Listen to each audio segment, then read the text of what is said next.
Ed's introduction reminds me of one time I was arrested for concealment of a deadly weapon when I was a child. And we went to court, and the public defender, or my lawyer, or whoever got up and was was reading a statement, and it sounded like he was describing Douglas MacArthur, a cross between Douglas MacArthur about my war record and Jesus Christ. And the judge hit the gavel down and said, "Dismissed in the interest of justice." And the DA and everybody was up screaming and said, "Why are they letting this kid off the hook after, you know, he assaulted a policeman, allegedly?" And the bailiff has got me by the arm, and I said, "What's going on?" Everybody's pandemonium breaks out in the courtroom. And he says, "Kid, see the door over there?" I said, "Yeah." He says, "Just go for it. Walk slowly. When you get out the door, just keep running until you get to your car and never come back, because he released you." Well, the description that Ed made or gave of me is accurate. And the thing that he didn't say is that we're going to go through some things today, tomorrow, and Saturday that are going to make you very uncomfortable. They're going to, what I call the pucker factor. Some of you, as we used to say in the military, only the quartermaster laundry is going to know just how anxiety-filled it made you.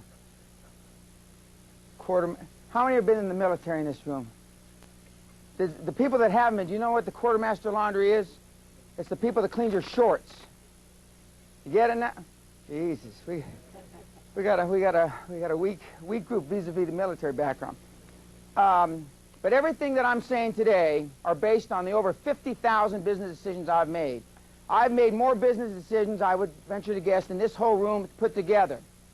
Because as you're going to learn as we go through this, high-performance people make decisions like this. High-performance people don't go Lotus 1, 2, 3 and all the crap that we've got that we can take advantage now vis-a-vis crunching numbers. In my judgment, the worst thing that ever happened to being an entrepreneur is when the PC came out. Because now we can spend, and there's some computer nerds in the group, I can tell just by looking at you. I know. We spend our lives at the PC crunching numbers. Now, how many have heard me speak before? So you've heard this analogy. When a good-looking man or a good-looking woman's walking down the street and they look hot, you got to go to your Lotus 1, 2, 3 to figure it out? No. When a hot deal comes to you, Mr. Hoffman, you ought to know that it's a hot deal and not have to have somebody crunch numbers.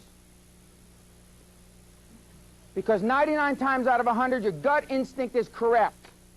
And we go through all these machinations and all this crap to make us feel more comfortable with our decision. Because at the root of the problem is we're afraid to make a mistake.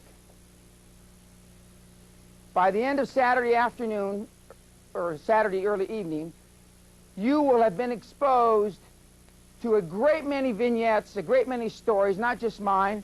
We have a few of my stars have come, and I'm not paying them to come here. They paid their own airline ticket to relate to you over the next 3 days just how bloody easy it is.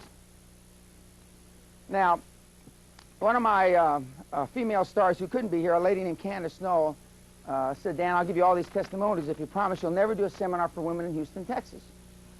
Because she says, "I've got Houston, Texas right by the short ones, and I don't want you to come in here and tell all these women how to do this." So I've never given a women's seminar in Houston, Texas. I made that deal early on. I probably shouldn't have made it. It was one of my bad deals that I've made in my business career. What was your gut feeling on that? My gut feeling was, at the time, I needed her testimonial. So it was absolutely simple. I made the deal with her, and now she lives in River Oaks in Houston. She drives a white Bentley, and she's single, 42, and got a ton of money. And her business has grown. Testimonial says 301%. That 301% was in the first year. It's grown many thousands of percent since I started helping her. Now, by the way, how many haven't ever heard me speak publicly?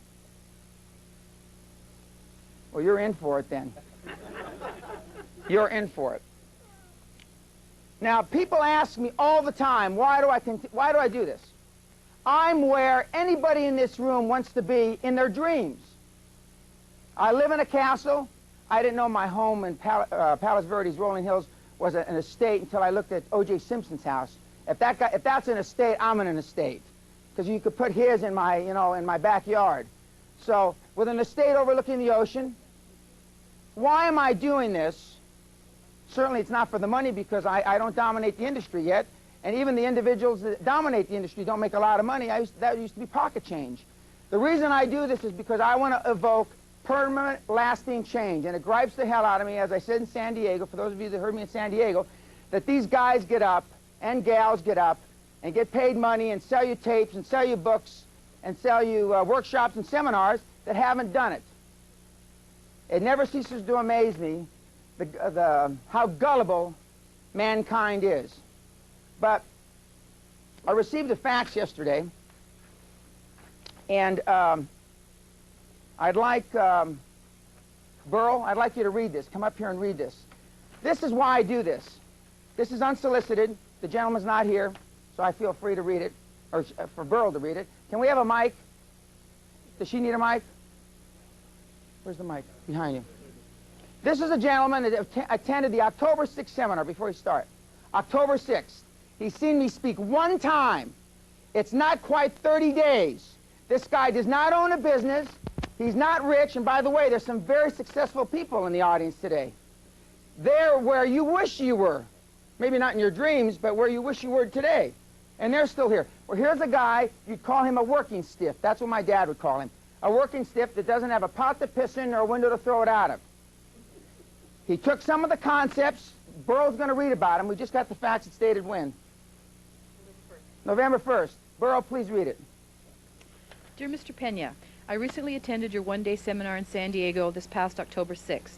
Thank you very much for a presentation with substance and heart behind it. Many of the other presenters of the Marketing Super Conference simply did, he has that on there by the way, simply did not give me much to lean on, whereas you took this straight to task and made it accountable. The few spokespersons who had integrity gave good ideas, but only you provided the ground rules for the next step after business startup, nearly quantum growth. Sorry, I can hardly see this. I came away from San Diego convinced, not hyped, that I too can do it, and I am. Today I was awarded the top management position in this company, which is the operations manager. When the position became available, I approached the president and sold him on my abilities, leaning heavily on the credos 3 through 5. Using the information from your seminar and videotapes, I drew the graph depicting exponential growth during the company's early years when the boss is still an entrepreneur, and the flattened curve as the boss becomes a manager. I drew a 45-degree line both upwards and downwards, explaining in order for him to grow that he must once again assume the role of the entrepreneur and have management be more involved with the operations of the company. My boss was impressed because this is exactly where he's at. He started this company from ground-based zero, and now after 5 years of operation has over $10 million in annual revenue. He wants to continue to grow, and I told him I could help using your techniques. One of my stipulations when accepting the operations manager position was that he allow me to attend more of your seminars. I hope to see you again in the new year and learn more about Quantum Leap. Thank you. Best regards, Jerry Rukavina. Can I say something? Sure. This young kid, has called me. I met him in San Diego. I had to sit with him and had dinner with him one night, and he almost begged me, will you please introduce me to Dan? Please introduce me to Dan. I said, no. If you want to meet Dan, you go introduce him. He has telephoned me every single night since he got back to Alberta. I live in Ottawa, Canada, and he has telephoned me every night asking me if he should use Dan's techniques to get this job, and I said yes, and we went over how you could do it and things like that. And I also suggested that he negotiate getting into Dan's seminars. So, and he did, and he did a very good job. So the other thing, can I quickly, I'll steal your thing here. He said he wanted to do a deal, and he didn't know enough to do a deal with Dan, so he said, can I do a deal with you? And I said, well, I don't really have anything right now. And what he said to me is, well, anything, just anything. So I said, well, I know of this deal. I need $350,000 for it. Go find it. Well, lo and behold, he called me 3 days ago, and I think he's got the money. This is like a kid that just works in the oil patch, has no business experience, so it works. Thank you, Burl. Burl's going to get up and talk later because she's one of my stars. I don't know how to turn this off, so I'm just going to set it down. The point is, the reason I do this is, one, I pay you guys to come do this because I get off on this. I have a lot of fun. I get off when I get letters like this, and I get a lot of them every week. As the individuals come up, as the 3 days go by, and talk about their stories, how they started. Now, some of them started with some money. Burl wasn't poor when I met her. But she's increased her net worth 3 or 4 times in the last year since she first saw me, back in, I guess, mid-1993. But the point is, it works for a guy who's a working stiff. It works for a guy that owns a business that's doing $10, $20, $50 million a year. Now,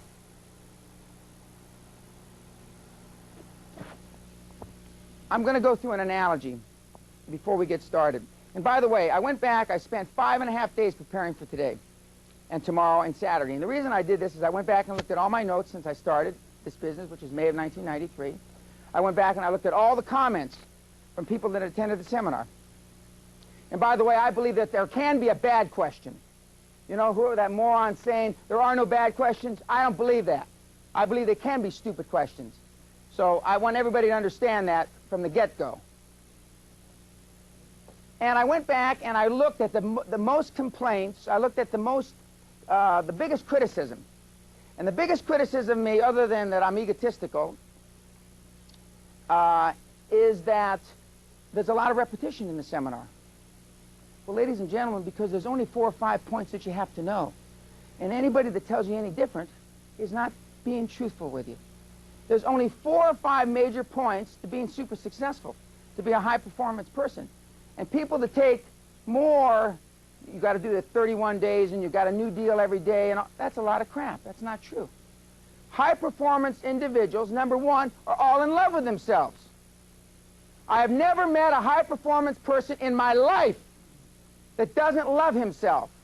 And as some of you have already heard me say, if my wife were here, she's coming tomorrow and Saturday. She couldn't be here today because she works in the post office for Assistance League all day, once a week, for nothing.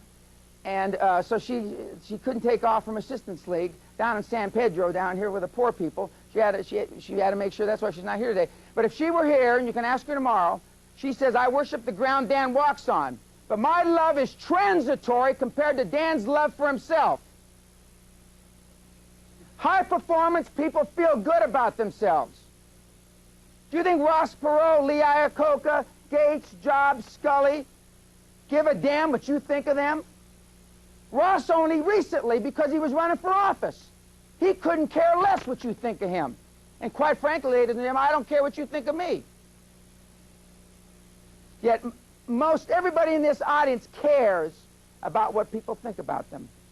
Their sister, their brother, their mother, their wife, their colleagues. Why do you think they call these high-performance people mavericks? It's because most people don't like them. And we're going to get into this really heavily over the next 3 days. Really heavily.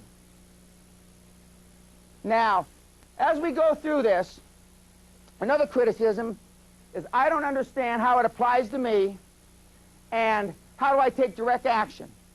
Now, if anybody asks me a question come the end of the day on Saturday, how does this apply to me, and how do I take direct action, I'm going to jump on their chest physically and drag them up here.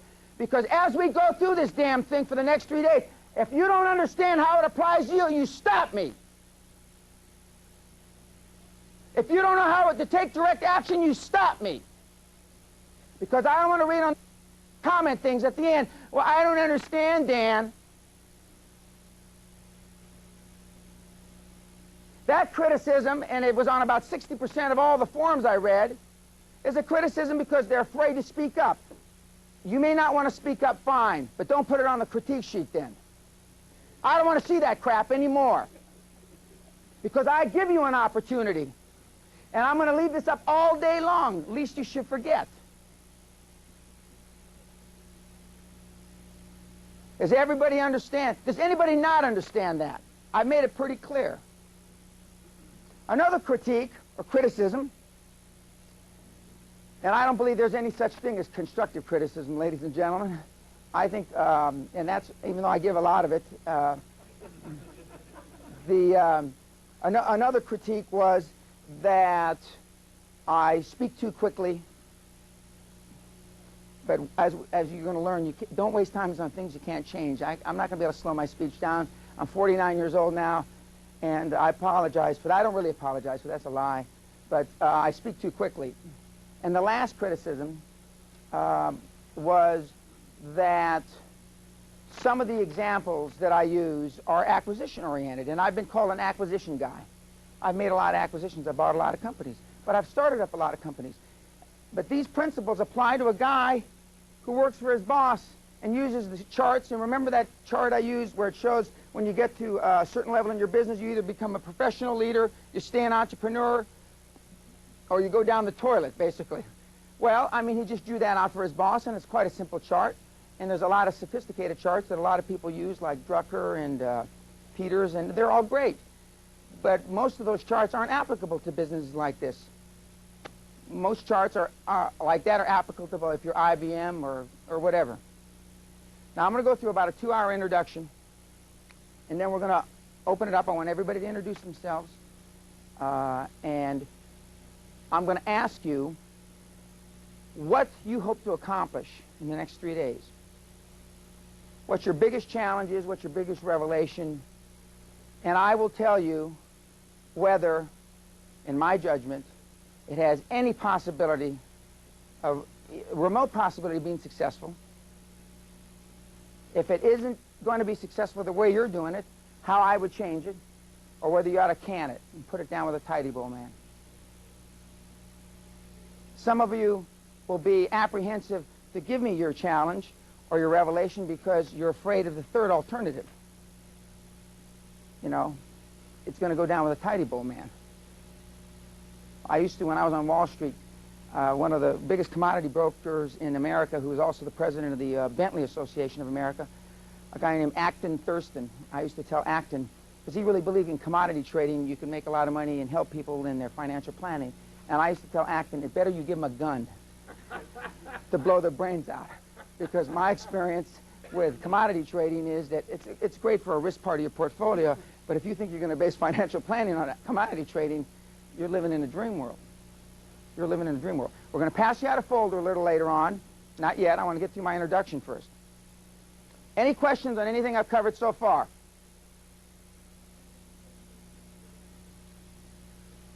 Oh, for those of you that haven't passed in your releases, would you please pass them in? Now, yes, sir. Dan, do I have this accurately, this chart? Wait a minute. Thank you very much. Entrepreneur, professional manager going down the toilet. Is that That's it. You got it. Okay, now, for those of you that have heard me speak, and I know Burroughs heard me speak 8 or 10 times, by the way, the last thing on the criticisms, you're going to hear some of the things you heard in San Diego, for those who just heard me 3 or 4 weeks ago. But the difference between San Diego and here is we're actually going to take your businesses and we're going to walk you through steps, assuming you bring it up to my attention in front of the group. So we are going to assume that this group's got 100 IQ. For some of you, I'm giving you a little. For some of you, I'm taking away. And for just this example, let's just pretend I've got 100 IQ. Can anybody have 10 times 100 IQ or 1,000 IQ? What's the highest IQ anybody's heard of? 220, 240, right? Okay.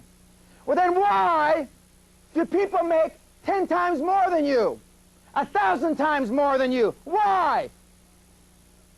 If nobody can be 10 times or 1,000 times smarter than you? Has anybody got an answer? Yes, ma'am. Oh, I like this lady. Where you come from? Gee, I like this lady. I like this lady. Because they dream bigger than you. I have dreamt bigger than anybody in this room. I had 2 goals when I started Great Western Resources, July 13th, 1982. One to be a $2 billion company, and one to be in the top 5 highest paid energy executives in the United States.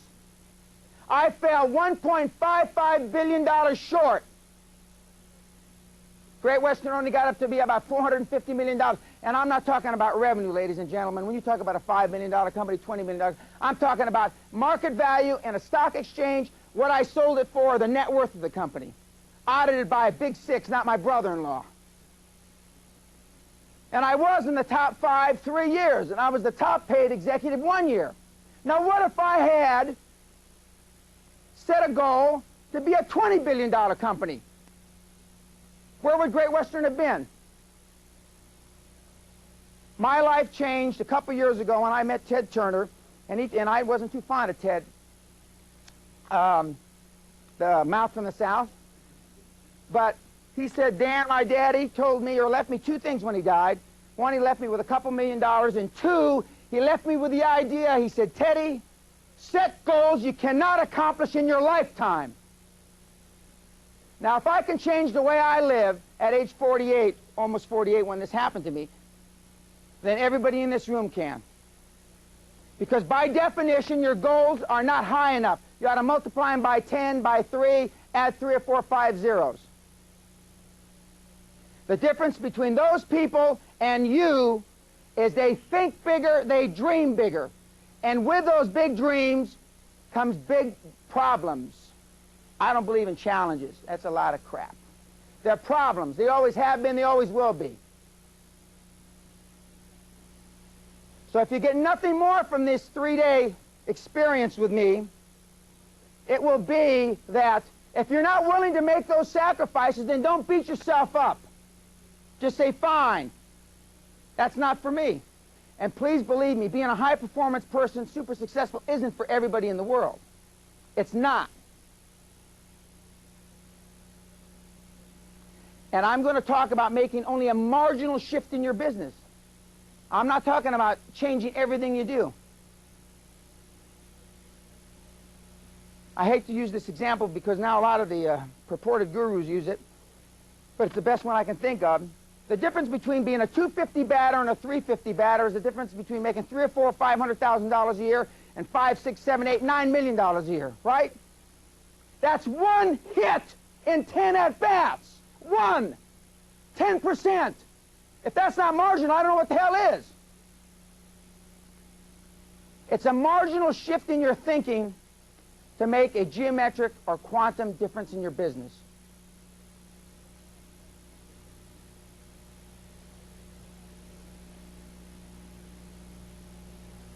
Oh, I love screaming. I mean, it makes me crazy. Oh, hell yes. Last night when I came to have dinner with Burl, I was listening to one of my tapes on the way from my house. I sat in the parking lot and I was crying, listening to myself. And somebody walked by my car and looked in, and I was crying. I love listening to myself. And some people say it's the best stuff I ever did. It was when I was at the Harvard Club in New York City a year or so ago, 2 years ago, I forget when it was. And I was all fired up because they told me the New York crowd was going to be a tough one. Harvard Club, prestigious, whatever. So I was knocking on all 12 cylinders that day.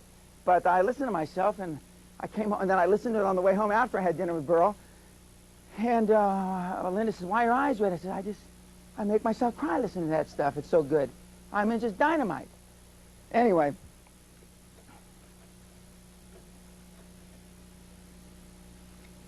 Those of us that couldn't be here, and you people are getting a double dose because most of you saw me just not a month ago. And for those of you that are questioning why you came by this point in the morning, permanent change. See, most of you will forget what I'm going to talk about in 60 to 90 days, 80 to 90% of it. Without replication, without repetition, without practice over and over, you'll forget it. And that's why people that come and see me time after time after time have not marginally better results, significantly better. When the people get up and start talking to you over the next 3 days, you're going to see, and it's no accident, the people that have heard me the most have been the most successful. It's not an accident.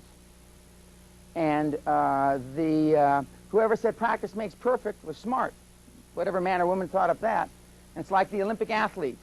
You know, they practice, practice, practice. It's like the professional football players or baseball. Well, we don't have baseball anymore. Whatever pro athletic teams we have that aren't on strike, they practice, they practice, they practice. For those of you that couldn't be here today, you know, they say, I don't need a coach, I don't need a seminar, I don't need to listen to tapes, I don't need to read a book, and I can do it. And the question that I ask very pointedly, then why in the hell haven't they? And I'm here to say that of all the seminars and all the tapes and all the books you've read, and by the way, I recommend reading 2 books. People have heard me say this over and over again. Think and Grow Rich by Napoleon Hill, because everything I'm saying was said in a much more articulate way by Napoleon Hill in the 30s when he finished that 20-year study for Mr. Carnegie. And the second book is Release Your Brakes by Jim Newman, who's one of my mentors, who's semi-retired here in Los Angeles. Out of his stable are people like Dennis Waitley, Dyer, to name 2 that I can think of right now. And Jim Newman has helped me a great deal. And whatever polish I have, I attribute to Mr. Newman. Now, would you pass out the folders? We're not going to go through all the alibis because we went through them, and but they range from everything. If I was only thinner, to if these are alibis for why you're not more successful, to if I only didn't have a nagging wife or a nagging husband, if my kids only gave me respect, if I only was born rich, if I, you know, was 6'3", if I wasn't a midget, if I, you know, if I had blonde hair, if I only this, if I only wasn't married, if my wife didn't spend all the money, Mary, that I own on crap. I mean, they're the alibis people use for why they're not more successful. Now, if I had a chance, if I hadn't failed, if I only knew how, well, after today, tomorrow, and Saturday, you're going to know how, so you can't use that as an excuse anymore. If I had not been born under the wrong stars, God, if luck were not against me, etc., etc. But the most important, if, and this is the greatest of them all, if I had the courage to see myself as I really am, most of us don't. I would find out what is wrong with me and correct it. Then I might have a chance to profit by my mistakes and learn something from the experience of others. For I know that there is something wrong with me, or I would now be where I would have been if I had spent more time analyzing weaknesses and less time building alibis to cover them. It's human nature to make up reasons or excuses why we don't do something better. I'm one of the few individuals you'll ever meet that applauds my mistakes. I applaud my mistakes because of the 50,000 plus business decisions I've made, ladies and gentlemen, I've only been right about 32,000 times. I've been wrong almost 20,000 times. 20,000, can you believe that? People pay me money all over the world to hear a guy that's made over 20,000 business mistakes. I'm $50 million poorer today than I was 3 or 4 years ago. Actually, it's only $40 million now. I made a comeback here recently of about $10 million, but I'm $40 million poorer today than I was a few years ago.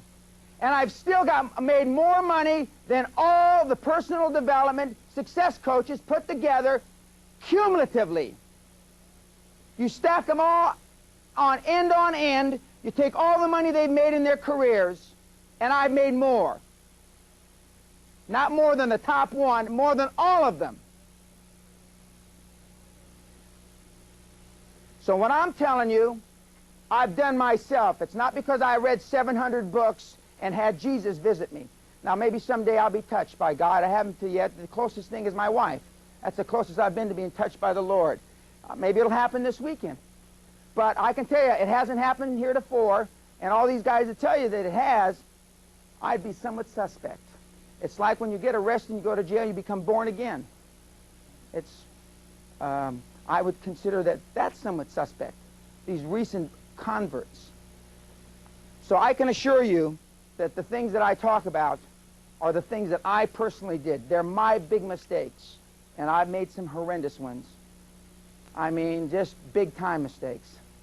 I mean, I liken one of my mistakes to if they would have traded Jackie Robinson away his second year of baseball. That would have been a pretty big error if the Dodgers would have traded away Jackie Robinson, don't you think? Well, I've made some business errors bigger than that. Bigger than that. And the reason people make mistakes, as Napoleon Hill put it, most people take the path of least resistance. That's why rivers and most people are crooked. They take the easy way out. You know, it's like telling somebody he's got halitosis. It's not easy. It's not too difficult for me. I don't really care. Because, see, I don't care what the person that's got halitosis thinks. My kid brother happens to be in the audience today. He doesn't have halitosis, but, I mean, you know, I've told him plenty of times, but I don't think he does right. It's a big difference. When you learn how much you're empowered, when you don't care, and I'm not talking about being mean, selfish, egotistical, non-caring about the other person, but when you don't really care what the other person thinks other than you're a professional and that you've got integrity, you have no idea how you're empowered. Because all the high-performance individuals that I'm going to talk about over the next 3 days don't. And that's, in my judgment, why there's so few high-performance women. Because more women care. More women care. Now, the 2 or 3 high-performance women I know, they rip your heart out and use your chest cavity as a serving plate. I mean, they don't care. I mean, but that's why we have so few. That's why we have so few, in my judgment, high-performance minorities, especially Hispanics, because I'm Hispanic, because of a lot in their culture, because they care, you know, the familia, the this and the that. I sure as hell don't. Of course, I have nothing to do with my family, as my kid brother would attest to during a break here. But that's one of the reasons. And I tell him he shouldn't have anything to do with the family either. When you're empowered with that, if you don't care, and I'm not talking about going to a cocktail party just to irritate people because you don't care what they think. You have no idea. You have no idea how you're empowered. You're here today because we're in the midst of a great emergency, and that emergency is, for the first time, our country's changing again.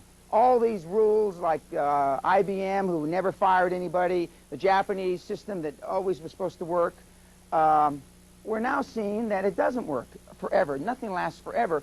And we know that all the big corporations are going back to what they were started on, as Mr. Watson, when he started IBM, and that was that entrepreneurial spirit. How many have read the book by Mr. Watson on IBM, the original Watson? Okay, well, in that book, one of the things he says to a young management trainee, the young management trainee said, as the story goes, "Sir, how do I get to the top of this organization, the ladder, corporate ladder?" He puts his hand on his shoulder and says, "Double your failure rate, son, double your failure rate." Now just think about that, double your failure rate. I can just see your butts pucker up right now. I mean, that makes you uncomfortable. Because with failure comes all these things we've been taught since we were kids. Double your failure rate.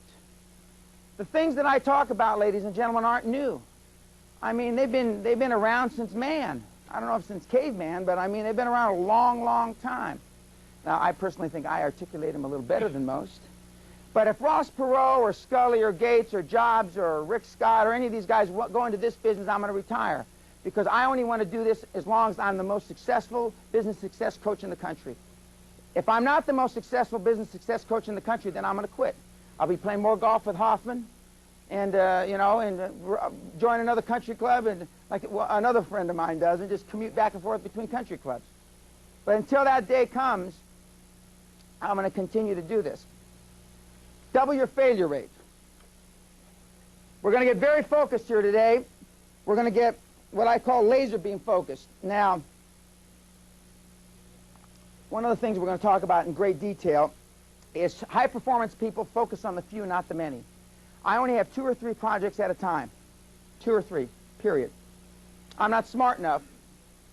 And if I'm not smart enough, ladies and gentlemen, with the greatest respect, there's not one man or woman in this room that's smart enough to focus on more than 2 or 3 things at a time. Because even though I made a joke about the 100 IQ, I'm not maybe the highest IQ in this room, but I'm certainly the smartest business-wise in this room. The reason I can say that with no braggadocious involved is because there's not many smarter than me in the country. So I would doubt that somebody that is smarter than me is paying me here to hear me today. 2 or 3 things, that's all. Successful people, high-performance people focus on the few, not the many. We're going to talk about tomorrow when my life changed in 1976. when I went from a micro person to a macro person. As Napoleon Hill would say, the money became so abundant I couldn't keep track of it. Most people in this room are micro-oriented. I've never met anybody in my life that was a high-performance, super successful, super rich. And, you know, I talk about super rich, and this is the 90s, and that's not a 90s term, but if you're not interested about super rich, a lot of the things I'm going to talk about are going to be like, you know, water off a duck's back. But if you are interested in that, and if you are interested in growing geometrically, as I did, not once, not twice, not 3 times, but I've grown many, many companies. The first company I grew was a real estate company. Didn't know anything about real estate. I was a graduate student here in Los Angeles. I grew it in 1 year to a $2 million company. That's what it sold for. Next, I grew a company in 3.5 years to a $50 million company. Next, I grew Great Western Resources in 8 years to a $425 million company. And I've grown many other companies, and I've helped companies to grow. In fact, some of them in this room. In different industries. As Ed pointed out, Great Western Resources, I started it when oil was $40 a barrel. What timing. And I rode it to $8 a barrel. And in the meantime, the company went from $820 to $425 million. Against the curve. I'm so jaded now, if the common consensus of this room was to do A, I'd do B. If all my lawyers, accountants, and advisors said do A, I'd do B. Because conventional wisdom is almost always wrong. In my book, I talk about 86 times I went against conventional wisdom. You can't do that, Dan. That used to be the name of the seminar. I didn't realize that you can't sell a seminar called You Can't with a negative. Finally, a college student I used to have when I taught school one year, a couple years ago, convinced me to change the name of the seminar to You Can Do That. But in my book, 86 times. One of those 86 things they said I couldn't do was marry a virgin. I can say that because my wife's not here today. 86 times, now it's about 110 times.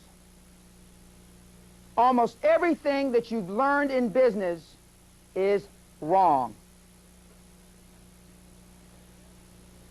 Now forgive it, it's not 12 hours because you're going to be here about 27 hours. But you've been exposed, we'll take, we'll say the average age of the women in the audience is 30. That's how I get snuggle up to them, see. 30 years old, if you're 30 years old, ladies, you've been exposed to 263,000 hours of crap. Bad thinking, bad learning, bad precepts, bad methods, bad just everything. Except for if you knew me during those 30 years, then of course I wouldn't have done that to you. I'm going to almost 50. I've been exposed to 438,000 hours of bad conditioning. And contrary to what you've been told, it can be changed in a 3-day seminar. It can be changed in a 1-day seminar. It can be changed. And as we get into this over the next 3 days, it can be changed if you want it bad enough. If you don't want it bad enough, I can sit here until I can't talk. It normally takes me more than 3 days to lose my voice. My 5-day and 6-day deals, I'm getting a little low on the explosion scale. But if you want it bad enough, just think of all the things you've been told over the years, now that you know, now that you're an adult, that you know is not right, that are not right. Most of the things that, for those of you that went to graduate school, got graduate degrees. I'm going to tell a little story about some Harvard and MBAs and lawyers that I'm working with, a little group, and some other young men that I'm working with, how basically the education they got was all for naught. All the things they learned. All the preconditioned notions, and especially when I think about being raised as a young Hispanic man, here in East Los Angeles when I was younger, all the crap that I was, you know, that I was given as gospel. It's just not, it just ain't so. It just ain't so.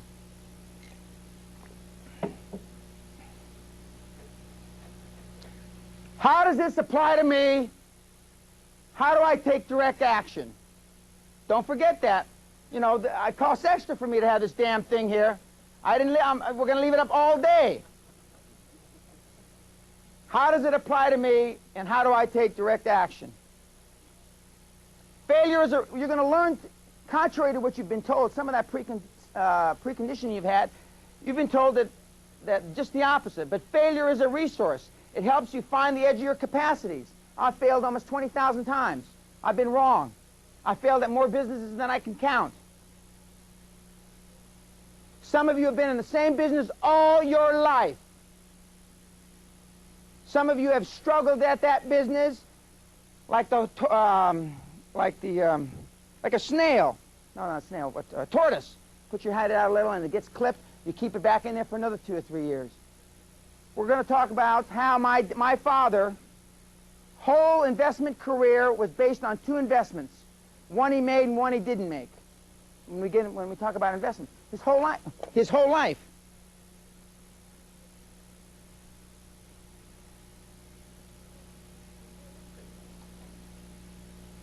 Contrary to what you've been taught, progress often masquerades its trouble. If you tell me your business is running smoothly, then something's wrong with it. It's not growing. It's not growing.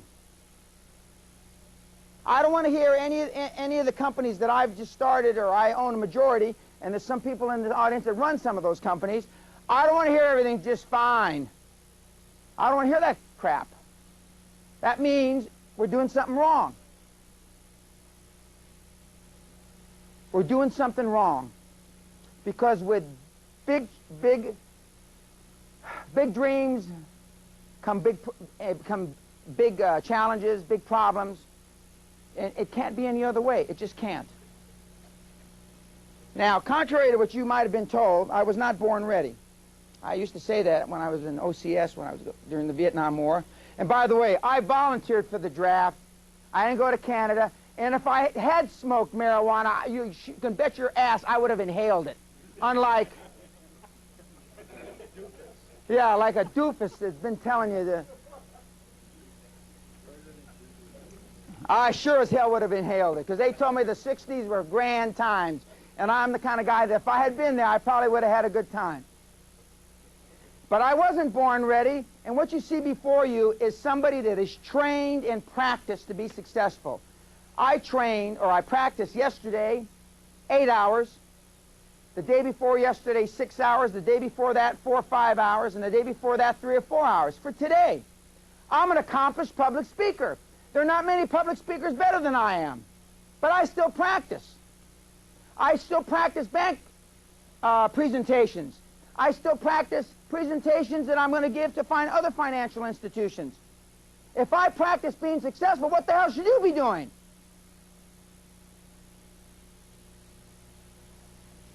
I'm going to tell a story right now about 4 young men that I'm working with. I forget. One of them's in the audience, and I say I forget their name. Well, there's a number of young people in the audience that I'm working with, but one of them who went to Harvard, I forget their names because the odds of them being successful or actually following through are pretty remote, even though they went to Harvard, so I don't remember their names. I call one of them Labels, because he owns a label company. I call him one William and Mary, because he went to William and Mary. I call one Fidel, I remember his name. And I forget what I call the other one. What do I call the other one? Yeah, Doofus Harvard lawyer, yeah. Okay.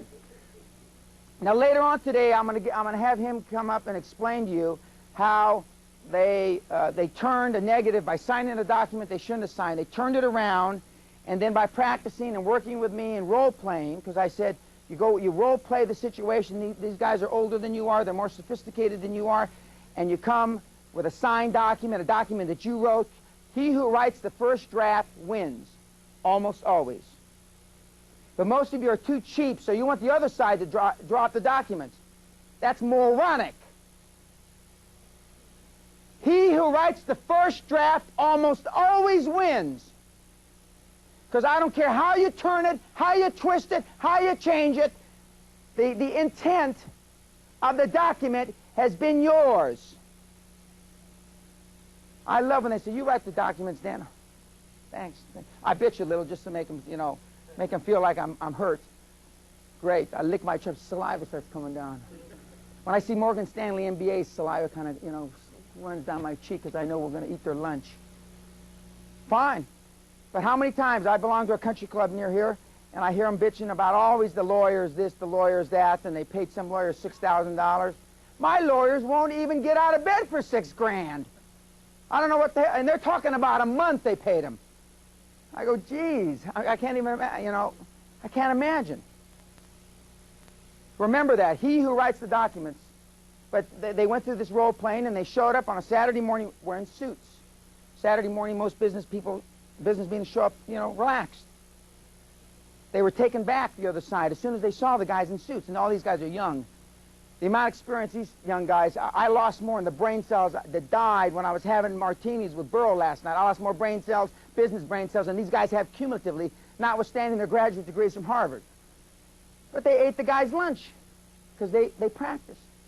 Now, it's one thing for you to think, well, young people should practice, but I practice. Lee Iacocca, when he made those speeches to Congress these 10 years ago when he bailed out Chrysler, he practiced. He role-played. And Lee's an accomplished speaker.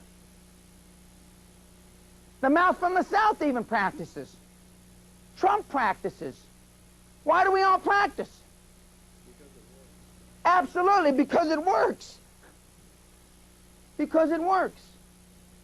Most of you in this audience, you know, we're going to get into this later, but I mean, when you go to see, this is my take your money uniform. This is when I take your money uniform. This is how I look when I'm going to take your money. This is when I show up. Financial institutions that I've been doing business with 20 years, this is how I dress. Sometimes sand the pocket watch. This is what I look like. You owe it to the other side. When you're going to take a man's or a woman's money, you owe it to them to look good. So the people where I play golf at the country club know that I'm not going to take their money because this is not how I dress. I ever show up dressed like this, they better watch out because I'm there to take their money. Yet, just think about how you made your last presentation, what you looked like. Like I was on a panel in San Diego, some of you heard me. They asked me what was the biggest marketing mistake I ever made in my life, and I said, being on this panel. But I'm not going to get into that because I told Ed that to the extent that I ever do business with any of those guys, I don't really care, first of all, but I mean, I'm not going to slam them. But some of you bought those guys' tapes and some of those things, and I got a flyer from a lady who's I've heard is a good speaker. She's now a business success coach, and she used to be part of the Tony Robbins organization. Now, what this woman knows about business, I won't say it's nothing, but it's closer to nothing than anything. And she helps people, you know, build your business and create marketing strategies, and I think it's quite amusing. And I believe everybody has the right to make a living. Far be it from me to say that this woman should make a living. Maybe she ought to be waiting tables, though, instead of being a business success coach. She's probably got more expertise at that. Not probably. The point is that and we're going to get into it in some depth, when you take advice, I mean, take it from someone that you respect, that's where you are, where you want to be. Because high-performance people hang around with high-performance people. The disciples that I mentor to in the audience hang around with me because I'm where they want to be, or, you know, at least I'm a stepping stone where they want to be.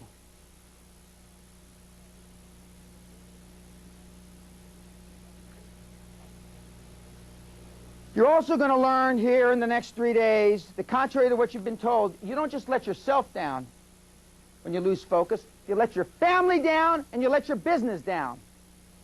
Now, I've appeared before some really hardcore groups, and I've never met anybody that wanted to let their family down, no matter how big a SOB he or she was.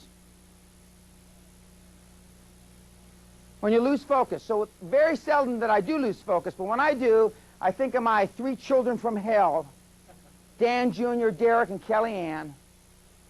We call them the princes and princess of beasts, the dark side, my 3 children, and I think of them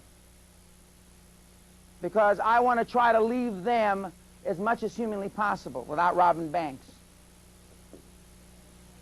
because I've already gone through my bank robbing stage. We're going to get to that when we talk about my background. I've already been, you know, I've been through that stage, and I survived somehow. So think of that. Next time you're starting doofusing around, you're not just letting yourself down, because a lot of people, see, most people don't have a sense of self-worth, high sense of self-worth, high sense of self-esteem, or high self-concept. High-performance people have all the above. See, most people think they're lucky to be where they are. Now, ladies and gentlemen, the student must be ready before the teacher can appear. 2 or 3 of you, or 4 or 5 of you are already ready, because I'm already working with you. Maybe 2 or 3 more in the audience are ready. If that's the case, even though I don't have a glow over my head, halo, the teacher's here. Now, speaking of teachers and speaking of disciples, a year ago, August, a young man that couldn't be here because he's having the grand opening of his new big jewelry store in Northern California, a guy named Casey Stevenson, who attended my first seminar in May 1993 in Los Angeles at the Biltmore, I think it was. Casey is a hyper guy and had one little jewelry store in Hanford, California. I don't even know where the hell Hanford is. Anybody know where Hanford is? Yeah? Is it a little dumpy little town? Yeah, that's what I thought. Huh? I don't even know. Why would you buy? Who can afford jewelry? I guess the rich farmers can afford jewelry. Well, yeah? Pardon? Sailors. Oh, sailors. I got a couple of stories we'll tell when we're not being taped about sailors. But anyway, I got a fax. It says, Mr. Pena, I need to talk to you as soon as possible. It's very important. 2 minutes later, he realized he hadn't put his phone number down, so he sent me another fax with the phone number, same message.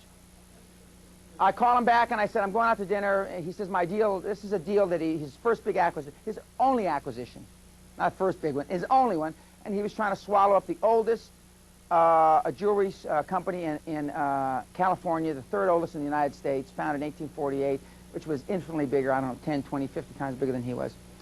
And everybody told him he couldn't, his banker told him he couldn't. To make a long story short, following one of my models, he went after it.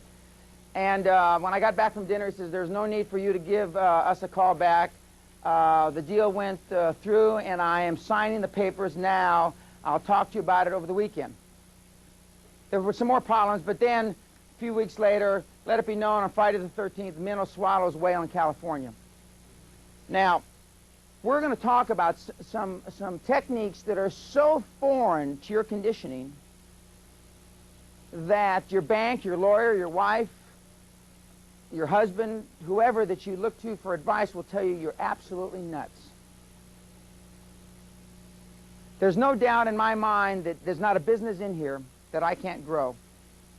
I can go to the yellow pages and any business that's in here, and I can find somebody that's kicking your ass in your industry. There's not anybody in this room. Now, if there's somebody in the yellow pages that I can pick out randomly, I may have to go through a few calls, but there's somebody in there, then somebody is bucking the curve, whether you're in a recessionary cycle or not.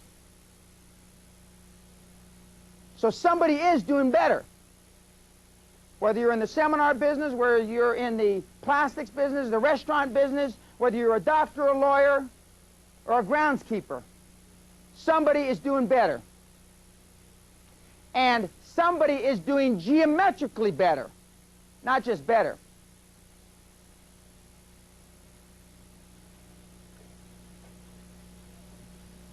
Now, I'm not asking you, as the Spartan mother told her son, come back with your shield or be on it. That's not what I'm asking you.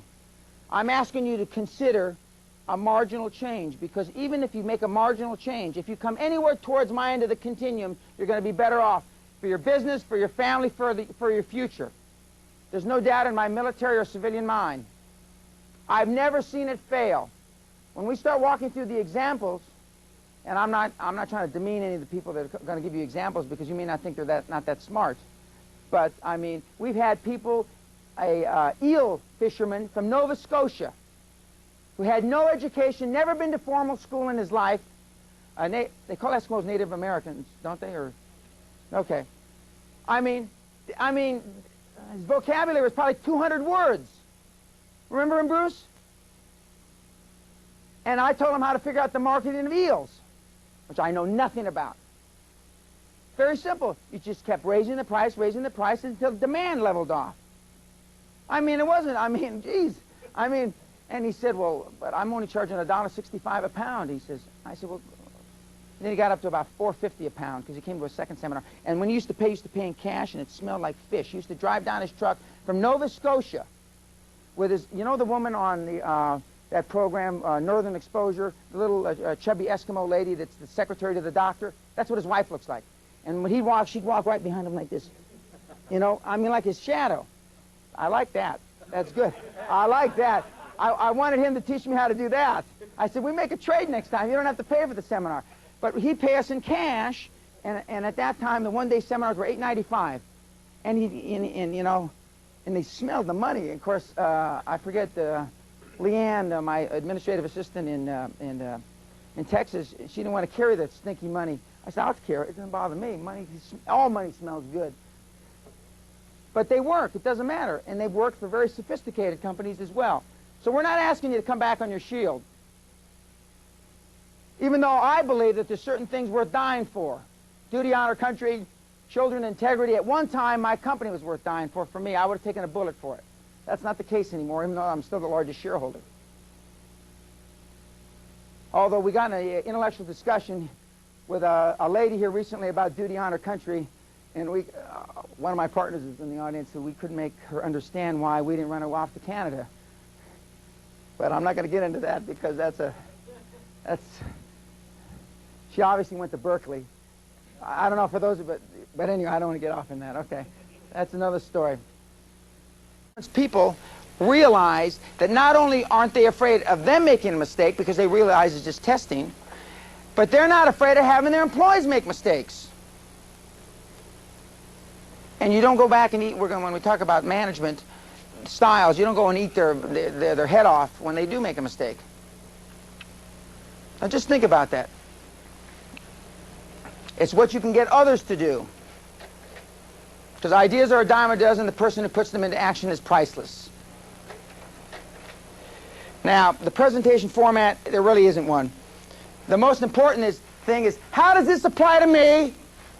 How do I take direct action? That's the most important thing. Now, the way we're going to get to be interactive, because normally I dominate audiences. If there were 6,000 here, it doesn't make any difference. I normally dominate audiences. When somebody asks me or makes a comment that I think that has added dramatically to the group, I'm going to give away money. And now, if I don't give any of these away, it's because I don't think anybody added spit. I see you took my Spartan mother saying and put it into your show. Yes. We're going to give away money that can be used.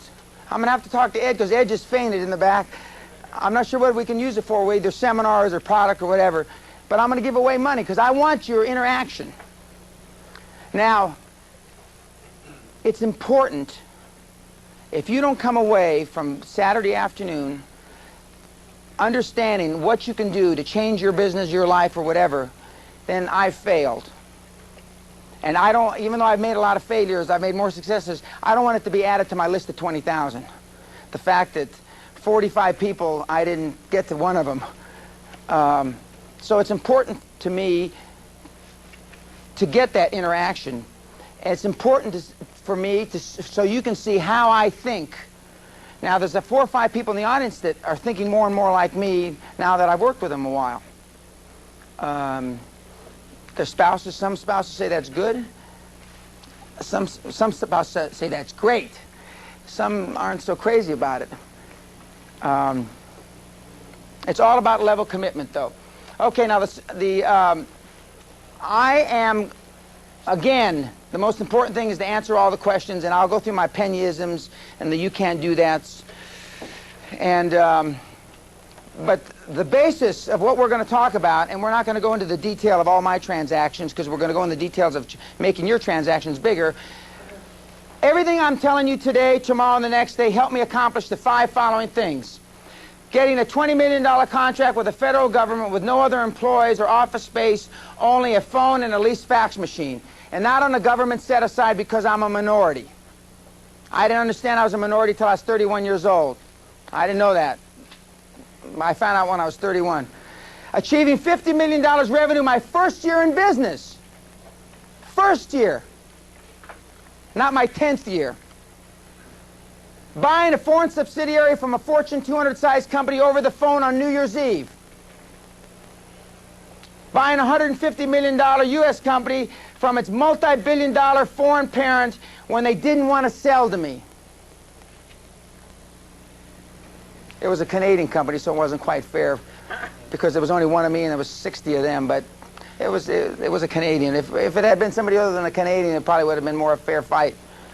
And then turning $820 into $400 million in 8 years when energy prices went from 40 to below 10.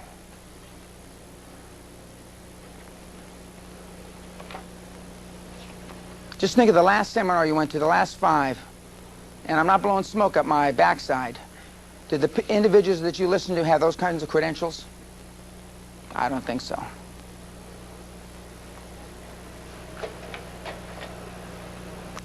Because you plan and God laughs.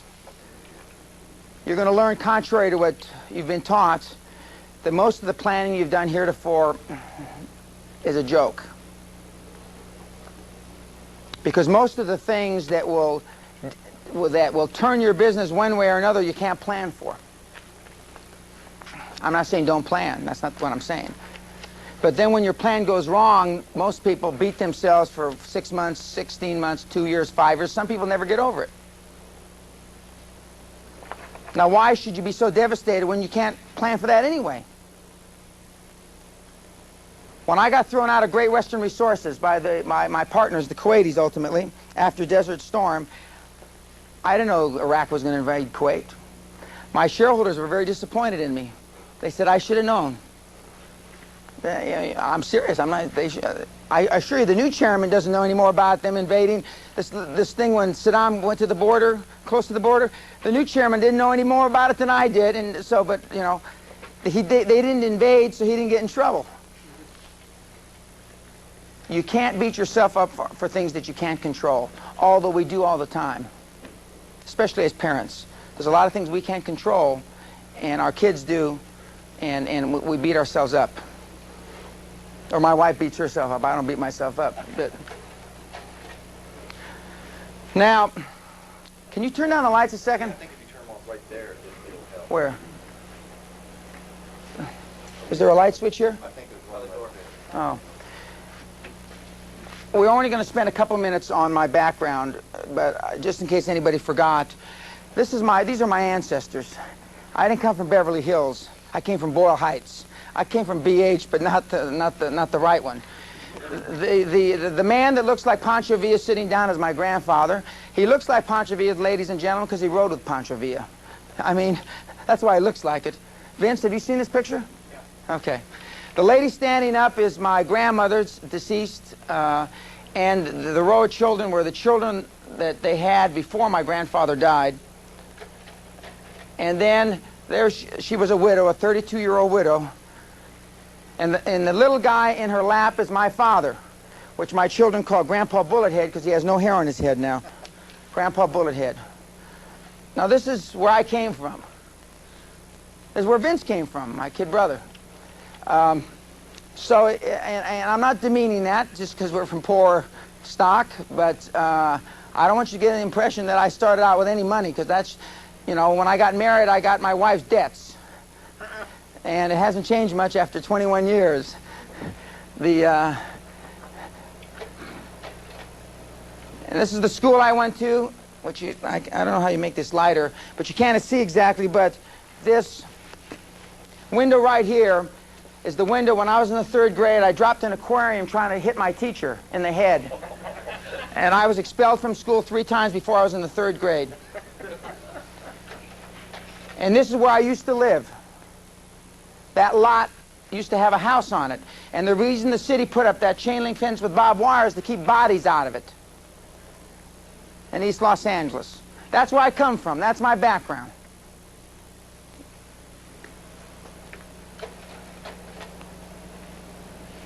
And now I'm almost afraid to take this chart off about does it apply to me, because you're going to forget. But I promise I'll put it right back, so don't forget. Now,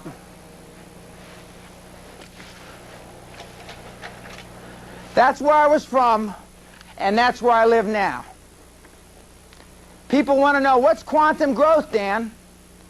If that's not quantum growth, ladies and gentlemen, I don't know what is. And if I can do that, having been in trouble as a kid, been arrested several times as a minor, unfortunately a couple times when I wasn't a minor, been thrown out of school, expelled from school before I was in the 3rd grade, graduated with a 2.55 average from high school, unlike some of the kids in here graduating with 4.6 or 9.3 on a scale of 4. Having gone to a little state college, which isn't so little now, this is what I call quantum growth. And always thinking of myself looking like this. Oops, got it upside down. I got a driller on the wrong side there. That's how I always perceive myself. Now just think about how you perceive yourself. When you look in the mirror, whether you're fat, skinny, short, tall, bald, wrinkled, how do you look at yourself? I adore the hell out of myself. Even though I'm getting a little portly in my old age. Just, with pounds comes money. That's what I look at, how I look at it. Now just think about it. As we're going through these next 2 days plus, almost 3 days, how you can improve how you think of yourself. Because I assure you, as we get through this, you're going to see the better you feel about yourself, the more... This was my dream, not yours. I'm not suggesting this should be your dream. I could wish a lot worse things on you, please believe me. But as we go through this, you just supplant what's important to you. Because the bigger that item is that's important to you, the higher the probability of you succeeding in a geometric way. My dad used to work 3 jobs when I was a kid. He was a policeman, made $142 a month, and he had 2 extra jobs. One at Bullock's as a security and one someplace else. Now what if he had thought differently? What if his goal, instead of keeping me alive till I was 21, what if his goal was to build a business? What if his goal was to own a small ranch in New Mexico, where he came from, Demi, New Mexico, but it wasn't? Now just think about what your thought process is, what your goals are. And we're going to talk a lot about goal setting. And again, most of what you've learned about conditioning, your conditioning about goal setting is all dead wrong. It's all dead wrong. Okay, now I want to get this back because you're going to forget if I don't put this back up here. Okay. Now briefly, I was born in 1945. 4 days after they bombed Hiroshima. I had nothing to do with the bombing. Nothing. As some people would say, I used to be partners with JAPEX, Japan National Oil Company, and Mr. Ito-san, who was the chairman, and Wada-san, who was the president, used to ask me, you know, what I thought about the bombing, and we used to talk about the war occasionally.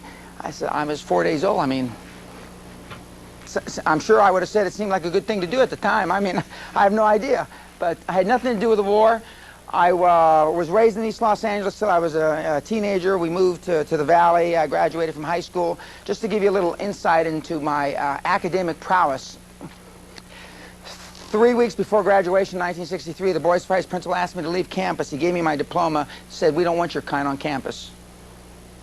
Ruben Munoz, who's currently serving life for murder in Florida, Walt Wojak and I went to the Reseda Pool Hall on Reseda Boulevard and started shooting 9-ball. Which is one of my 9-ball partners is in the audience today. After 7 or 8 or 10 pitchers of beer, we decided, Walt being the intellect, he ultimately graduated from UCLA, says, we got rights. They can't do this to us. So we went back to campus with our diplomas and we threw them in the boys' vice principal's face, says, we're going to go to class. You can't keep us from going to class. I don't want you because you're going to disrupt the thing. You're right. We set the school on fire. We rioted and we went around tearing girls' bras off. We did all kind of crazy things. And he was right to try to get us off campus. And, but that was kind of, you know, and with a 2.55, I was one of the brighter ones. I mean, I think I was the fourth brightest guy on the football team. And I mean, we didn't have a bunch of intellects. I don't know. And the way things have changed, a kid got killed on campus 2 years ago at Reseda High School, where I ultimately graduated. That's where I ultimately graduated, Reseda High School out in the valley. And it's hard for me to believe, but the world's changed. I went into the war, as I told you. I volunteered for the draft, and if I would have smoked marijuana, I assure you I would have inhaled. I'm not saying I did or I didn't. I got out, and I went back to college, and I finished 4 years of school in 2.5 years. Because most of the classes I took 4, I went in, you couldn't count for anything. I had more Fs than I had anything else. Graduated on the dean's list.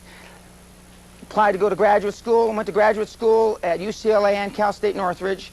At the same time, I lived in San Diego, and I sold real estate, became the leading salesman in the nation with a 94.6 closing average. You either bought from me or you died. There wasn't any in-betweens. For those of you, how many have sold real estate? I mean, I was a closing son of a, I mean, I was dynamite closer. They called me the hammer. I was the hammer. And that company went bankrupt. I went to Wall Street, became the first director of financial planning on Wall Street, founded financial planning. I started, as we know, the first financial planning department on Wall Street, and became a TV media spokesperson, and ultimately left there and went in the oil business, and the rest is history. Well, for a Gerber baby, that's not bad. Oh, I forgot that. I was a Gerber baby. Yeah, he's got a good memory. Yeah. Well, I don't know if that's worth $50, but for sure it's worth a drink. In 1945, when they first started the new labels for Gerber food, you know, the little fat-cheeked blonde thing, they picked 5 kids. I was one of the original 5 Gerber babies. I don't know where the other 4 of them are. I hope they've been as successful as I have been, more so. But so I was one of the original 5 Gerber babies, which I might add, my parents felt very uncomfortable with. Just think of that mindset. You know, the exposure. And my family felt uncomfortable because I was blonde and blue-eyed. There weren't too many blonde, blue-eyed in East Los Angeles with the name Pena. You know, they just weren't. So, you know, of course, my dad, being jealous, thought that maybe I was the milkman's baby. Or, although, as Vince will attest, I look just like him, the older I get especially. But, so that was my life growing up, and and what really helped turn my life around was OCS. Having responsibility for life at a very young age. Now, I'm not going to go through this other than to tell you that the things that we're going to walk through, we're going to get ready to take a break now, the things that we're going to walk through are directly related. The way this seminar's changed today than normal, instead of me showing you the techniques through how I did it for me, we're going to show them how that we're going to do it for you. So I don't want that critique on my form either. You didn't show me. I didn't show you because you didn't ask me. And I think that, although unlike some of the other gurus, I do talk to you at the breaks, and I don't have a massage therapist, you know, and my psychic and all this other crap. But, you know, I would rather you ask me the questions during the workshop so everybody can share, because I think everybody can benefit from all the questions, except because we're not going to ask any stupid ones, are we? No. Great Western grew rapidly, and if you go to 1111 Bagby in Houston and you go up to the 17th floor, we have 44,000 square feet of office space, and it was how I dreamt it. The doors open on the 17th floor, you step out, Italian marble, as far as you can see, oak panel, a grand GW, gold GW about this high on the wall, used to be a big picture of me, it's gone now, and a drop-dead gorgeous, hot-looking receptionist sitting behind this big oak thing, and that's how Great Western looks. And there's 2 floors there, 44,000 square feet, but that's how I dreamt about it. And so, just as when I dreamt about my home in Palos Verdes and my home in Scotland. Now, I've raised, when we talk about capital, people always ask me, where do I get capital for my business? I raised $1 billion when you couldn't raise money for energy. $1 billion. I didn't raise, you know, billions and billions. I raised $1 billion, though, which is probably a lot more than most people in this room did or have to date. Now, cumulatively, you should raise a lot more money than I did. To scale a mountain of success, you need an experienced guide, ladies and gentlemen. I am that guide. I don't believe, and I don't say this braggadociously, you will be in front of anybody or have in front of you anybody that's more experienced in building a business you haven't heretofore. So I hope you take advantage of it. Since you paid me, I hope you take advantage of it. For those of you that didn't pay me, I don't really care. But for those of you that paid me, please take advantage of it. There is no such thing as a clear sailing, so we all have to learn to navigate troubled waters. The reason I get paid so much money is because I do things that make you uncomfortable. I make things that make you pucker up. I do things that make you sick to your stomach. Salesmen get paid a lot of money because they make cold calls. You got to be nuts to like making cold calls. I mean, you've got to be nuts. I used to smile and dial. When I was doing offerings, both on Wall Street and in London, and I'm the CEO of the big company now, and they'd say, we're having trouble putting the stock away. I used to go down to the institutional sales desk. And I'd say, what's your name, son? My name is Henry Doofus, sir. And I said, give me those phone numbers. And I used to call up, you know, TWA Pension Fund or Prudential UK. I said, this is Henry Doofus of S.G. Warburg. And I'd walk him through, and I'd make a sale. And but salesmen get paid a lot of money because they do something that makes people uncomfortable. Pots and pans salesmen, encyclopedia salesmen. High-performance people get paid a lot of money because they do things that make you uncomfortable that you don't want to do. There's virtually nothing I won't do that's legal. Nothing. I can't think of any. You can't think of anything that I won't do. You know? I'd roll in the mud in Haiti, the AIDS-infested water in Haiti. Doesn't make any difference. Some people say I've done business with the devil. Some people say I am the devil.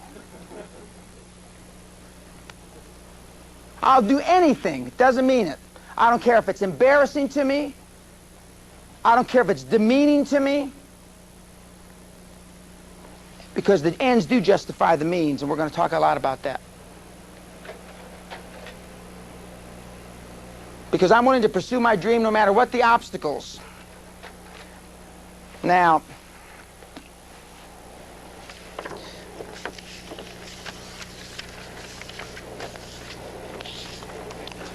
I'm going to take this down now. Now, don't forget.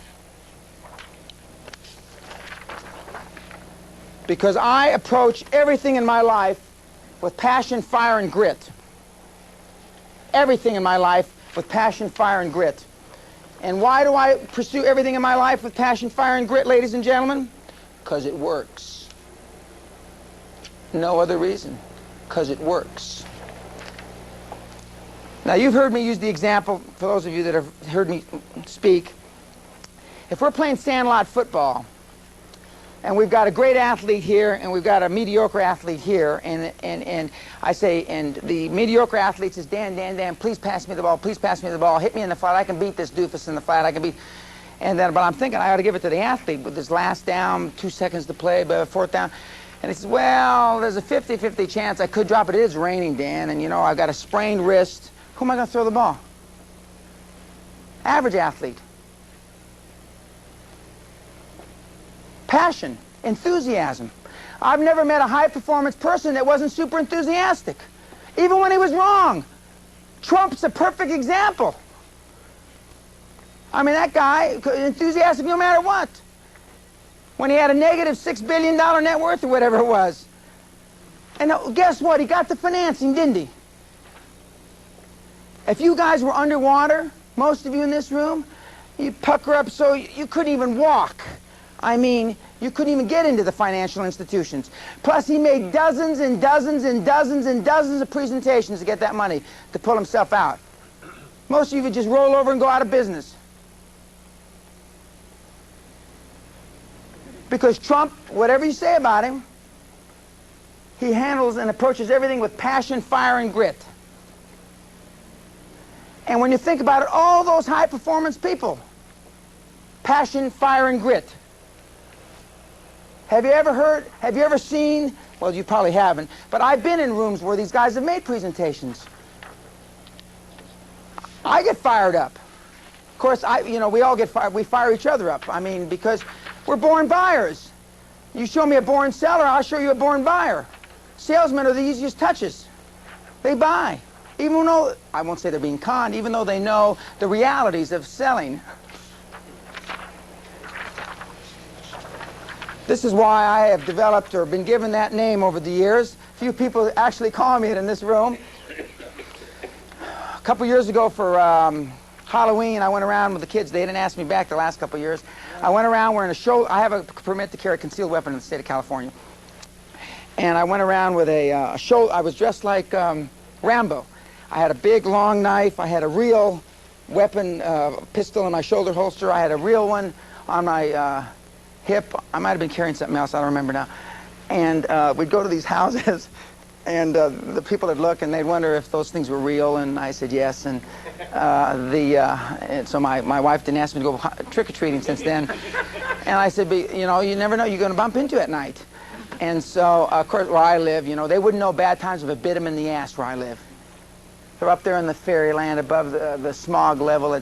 My house is 1,600 feet above sea level, and they all float around, you know. The air is thin, so it's like they're all on dope. They're just all floating around. They're not knowing shit from apple butter, you know. Woo!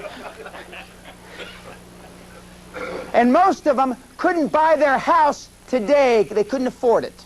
They'd live up where I live. Because they made it in the bull markets of the 50s, 60s, and 70s and something, and now they don't have a pot to piss in or a window to throw it out of. But if I can just get you a little bit closer to that end of the continuum, the Danbo, you're going to be much more successful. Now I'm going to put this back because I don't want you to forget. Because obstacles are things a person sees when he takes his eye off the goal. I don't see obstacles. My mother, I give her credit for one thing, probably the only thing. My mother didn't let me walk until I was 3 years old. She carried me on her hip. Some people said I breastfed till I was 6, which isn't true. That's a lie. It's been longer. Yeah, maybe it was longer. But the other thing, my mother never told me no. She never used the word no. She still doesn't to this day, and she's 73. She doesn't use the word no when I was growing up. Now, some of the girls I used to date used to think that I didn't know the definition of no. But that's not true. But maybe I didn't know the definition of no, because you can tell me no, the deal doesn't work. The banker can tell me no. The accountant can tell me no. I just don't hear no. No means yes to me. If I tell most of you in this audience no, it's no. But it's not no. You make the rules, and we're going to talk about that. You, as an individual, make the rules. Interest rates. Your parents, do you think they'd ever negotiate an interest rate with a bank on their house? Mine never did. Everything's negotiable. I said this at the Harvard Club a year or so ago, chairman of Chemical Bank. I said, is every single interest rate you have on mortgages, either variable or fixed, negotiable? And I kept hammering them and hammering them, hammering. This is the part that got cut off the tape. And he finally said yes. Then he got up and left. Every interest rate the chemical banks got is negotiable. So what about the chicken little doofus banks you do business with? You can go in there and ram it up their backside. You can do anything you want with them. They're yours. They're dead meat. I mean, a $50,000 or $100,000 deposit or a $20,000 deposit is a big deposit to these little banks that most of you do business with. Yeah, what do? When you go in to see the bank, you know, it's like you're going to see the undertaker or something. Because that's the way you've been conditioned. That's how your parents did it and your grandparents did it. But that's not how you have to do it. Because obstacles are things that a person sees when he takes his eye off the goal. Whoever says money can't buy happiness doesn't know where to shop. Now, this is credited to the Sunday Telegram, but guess who said it first? As my wife told the Sunday Telegram when she was being interviewed once, Whoever says money can't buy you happiness doesn't know where to shop. And now in Sunday Telegram, whenever you see it, it's because the Sunday Telegram said it. That's not true. Sunday Telegram is a paper in London, England. My wife said that, God bless her. And boy, she knows. Beverly Hills, the shops, until we got her own private phone number and computer system and all this, they'd call up from Chanel. We got a new shipment in of this and that, or we got this and we got that. They will bring the dresses down to her in the truck, all her size, 2, 3, 4, whatever she wears, and they'll bring them down. Half of my wife's phone calls on her messages are stores trying to sell her stuff. Half. I got a package from UPS the other day, a couple weeks ago now, and I thought I didn't really, the L penny, it didn't look like it could have been a D, so I opened it up, and it's a pair of shoes from some fancy shoe store, and it cost $600, and the little teeny shoes, a little flat, hardly any leather on them. And so I left them on the bed in the master bedroom, and so Linda came home and saw them. She scoops them up with the papers, didn't say anything, and then when I come back in the bed, they were gone. I said, where's that stuff? Oh, what stuff? And I said, you know, Linda, why did you? So I started in on her about buying the shoes because she's got, I don't know, 200 pair of shoes or something. And she said, well, did you need them? No. Why'd you buy them? She says, because I wanted them. I said, okay, well, what can I say, you know? You know? Yeah, she kind of said it all. She kind of said it all. Okay, now we're going to go back to your favorite chart because I don't want you to forget. And the point Linda's making is I buy things when I want them, not when I need them. I had my first Rolls Royce when I was 26 years old. I didn't need a Rolls Royce when I was 26. I used to take it to the 49-cent car wash with my wife, drinking beer in the front. This one used to sit in the cars when they used to go through the car wash. And I remember they broke my antenna off the top. The old Silver Cloud had an antenna on the top. They broke it off, and I was really mad. And Linda says, as I'm screaming at the poor little illegal aliens like we're complaining about here now, and I'm screaming, Dan, we went to 49 cents. We could have paid $2.99 up the street, and that wouldn't happen. So I said, okay, I'll let it slide. But I don't have to go through a Lotus 1, 2, 3 to rationalize, even before I had any money. When I want something, I buy it. God knows my wife has just, after 24 years being with me and 21 years married, she operates under the same, you know, it's hard for me to falter for that.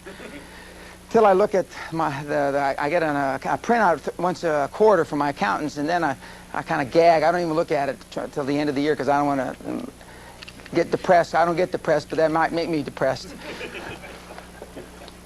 Because I feel good about what I do no matter what, even if I'm wrong. And I've done some hellaciously wrong things in my life, believe me. Okay, now,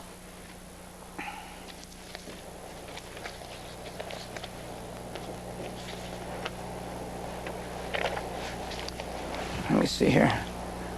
I want to take a short break and be thinking about, because the time is coming close, where we're going to talk about your revelation, what you want to accomplish, and try to be as specific as you can. Now, don't give me a 50-part question. Give me one part, I mean, and we'll walk through it.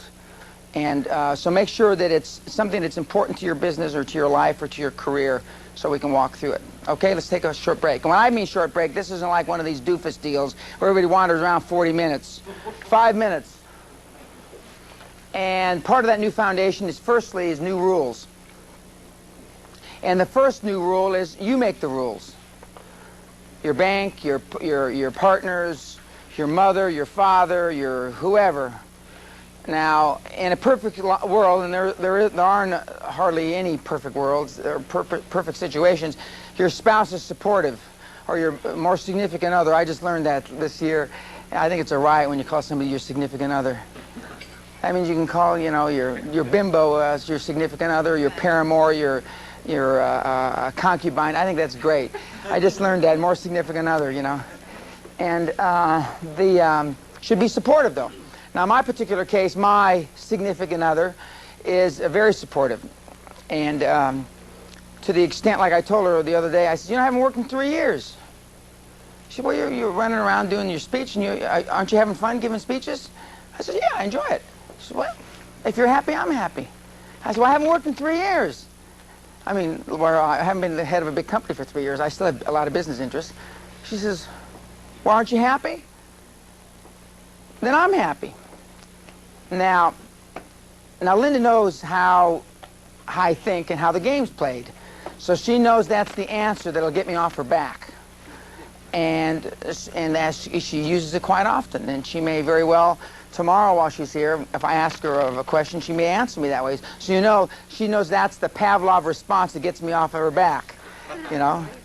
Now, part of those new rules will make some of you uncomfortable because it's almost like being rebellious. But as Thomas Jefferson said long ago, now there's a guy that was into concubines and paramours, now that I think about it. I hadn't thought about that till just now. He truly was one of the fathers of our country. Yes, he was. Yes, he was. And he didn't discriminate either, as far as I could tell. No. Yeah. There at Monticello, you can go to the slave quarters where he kept his ladies of a different skin color, for sure. I'll be damned. So, part of this new way of thinking is to develop a sense that no matter what you say and no matter what other people tell you, it's all right. Because, now, as Evita Peron said, it doesn't matter what the morons say. It doesn't. And Peron, I believe, is spelled incorrectly. Huh? So is Evita? Yeah. How do you spell Evita? E. E. I'll be damned. Well, see, the person that I had this to was a redneck from Texas, so they don't know any better. But the point is, it doesn't matter what the morons say. And most of the people that have been giving you financial advice on your company, most of the people that represent you as accountants, lawyers, business advisors with the greatest respect are morons. They may have higher than the requisite IQ to be 60 to be a moron, but they're still morons because they don't know what, they haven't been there, they haven't done that. Most of the people that you look to for advice, and it gets back to you're going to turn out to be what you hang around with and who you associate with.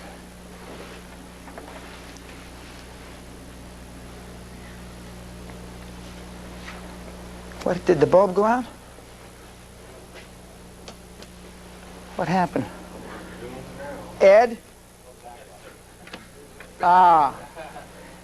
Now, and those, oh, I got it fixed. Oh. And these are harsh words. It doesn't matter what the morons say.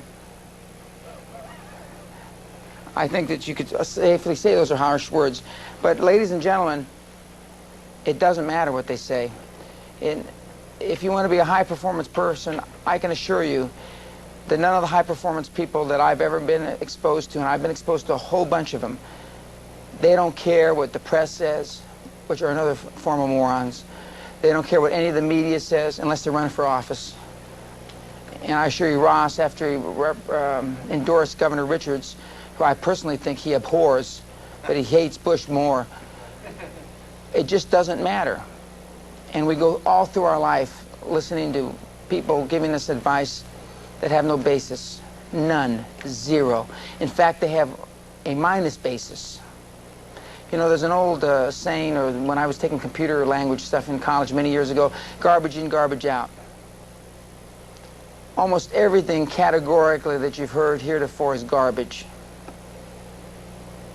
And you wonder why you've got problems or you've had difficulties growing your business. Just think for a moment. When you started your business, for those of you that are in business, or you started your career, the passion you had when you went to work, you wanted to get up in the morning. You wanted to be out there. You wanted to face the problems, the challenges, the whatevers. Now I see people on Tuesday and Wednesday, gee, I wish it was Friday. And now it's because you've lost that passion. You've lost that lust that you had when you first met your significant other. Then it becomes just same old, same old. It's tough to keep that. Craig, how come you looked over at Mary when I said that? It's tough to keep that passion, right, Mary? It's tough to keep that passion going. But if you practice, like all these other things, And I say it over and over again. I practice at all this stuff still. And if I practice at it, God almighty, I can't begin to believe why everybody in this room shouldn't be able to, you know, think that it's important for them to practice. I assure you, the people, the higher you go up the economic scale, the more competitive it is. You can bet your bottom dollar that the other guys practice. All those guys that run these big companies and have these big net worths, and I mean, they practice. Oscar Wilde, who's one of the most successful guys in the oil patch, he still practices his craft. He's very good, tough. All of them do, you know. And just as an aside, for balanced life, we're going to talk about in the next 3 days, Eric Heiden, the ice skater, who's got 36-inch thighs. Is that balanced? I mean, he walks around like this. Is that balanced? He won I don't know how many gold medals, right? So you're looking for the 6 or 8 gold medals without the 36-inch thighs. It doesn't happen. I was away from my family 242 days in 1987. 242. Some of you haven't been away from your spouses or your families 242 days in your whole damn career. And you wonder why your business or whatever is plopping along at 2 or 4 or 6 or 9% growth. That's if you're lucky you're on the growth side. I'm giving you the benefit of the doubt. I'm not talking about the ones that aren't on the growth end. Well, this thing with Evita doesn't want to stay there. Come on. Doesn't matter what the morons say. Okay, enough of Evita. Spell both words wrong. It's all right. You got the moron part right, right? We got that spelled right. That's because I know a lot of morons. I know how to spell that right. I put moron in a lot of my correspondence to people over the last 20-plus years. Has anybody else ever put moron in a letter, a business letter? 1, 2, 3. Nobody's used doofus. I think I'm the only one that ever used. Anybody use doofus? Oh, well, we got a few doofus users. Okay, well, that's good. Because my philosophy is if you want a friend, buy a dog. I'm not here. I don't really care if you like me or not. You know, if you pay me, that's good. If you pay me again, that's better. And if you pay me as many as some of you pay me, that's tremendous.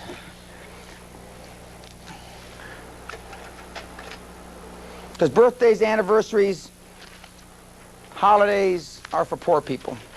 Now, the reason that I celebrate Friday the 13th, my anniversary with my wife, we were married on Friday the 13th, is because I've missed 16 of 21 anniversaries with my wife. And my wife feels that at least I'll be home some of the Friday the 13th, so we celebrate every Friday the 13th as our anniversary. I've missed 8 of my son Derek's birthdays. It's August the 6th. I've missed 7 of 8 birthdays of my daughter, September 26th, and I've only missed a few of my son, oldest son, who's almost 13, January 1st, because you don't do a deal.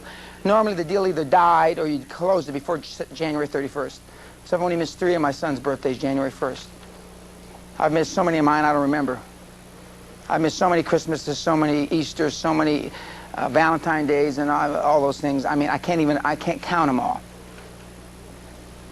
Because when you're in business, there becomes a critical mass in a transaction or in something you're doing, and if you break that critical mass, there's no chance of geometric growth, because you get the business done when you're able to get it done.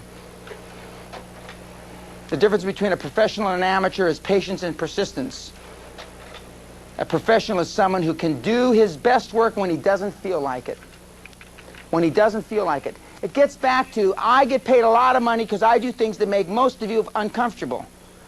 A professional, and this was Alistair Cook who said that, who is a famous British broadcasting guy, BBC, who made, I think, I forget how many consecutive broadcasts, and he couldn't have been well all those 1,500 or 15,000 broadcasts. Just impossible.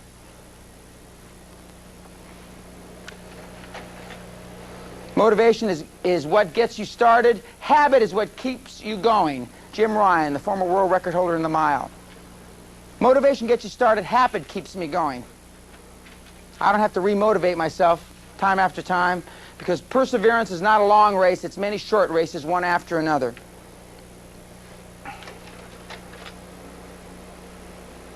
When you get out of here, Saturday evening, you go back to work Monday, people, and you try to instill some of the knowledge that you gained here, people are going to say you're crazy. And that means you're making progress. If nobody says that, what the hell happened to you? What, do you go radical on us? Then that means you didn't learn anything. And then that's too bad. But I'm only going to touch a few in the room. A few more than I've already touched.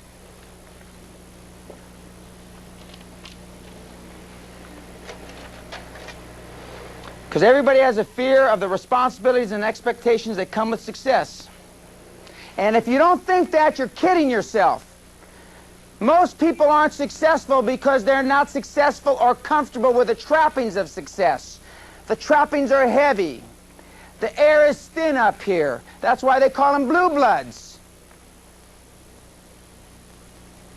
You can't just be a regular guy and go, I use the analogy bowling. I used to give this talk to my coal miners. I used to own quite a few coal mines. You know, then you're just not going to be one of the guys. If you decide that, the analogy I gave them, you want to take a night class in engineering instead of going to the bowling league on Tuesdays and Fridays.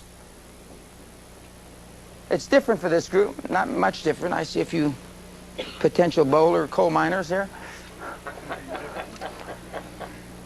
You can't be one of the guys. You can't do the whistle stop at 8 o'clock on Saturdays.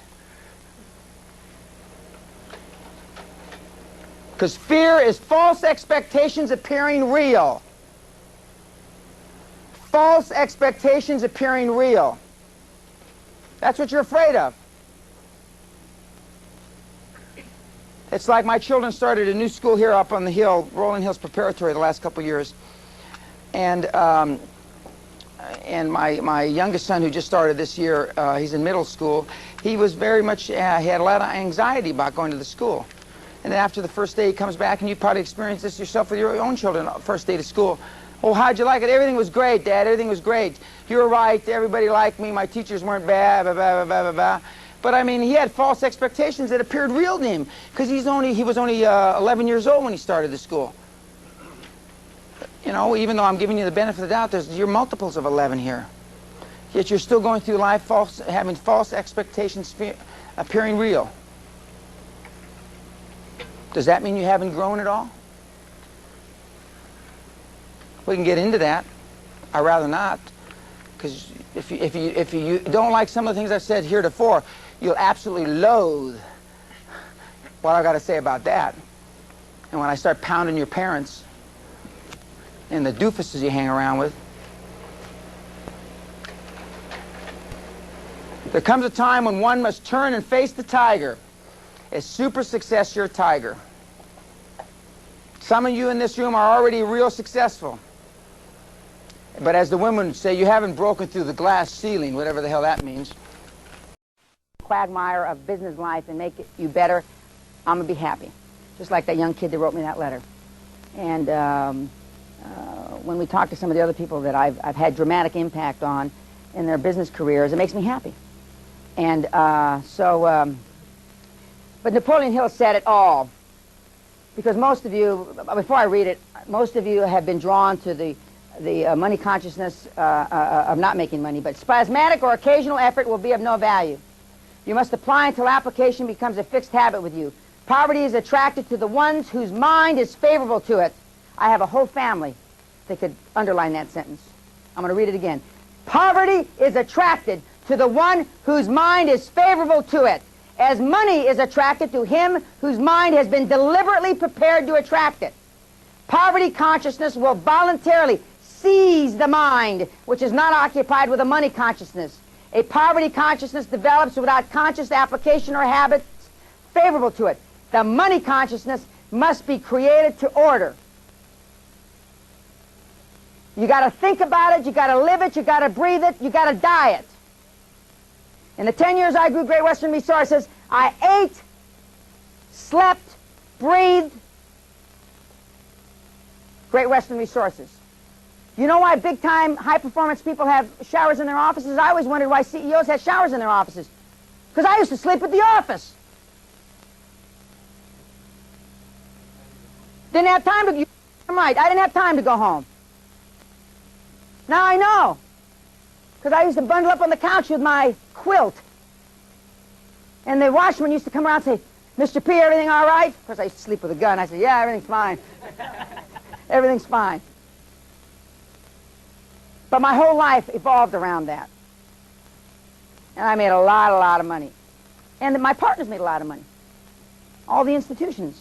The Japanese National Oil Company, the Israeli government, the Kuwaitis, Prudential, I mean, you name it, Citicorp. I mean, we all made a ton of money. Because I was living and breathing it, and Linda was spending it. I was living and breathing and making it, and Linda was spending it. And, you know, but if you're not willing to make that kind of commitment, then don't beat yourself up. A guy at a management conference I gave for the Center for Entrepreneurial Management about a year ago, he got up, he was a Hispanic guy, he owned a electronics company. He says, you know, Dan, I really feel good that I came here because I know high performance living isn't for me. And now I'm not going to beat myself up anymore. Made me happy. It made me happy that now he doesn't have to go home and beat himself and flog himself anymore. Because it's not for everybody, ladies and gentlemen. And whoever told you that it is, it just isn't. So if you get nothing more from today, you can go home and you don't have to beat yourself up.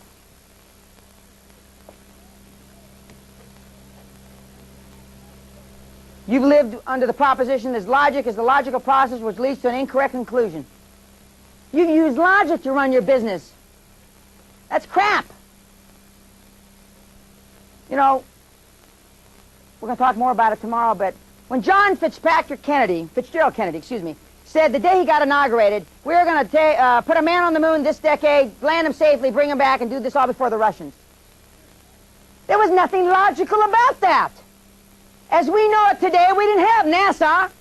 We didn't have a damn rocket that could take a 200-pound payload off the ground. Ours weren't as good as Scud missiles. What happened? October something, 1969, we put a man on the moon. And that was a dodgy deal, too, because they ran out of fuel and all kinds of other things happened. Was that logical? Do you think anything great in this country was based on logic? They told Henry Ford, we can't make a V8. Old man Henry, he didn't understand it. He had about a fourth grade education. You're going to make a V8, so you ain't going to be here. They come back from a year later, we can't make a V8. I'm going to tell you again, they made a V8. Just think if you ran your businesses, or forget your businesses, you ran your life like that. But as a requisite, you can't, you know, to run your life like that, you better not be worried what your neighbors think. Somebody asked me, I went to a deal for the school that my kids go to the other night because I kicked their ass and make a bunch of people put up 400 grand to build them a new gym. And I was one of the principal guys that put up most of the money. And we sat there, and he said, would you like me to introduce everybody? I said, no, I don't want to know anybody here. Friends are problems. And what I got to say to this group, they don't want to know me anyway. And then I got up, and there were some people that you and I know mutually there, and I ripped them. I said, I'm embarrassed to be part of this group, even though I'm one of the principal guys who put up most of the money. Roosevelt High School donates from the alumni at Roosevelt High School give $250,000 a year, and the average median income from Roosevelt High School is $26,000. You pay your maids more than that here. And we got to go begging for $400,000. I'm embarrassed to be part of you. It's a crime. As a high-performance person, we have an obligation to give back. Because I assure you, you're getting a lot more than your money's worth out of this deal.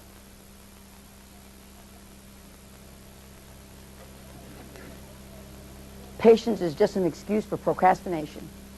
You notice I can go up and down? Unfortunately, as I've gotten older, I've gotten more patient. When I was younger, I wasn't so patient.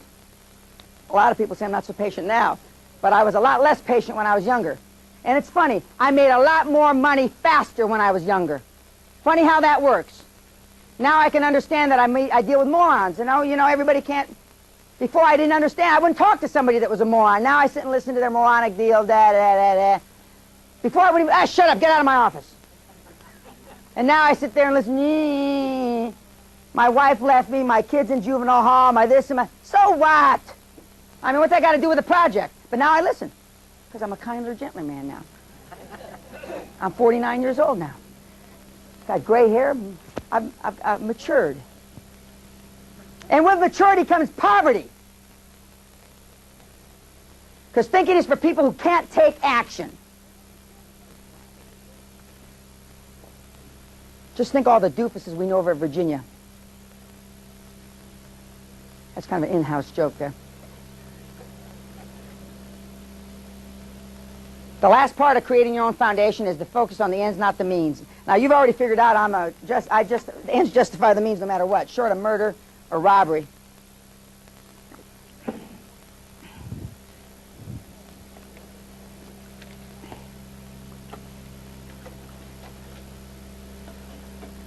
Another very famous personal development guy who says, success leaves clues, ladies and gentlemen. And speaking of success, one of my mentors slipped in the back of the room, Mr. Jerry Orman, who helped me in the energy business, who, when I'm talking about the mentor relationship, two of my mentors are still alive. One has gone to the great, I don't know what the hell. Boardroom in the sky. Well, I'm not so sure it's in the sky where Costa went, but we'll talk about him later. But I'm sure when Mr. Orman leaves the earth, he's going to go to the one up in the sky. Costa may have gone to one under the ground, but success does leave clues. And when I was a young man in the oil business and I would hang around with Mr. Ormond and a lot of other very successful oil men, it's because I wanted to be where they were. I didn't hang around with a roughneck, although that's how he came up. He used to be a roughneck. I hung around with people that I aspired to be. Now, one of the things, and this is slightly cutting my own throat, and Ed's going to throw up here, the seminar groupies are an interesting bunch of people. You know, when I decided to go into this business back in, well, actually, the first one I did was February last year, I attended a lot of seminars to see what the other guys had to say, which basically they had nothing to say, but I went to them all anyway. I paid.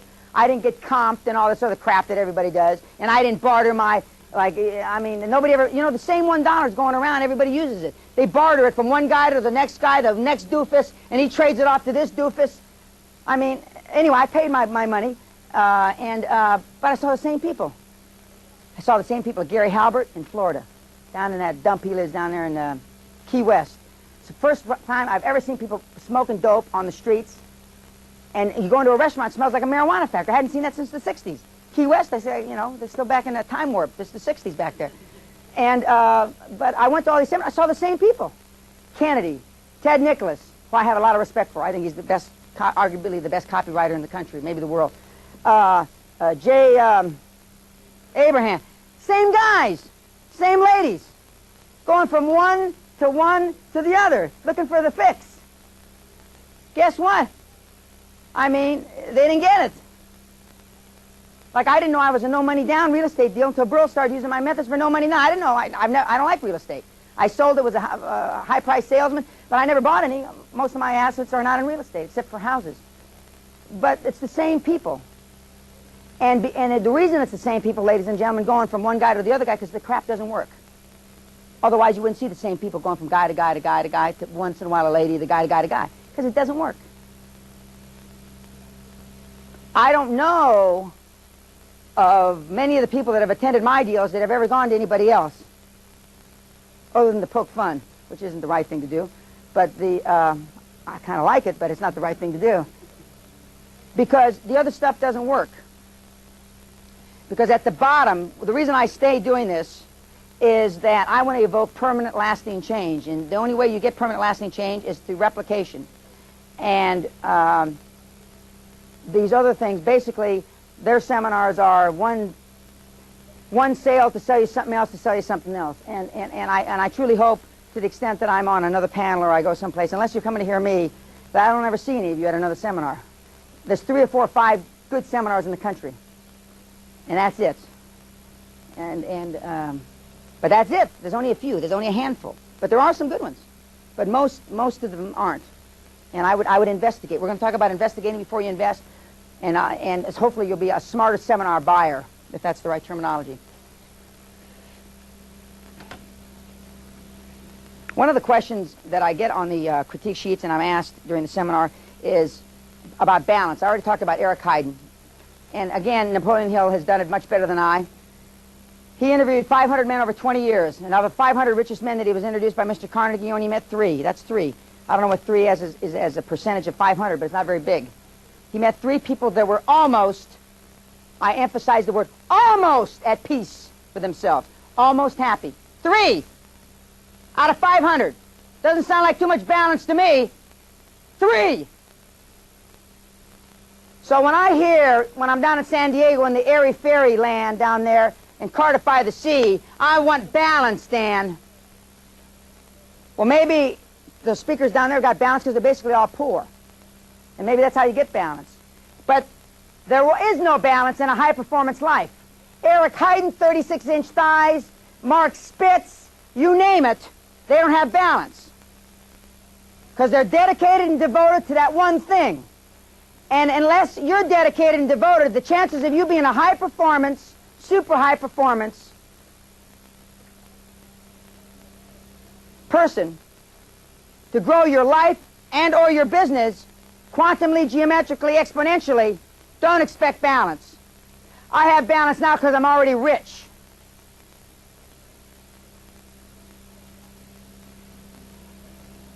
So anybody that tells you any different hasn't been there and hasn't done it. And I've never seen anybody debate that issue with me.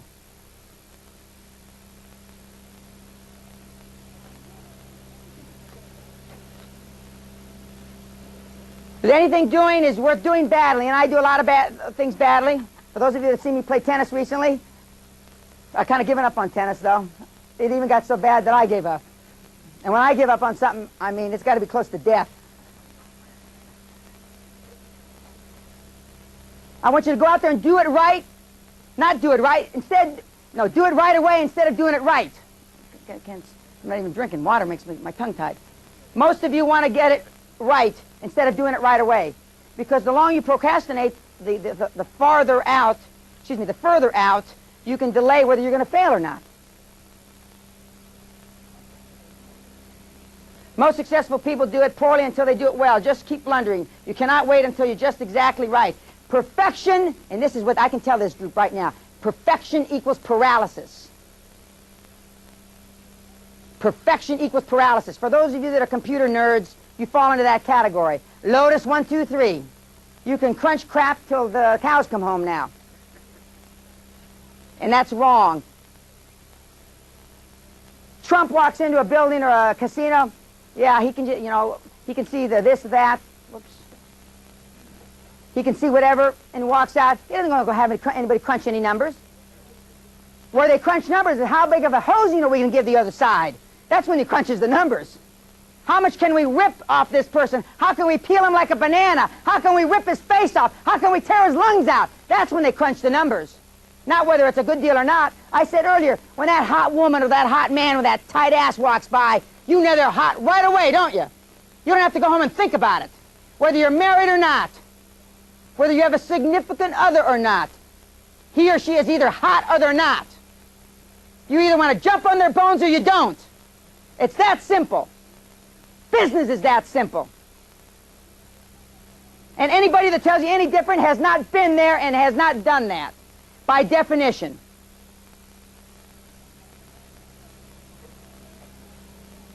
Things should be done 17 times before they're absorbed. 17. Just think of the things that you've done 17 times. You can probably count them on one hand, one finger. And we're not talking about your practice swings, Craig. Because more of the same just gives you more of the same. I wish it were different, but it's not. And it is no use saying we're doing our best. You ever tell me that, I'm going to rip your tongue out of your mouth. Because you've got to be, you have to succeed in doing what is necessary, as Mr. Churchill said. I don't want to hear you doing your best. Hear that, doofuses? I don't want to hear that. It's what's necessary. And if that means being gone on your mother's birthday, being gone over Hanukkah or Christmas, or Cinco de Mayo, for the Chicanos in the audience, I don't care what the hell it is, because at the end of the day, when it's my money, you better do what's necessary. Or you better give your soul to God, because your ass is going to be mine. Everybody says they're doing their best. Best doesn't get it done. Best keeps you in the minor leagues.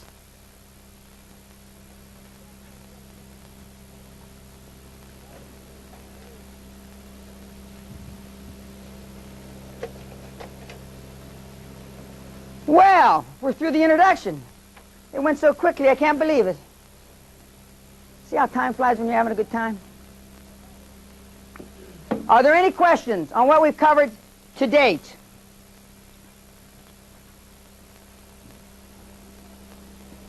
Okay, would you please? Yes, sir.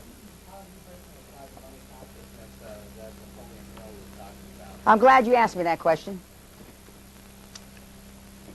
You know how I said that you become what you think about? Obviously, when I was a youngster, a teenager, in my early 20s, I thought about one thing, and I didn't become that thing. Otherwise, I'd be looking like an organ up here. Because I only had my mind on one thing. I was fairly laser beam focused in those days. In fact, I transcended laser beam focus. Because I was only interested in one thing. I think all I do, especially during that one 10-year period, I thought about how to get more money for my projects, how to be exposed to more projects, how to meet more people that could get me more money and or expose me to more deals. My whole life revolved around that. And one of the basic reasons that... Is that right? Yeah. No, wrong side? No, like that. One of the basic reasons, other than I wanted to get away from my parents and my in-laws, that we moved to Scotland, is because we were going public in the UK, and I wanted to have a presence there. And perception is reality. Now, if you're a Scottish institution, and you see that the largest shareholder or chairman of one of the public companies you're investing in just makes a commitment, and this is a big-time commitment, has his daughter just born there, I mean, everything I did, every single solitary thing I did, every single solitary dinner I went to, every single solitary event I went to, every single thought process that I had was devoted to building Great Western. 5 years in a row, we were the fastest growing natural resource company in the world. 5 years in a row. My whole life, everything, was devoted to getting more money, being exposed to more money, looking at more deals, pumping smoke up the backsides of my advisors, getting them promoted above the head of the curve, which we're going to talk about. So they were impassioned with in the same way that I was. When we talk about growing an organization, you've got to share that passion with your employees. If your employees don't have passion, first of all, if you don't have passion, forget it. You might as well blow your brains out. I mean, forget it. Retire, sell your little businesses, you know, get whatever little pennies you can, and go live in Cardiff by the Sea. Because if you don't have passion, how in the hell can you get your employees to be passionate about something? How can you get your employees to... I go to these friends of mine businesses, the work stops at 4:30. If you stand by the elevator, you'll be trampled like steers running over the top of you. How can you expect your employees to be passionate if you're not? If you don't care, if you just like your business is running along, you know, like a single proprietor or a mom and pop or whatever the hell, that's fine. But that's not what this seminar is all about. This seminar is about geometric growth. And after, well, actually starting pretty soon, we're going to hear 4 or 5 people in the audience that have had some geometric growth in just 18 months, less. But it wasn't because they didn't spread their passion. And ladies and gentlemen, sometimes it means you've got to chase, you know, we're going to talk more specifically what quantum means. But I'm going to make a comment right now. Sometimes it's a complete reversal to do something opposite. In the 1800s, the Matterhorn had never been scaled. Matterhorn, which is a mountain that's got Switzerland on one side, Italy on one side, and Austria on the other. The Alps, it's that one that you always see in these movies and the postcards. In the 1860s or 1870s, countless Austrians, countless English like to die on mountains. A lot of Englishmen died on that mountain. They just like to do that. It's like Dunkirk. It's like the Dunkirk syndrome before. It was the Matterhorn syndrome. Dozens and dozens and dozens of Brits have died on that mountain. Well, one Brit decided in 1865 or 1885, something like that, that he was going to try a different way. So they decided, they walked around the other side of the mountain, and they walked to the peak. You could actually walk. Even as out of shape as this audience is, you just can walk up. There's a road. It's like a path. It's built in the rock. And for 100 years, they've been trying to scale it, you know, the face that goes like this. But you can walk up. There are things that you can do in your business that you've never tried, not for any good reason, mostly because of the conditioning that you've had heretofore is bad. and you just try something different. Another example of this is, you know, when you see the fly beating his little head against the window pane and you'll see dead flies. Of course, none of the houses here, they're all clean up the dead flies. There are no dead flies on windows, on the sills anymore. And here you've got an open window just 5 feet away or an open door. The little fly just keeps, that's you and your business. Up against that window pane, and then there's an open door 5 feet away. That's what quantum thinking and quantum growth's all about, is doing something dramatically different. Sometimes it's 180 degrees different. Sometimes it's selling what you've got and doing something else. I was at a meeting of the CEO clubs here, again, the Center for Entrepreneurial Management. I was giving a speech about a year ago, and a man got up and he said, I've lost 55 or 65% of my retained earnings and my net worth of my company that I built over the last 35 years in the last 3 years. And he says there's no prospect for it changing. Now, my advice to him was to turn the key, close the business down. Now, ladies and gentlemen, that went over like a fart in a punch bowl. I mean, he didn't want to hear that. Now, I don't know if that applies to anybody in this room. But, you know, there are things that are mature industries. The steel industry, up until the last 5 or 10 years, was mature. You couldn't make money in steel because of the Japanese competition. Now it's turned around. But, you know, people that closed down steel mills 20 years ago were doing the right thing. But see, to make those kinds of decisions, well, have I pissed my whole life down the drain? I mean, have I done everything wrong? Fear, anxiety, I mean, you got to suck up your pantyhose to make those kind of decisions. And not everybody in the world is capable of sucking up your pantyhose.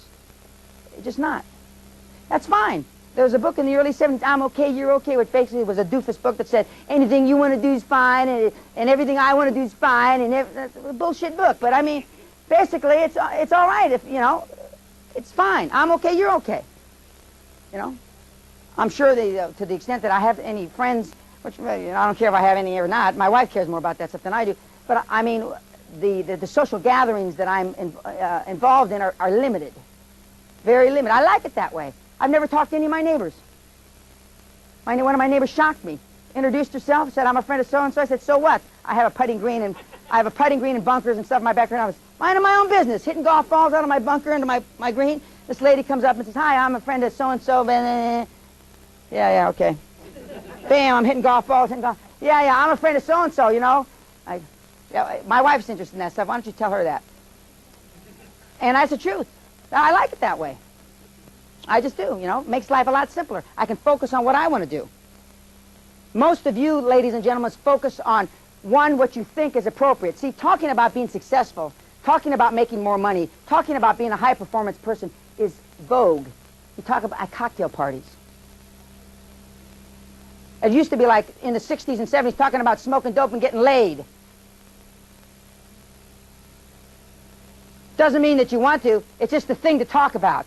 Just like in certain sets, it's the thing to talk about, bitch about how lawyers screw you. I found my relationship with lawyers to be great. One of the reasons I've made as much money is because of the good lawyers I've had over the years. One of the reasons I've made as much money is because of the top-notch accountants I've used. But I haven't been using my brother-in-law or Schwartz and Company or, you know, doofus, a personal corporation. I've been using high-powered accountants and high-powered lawyers. And we're going to talk about that tomorrow. If you're not running your business like you're going to go public, you should, because that means you do the best you can afford, the best you can afford. I always use the best I couldn't afford. I can afford it now, but when I started, when I was at some of the stages you're at, I always stretched because I didn't want to make a short-term solution to a long-term problem. The long-term problem was gathering money. Do you know how easy it is to get money from a financial institution if you have audited big 6 numbers? How much easier it is than if you got your brother-in-law or some doofus controller that you pay $28,000 a year doing your numbers? When I see numbers like that, I say, this is a joke. I don't want to look at these because I know they're bogus. I had a CFO who was a world-class finance guy, Great Western, a guy named John Ernest, who I happened to talk to last night. And he used to give me the numbers. He was controller for Worldwide for Gulf, and he was chief financial officer at Chevron. He said, when he used to give me the numbers, he said, Dan, at best, these are wrong, but they're our best guess, and they'll get us by the bank. Because they were. And we had very sophisticated internal financial controls. Most of you have no financial controls. Most of you sign checks in your own companies. I never signed a check in my company from the day I started it to the day I left. I never had check signing authority. Never. I didn't want to be involved with that.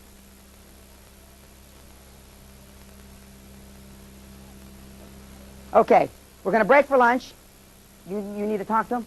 We're going to break for lunch. We're only going to take 45 minutes for lunch. What time does everybody have? 5 of? 10 of. 10 of? Okay, we'll only take 40 minutes for lunch. We'll be back at 12:30. If you're going to eat here, you better tell them to get hustle, because otherwise they give you your menu about 40 minutes from now. The food's good, though. And we're going to talk when we get back about you as individuals, and so be thinking about that. And we're going to devote how we react through the rest of the seminar to your individual See, I'm trying to be 90s problems. Okay, thank you very much. Now, normally, it's been my experience that, or actually it's been my perception, and I was wrong, that we didn't do this portion of the seminar till the end. But I've learned over time that, contrary to what I thought, that the attendees aren't as stupid as I thought they were, and they really do understand their problems. So it's better for us to go through them at the beginning so we can work through them, as opposed to me to come at the end and play God and at the last moment. And that's why we've changed it around. For those of you that have been seeing me a lot of times, you've known that in the longer, the 3 or 5 or 6 day seminars, we normally do this towards the end. But it's critically important that, one, you speak with candor. And I know that that's difficult for some of you because you've been conditioned to bullshit and not tell the things that hurt. Because some of you, it's like we're going to talk about what I call a pay price to action. You know, if you're 10 pounds overweight, you know how to lose 10 pounds. But you don't want to. You don't want to give it. So, I mean, that's why beat ourselves up about it. Most of you know what's wrong with your business or your career or whatever you want to change. And so when you're up here with the mic and with me, I mean, be specific, speak in candor, and because that way you'll get the best input back from me. Ed, are we about ready? And the microphone is? Oh, okay. See how they used to do eeny, meeny? We'll start here. And if you, they want to memorialize this for time eternal, we're going to hermetically seal this and put it in a time capsule in East Los Angeles, near the barrio where I came from, probably where no less than 500 people have been shot and stabbed in the last 35 years. So when you're talking to the camera, look back at them and tell them what you hope to gain, what your revelation, what your challenge is, etc. Shoot. I'm Dave Reeker, and I'm working for a company based out of Vancouver, Washington. Want me to look back at them? Yeah, please. And we sell marketing information via a newsletter. That's the front end of the business, and we sell promotional products and books and tapes. And I've been involved now with it for 6 months. That was my dream, to get involved with it. I'm with a very professional copywriter, and which is what I wanted to do.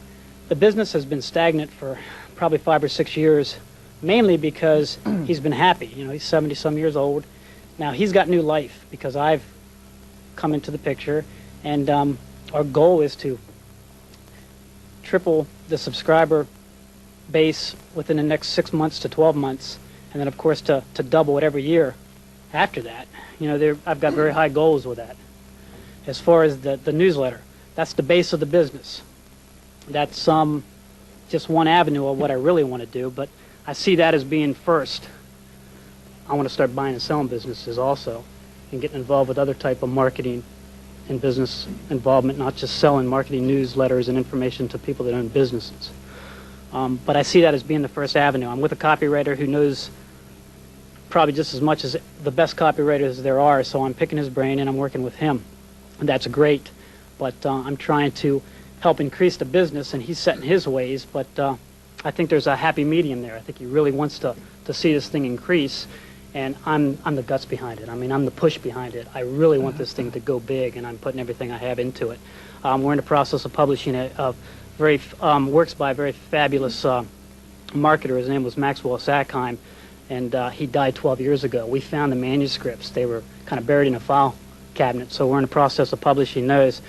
That's going to get me some credibility and get things going as far as finances for myself, and give us some capital to start advertising the business. Because that's great, but we really need to get more people involved with the newsletter. And we also have a service where people come in and do consultations for their own businesses, and we give them marketing advice and so forth, and write their sales letters for them. He's a master at this, but like I said, he's been kind of complacent over the years, and that's where I'm coming involved. My involvement is now getting the business back on its feet, and it'll eventually be mine. He only plans. You know that, or you think that? I know that. It's already been put into the important papers and so forth. He and I have really clicked. I mean, he doesn't have a family. I'm his family. It's good. And it's good. There's some great things here. And I really feel for him. I mean, it's more than just the opportunities. However, the opportunities are what brought us together. And my vision and dream is what put us together in the first place. Now I'm carrying that to the next step, and that's to get this thing launched off the ground. I have big dreams, very big dreams. And of course, since I've met and listened to some of your things, my dreams have really increased over the last 30 days. They're so big now that I have no doubt that I can achieve them, but they're huge. It'll take me a lifetime to accomplish them. We'll get back to him. We'll get back to everybody, but I'm just going to throw out some general comments about what he said. How old is this guy? He's 71. His health isn't great, and he just wants to sit back. He wants to watch me do things in a few years. He's the expert in advertising, so of course he's gonna continue to do that while I do all the legwork, the PR work, the things that are necessary out about. He doesn't like to leave the home anymore because he has trouble walking. Quickly, one, in my judgment, I wouldn't wait a few years. I mean, in a nice way, I try to get him out as quickly as humanly possible. Number two, how long have you been there? Less than 6 months. As a partner, 3 months, but I worked 3 months to get to that partnership. And 3 months from now, you'll know everything you need to know from this guy, and you can always fall back on his expertise, whether he's working there or not. Does he have any hobbies? Is there anything he likes to do? Philosophy. He loves to read. Loves to read. It'd be better if he liked women or something, chase women. Well, he does. Help him indulge himself with some other passion, and because it's obvious, at least for right now, his passion has left this business, and his passion is you now, taking it so it's not going to die when he dies. Somehow get the point across to him sooner than later, because every 3 or 6 month increment that you're going to wait, because you're learning more. Remember, it's not a matter of being ready to take the helm, it's a matter of being comfortable. I mean, the Kirk Gibson story and all these, I mean, it's, was I ready to take the helm of a company that was 100 times larger than my company was when I made my first big acquisition? No. Was I comfortable? Yes, I was comfortable with my abilities. My intuition tells me that you've already, in another 3 months, you'll know more than enough to take the company to the next level. So we'll come back to this, but my initial advice is to do it a lot sooner than later and not wait. Okay. Thank you. Hi, my name is Jennifer Cummings.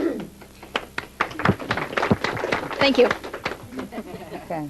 And I'm in the educational business right now, and I knew exactly what I was going to say until right before the break you said, are you focusing on what you think is appropriate? And I definitely am, which is shoots my whole life plan down the drain. So let me just interject something. This is especially true of minority kids that get out of school and think they've got to give something back to the minority community. You know, I was a lettuce picker or the son of a lettuce picker from whatever. That's all crap. I mean, if your race doesn't want you to go be the best you can, whether you give anything back from lettuce pickers, then piss on them. I mean, that's not what it's all about. That's not what made this country great. It wasn't going back and helping the 9 lettuce pickers from your county. What made this country great is people leaving the lettuce picking place and going off and doing something else. And that's why young kids, you look like a young kid. 26. A baby. You know, I got shoes older than her, you know? I got shoes older than her. Anyway, I mean, the young this generation, the 18 to 30 or in the early 30s, you know, that's their cop-out. See, in my judgment, that's normally their cop-out, to do something politically correct. Politically correct, you don't make any money. You know, I mean, fine. If you don't want to make any money, then be, you know, like Nader, the guy that, the politically correct guy that used to live with his mother until she died here a couple years ago. I mean, but that's not what this is all about. So you're right. Well, that's the whole thing. Okay, now go forward. I was illiterate until I was 16, and this one English teacher basically saved my butt. I was delinquent and getting in trouble with the law and all that and getting kicked out of high school. And through her efforts, I learned to read and I became a straight A student and graduated. So I felt obligated to come back. And this is coming back to the Conejo Valley here in Southern California was the last thing I promised myself I'd ever do. But for some reason... You are from the lettuce picking up there? Yeah, Ventura. That was just... Okay, go ahead. I thought I was just guessing because I know there's a lettuce picker in the audience. That's why I was saying. Go ahead. But anyways, I came back to the Conejo Valley and where I know I'm not supposed to be, but through a sense of guilt or obligation. Guilt's the right word. Guilt. I call it Jewish guilt, whether you're Jewish or not. Jewish people put the guilt on you better than anybody else I know, so that's why I call it Jewish guilt. But I mean, most of us act, our whole careers are based on guilt, from our parents, from somebody, from giving back to the community. I mean, if our community, our relatives, our parents, or whoever don't want us to be the best we can, then the hell with them. I mean, the one thing that my mother's pretty good at putting Jewish guilt, but it hasn't worked on me because I don't care, you know, and I've lived my whole life, and all these high-performance people that I've alluded to have lived their whole lives almost guilt-free. So go ahead. So my problem is now that everything that I really wanted to do I steered away from because people have said, you know, you can't be that powerful, or you're a bitch, you're... These are all poor people, right? Yeah, you're cutthroat, all that stuff. That's but, great. Or, you know, don't aim so high, or you could be disappointed, all that. So my dilemma now is, now that I just plunked down a nice chunk of change opening a friggin' learning center. I like that. So, and what do you do now? I came here to grow the learning center, but now I realize I probably just want to sell it. I don't know what I do now. There's probably somebody doofus enough in here to buy it from you. I got 2 or 3 prospects I know that are probably on the... You remember when I said we were giving them a little on the 100 IQ? You probably... I appreciate that. Yeah, I'll point them out to you so you can, you know, you can jump on them like stink on a skunk and sell your business. But no, you're right. And see, remember I said quantum thinking is sometimes a complete reversal? Thank you, God. One person already got it. I'm only talked to 2 so far. I mean, and that doesn't mean everybody won't get it. It's not likely everybody's going to get it. But that's exactly what I'm talking about. It's turning the key instead of wasting your whole life on something that's going to amount to piss. I mean, with a tidy bowl, man. And understanding that, it's going to the other face of the Matterhorn. It's, you know, it's the fly up against the window pane. That's exactly what it is. And when we get to it tomorrow, when we talk about the difference between micro and macro thinking, my reversal was I was a detail-oriented guy. I was a computer nerd before they had computers. I used to spend Saturday and Sundays planning from Monday through Friday. The entire day I used to go in the office. And I had all these great schedules, and then when somebody canceled an appointment with me, I'd go into limbo. I didn't know what to do because my whole schedule, well, I'm going to go to Philadelphia to see this, and I wasn't smart enough to know I needed to make 15 appointments to have 3 or 4 or 5 in Philadelphia. I made 2. And so there I'm there with my thumb up my ass because one of them canceled. But that's what quantum thinking's all about. And you're absolutely right. Yeah, right before the break, David asked me if I was okay because I all of a sudden got very nauseous when I went from being micro to macro. And so I skipped lunch. Yeah, I like this. Yeah, I skipped lunch because I didn't want to lose it on the table here. But so I'm real excited to be here. It's uncomfortable, but it's exciting at the same time. That's great. Now let me just make a couple more comments. Your idea, your initial idea, well, actually your initial idea to get into the educational business, you already figured out that's not what you really want to do. And that's right. You probably should sell it to somebody that's already in the business, the 2 or 3 doofus morons that are sitting around here that maybe I could help convince to buy it. But I mean, that's absolutely right. Oh, no, the one doofus educator left. Harvard wanted to, remember educational business? Ruben, remember how Fidel wanted to start that educational bullshit? Oh, he left. I'll give you his number, though. I'll give you his number. He's one of my Harvard doofuses. No, he's brought it up again. No, he didn't get over it. But, no, that's great. That's super. You're on the right track. Great. My name is Michael Edwards, and I had the pleasure of meeting Dan, as many of you did, at the Town and Country Hotel, and it was really great. I just walked right up to Dan in the bar and introduced myself, and I felt right at home. So I really want to thank you for making yourself available as a mentor to me and a lot of other people. What I do is essentially, basically, I am part of a rapidly growing company that is in the travel business, and we've modeled ourselves after a company that does $20 million a year, and they have 20,000 members accumulated over a 4-year cycle. What we intend to do is cut that in half and make 20,000 members within a 2-year cycle, and outdo them in their annual production as soon as possible. How we do that is we market a travel agent card that anyone who does any traveling can benefit by. And the challenges are, excuse me, Dan, the problems are, is that it's such a new concept, it is contrary to the old conventional thinking that in some ways we're up against a rock and hard place, because a lot of people think that they can't buy this, it's illegal, it's a scam, that sort of thing. And the truth of the matter is that this whole industry was deregulated during the Reagan administration in the 80s, so that anybody in this room, for example, could become a legitimate bona fide outside travel sales agent and then accumulate all the benefits that a travel agent used to be able to get by coloring their hair blue and sitting for in front of a computer for $6 an hour, and so they could brown bag it somewhere in some hotel and get 50% off. What we're going after are entrepreneurs and people who are in the business of traveling and maximizing their sales, maximizing their net cost savings via this particular vehicle. And as I say, the biggest problem we have is letting people know, A, it's legit, and B, going through the process of educating them. So sometimes the sales cycle is a little elongated, more elongated than I'd like it to be, because I'm with you. I'd like to close them right away. But there's that process that takes place that some people are insisting upon, and I don't want it, but it seems to be out there, that people really need to go, well, how do I really work this? Is it okay? Does it work? I don't feel right about it. And entrepreneurs see this right away. They say, how much will it save me? I'll tell them it's going to pay for itself in your first trip. They buy it.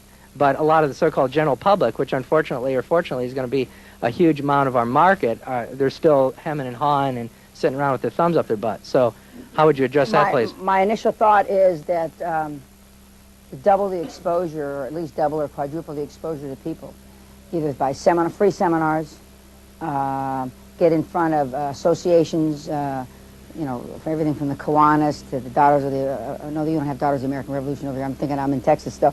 The Kiwanis, Rotary, Red Cross, alumni associations, California State University, which I'm on the trust fund board, and a bunch of the other boards. They have an association that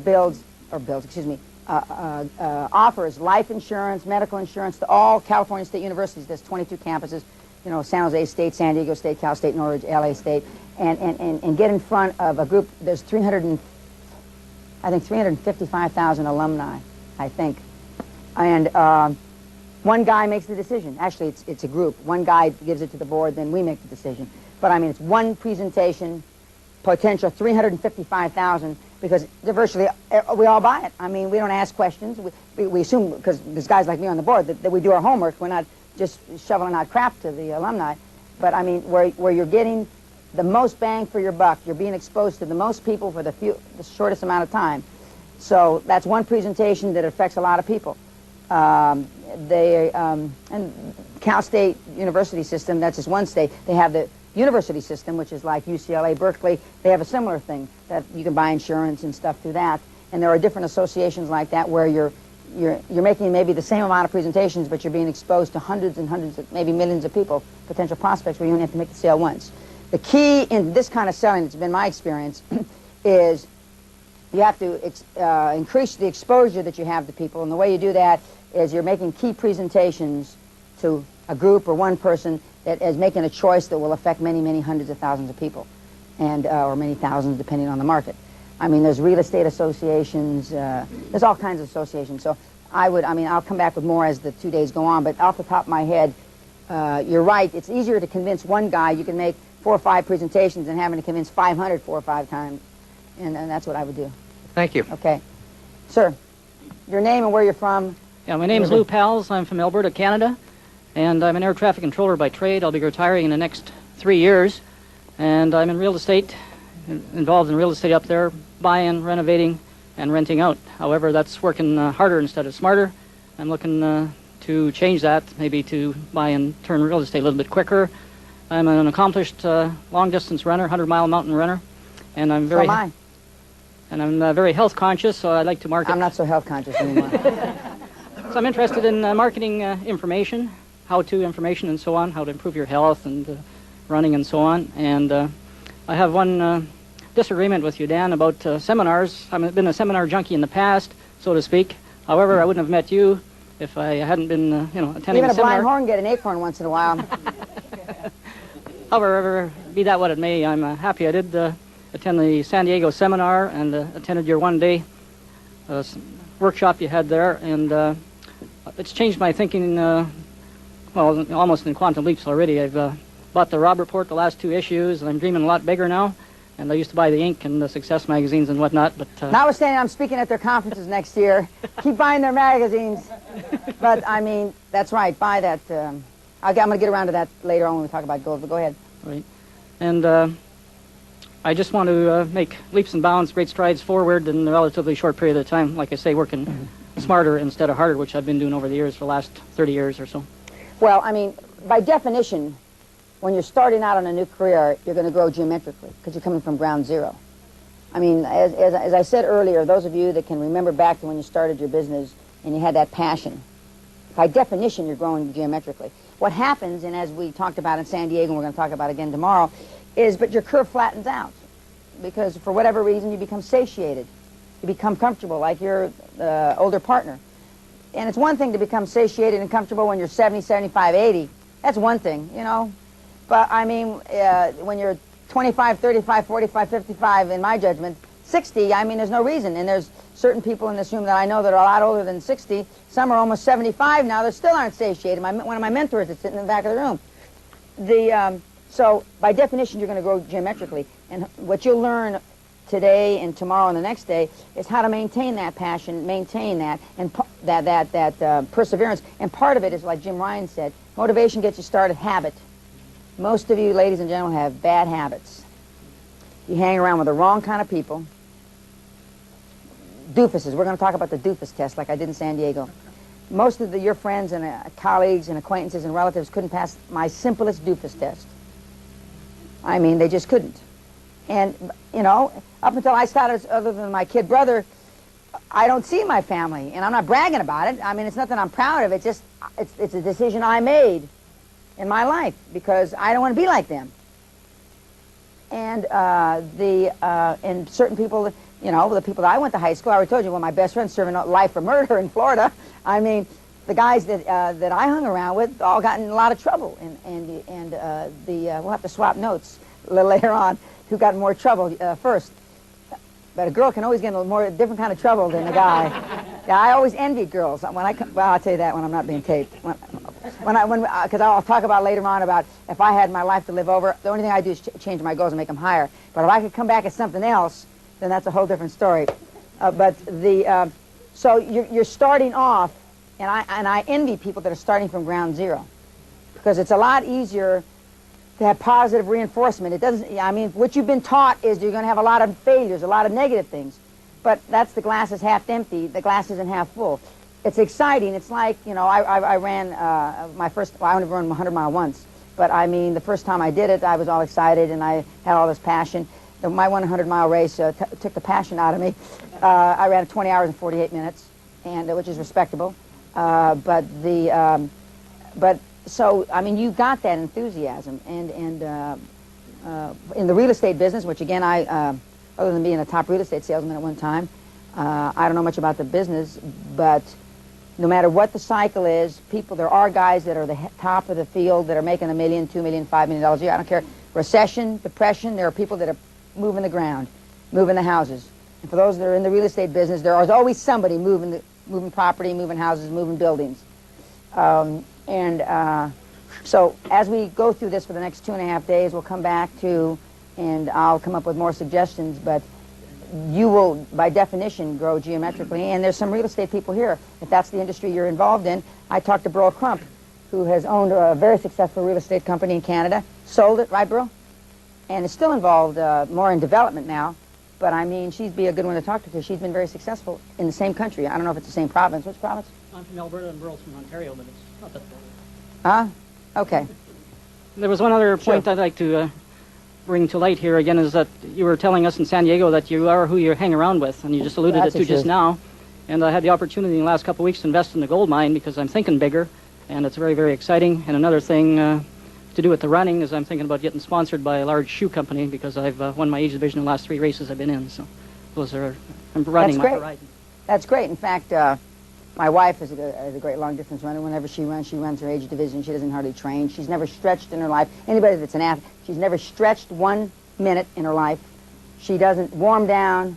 She just rolls out of the car, takes her sweats off, and goes off and runs 10 or 15 miles, comes back in. She doesn't, the amount of sweat she has on a 20-mile run does not fill up that. She has a little bead of sweat on the back of her neck, but she is, one of the opportunities I missed and one of the fortunes I missed out on is when running first got started, we had an opportunity to buy the first running shoe store in San Vicente near Brentwood, where the Juice lives. And I decided not to, and that ultimately turned out to be, the most successful running store in the country, because running became very vogue in the 70s and early 80s here in the United States. But okay, next.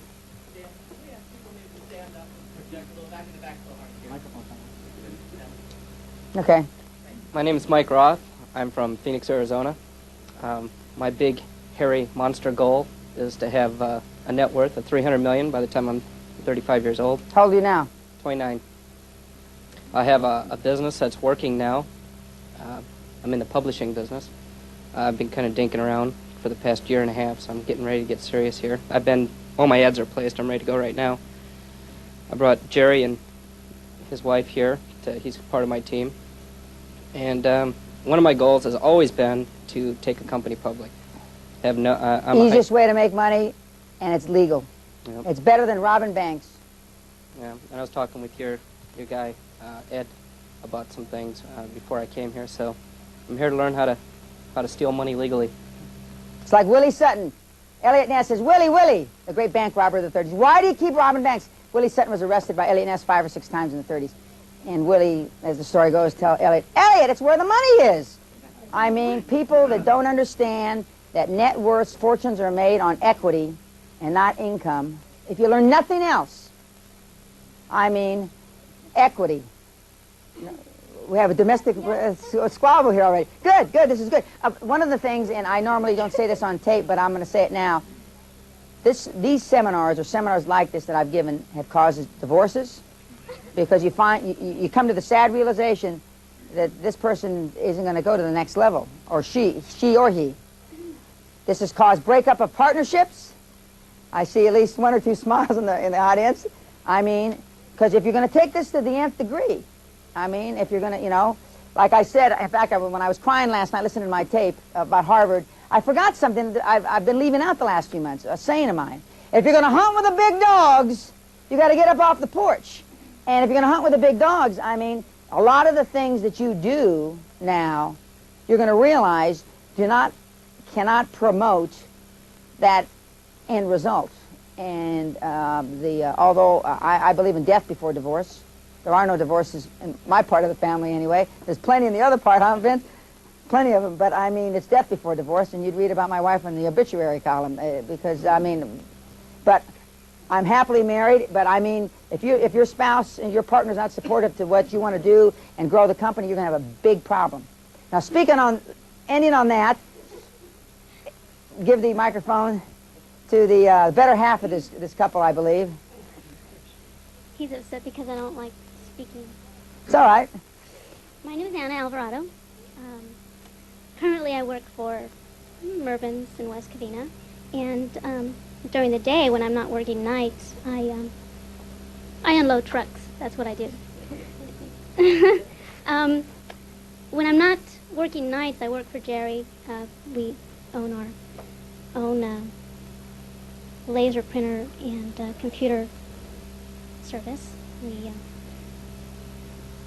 A little louder. You're doing fine. All this energy that I'm putting into doing that, I could be doing something else and building up Jerry's, You should be upset. building up Jerry's dreams.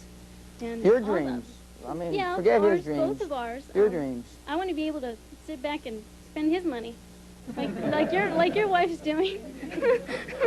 That's what I told him on the way over here. I want to be able to sit back and just spend your money. My wife will give you lessons on that tomorrow. That's about it. Okay. Well, what I would do, I mean, and this probably doesn't interface too well with what your plans are, but I would not work there, and I would see how I could make my laser printing that into the business more productive. Not how, just make it more productive. It's funny how necessity is the mother of invention. I mean, I've been fired 2 or 3 times in my life, once by a board of directors at a public company, once actually twice by boards of directors, once of a public company, once of a private company, and once by one of the big Wall Street firms.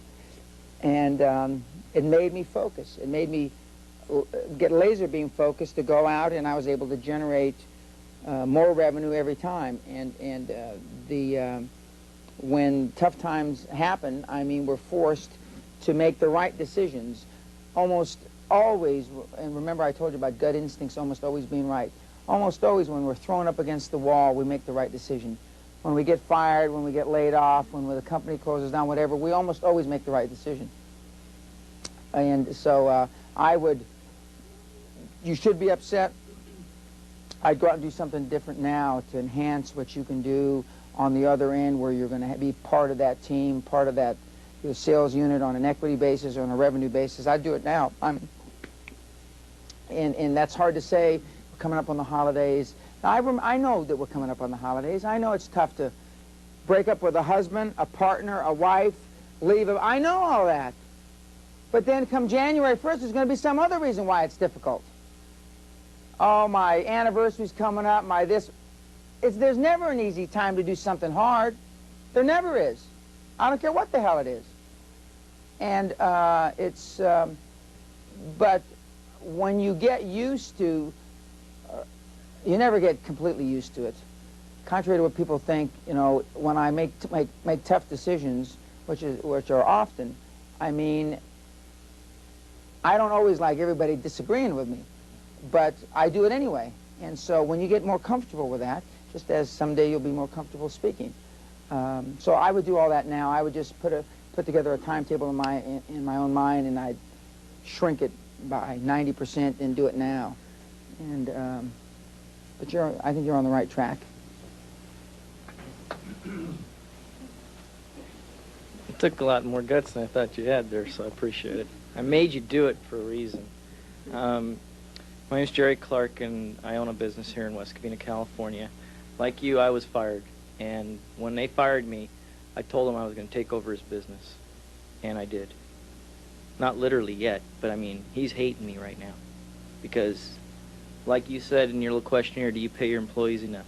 He didn't pay me enough because I was his frontline guy, and I took all the heat, and I saved all his battles. But when it came down to it, he let me go, and I just went to those people, and they said, sure, we'll do business with you. So I got into this business, and now it's been a year and a half, and I'm doing okay locally, but I got bigger dreams. When I was in San Diego, you said something that really just like hit me hard, and that was you told the crowd when you were checking in that there was some guys in front quabbling about a $46 room or something. I forgot that. Yeah. Yeah. That was me. I would be one of those guys quabbling for $46 room. And I said, no doubt. And one of my dreams is to be able to just never have to worry about a sale, never have to worry about a price tag. I want it, I buy it.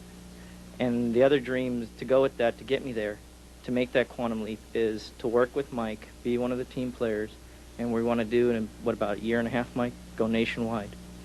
Build that company up. I'm going to build a company up here through the help of Mike, and then turn around and sell it.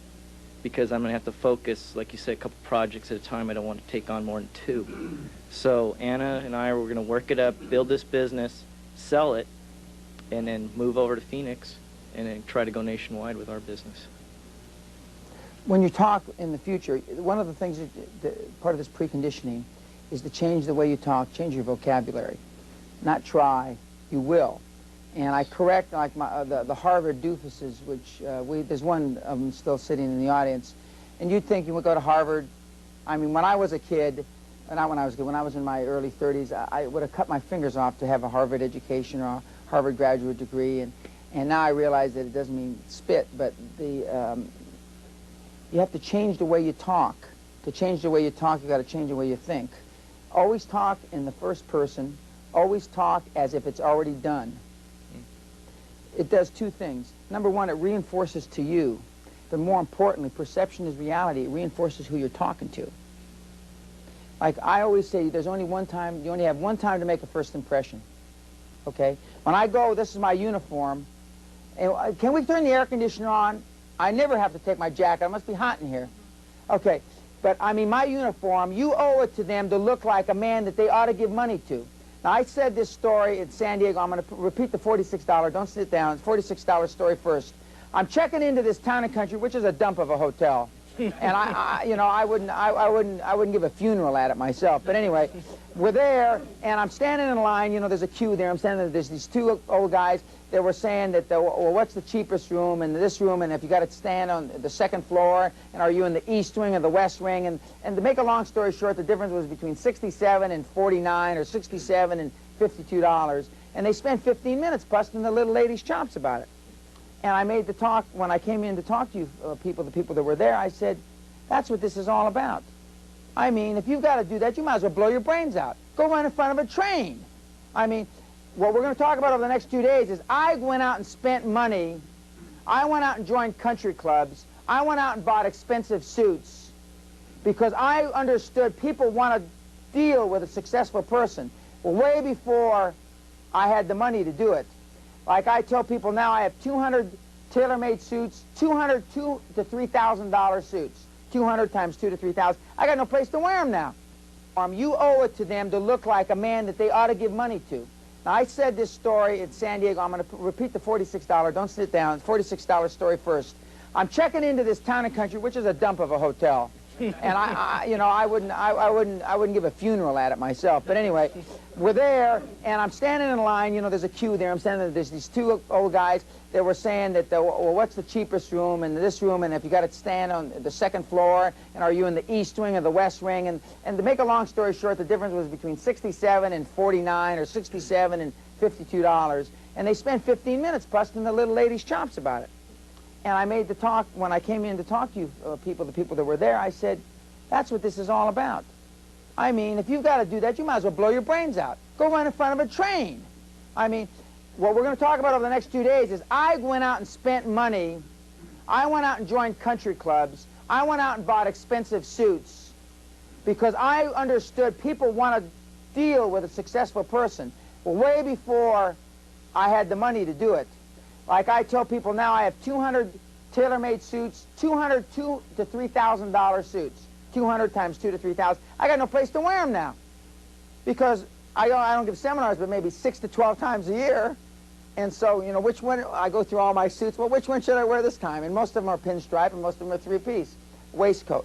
But I had those. I had a lot of them beforehand because you only get to have one time to make a first impression. People want to deal with somebody that they feel successful. That's what the yuppies are all about. They haven't really got it right yet, but the little yuppie generation with their little BMWs, that's just it. You're buying BMWs instead of buying something else, and they all look alike, like little clones, you know, with their little Beamers and their little, whatever the kind of shoes they wear. And, you know, people want to deal with somebody that's successful. People want to be my partners because I've been successful. And, you know, and they'll want to do business with you if you act, you sound positive, you talk like if it's already happened. And believe me, I mean, just as the empowerment that you'll have if you start acting as if you had no limits to your abilities and you didn't care what anybody else thinks, when you start acting like that, I mean, your business will grow more rapidly. Burl's going to tell a story later today about how she changed the way she dealt with the Royal Bank of Canada. It was like, and she's an experienced businesswoman. She's tough. I mean, she's good. But I mean, it was like the whole world changed when her attitude changed with the bank. Instead of coming in on your hands and knees, you know, like they just caught you stealing. Okay? Thank you. Sir, we're going down this side. We're going to come back this way. Name, where you're from? I'm Ron LeGrand from Florida, and I'm in the information business, real estate related. We do a lot of real estate related seminars, the kind you're not supposed to attend. I said there were 4 or 5 good ones. Okay. And we do a lot of hands-on training, and basically our business is taking people and getting them going and getting them to the plateau and getting them to the point to where we can introduce them to you. I'm here because our business is on the edge of that quantum leap that we're talking about. We're doing nationwide conferences and trainings of all kinds, and we deal with real people. We screen our speakers pretty well and our trainers. But our problem right now is we have so much to do that laser beam focused is our biggest problem. I know what the problem is. I hope maybe you can help us work on that. And finding the right people to put in place to make that happen, and trying to think macro instead of micro. I just met Dan in San Diego at what they called a conference over there, and I've only... You got that right. I've never even heard of Dan Pena until I was there and I saw him speak, and he's my kind of guy. I thought the people called me brutal till I met him. And I'm just almost as modest as he is as well. Anyway, that's why we're here, and I hope we're going to be working with Ed back there some, and we're just here looking for that quantum growth. We're looking for that door that Dan was talking about, really. Let me comment on a couple of things that you've said.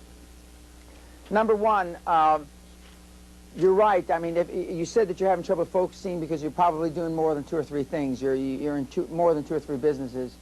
What I would do is find. There's 2 ways to do this. You find the 2 or 3 that are making you the most money, and then you find the 2 or 3 that have the most potential but aren't making you the money.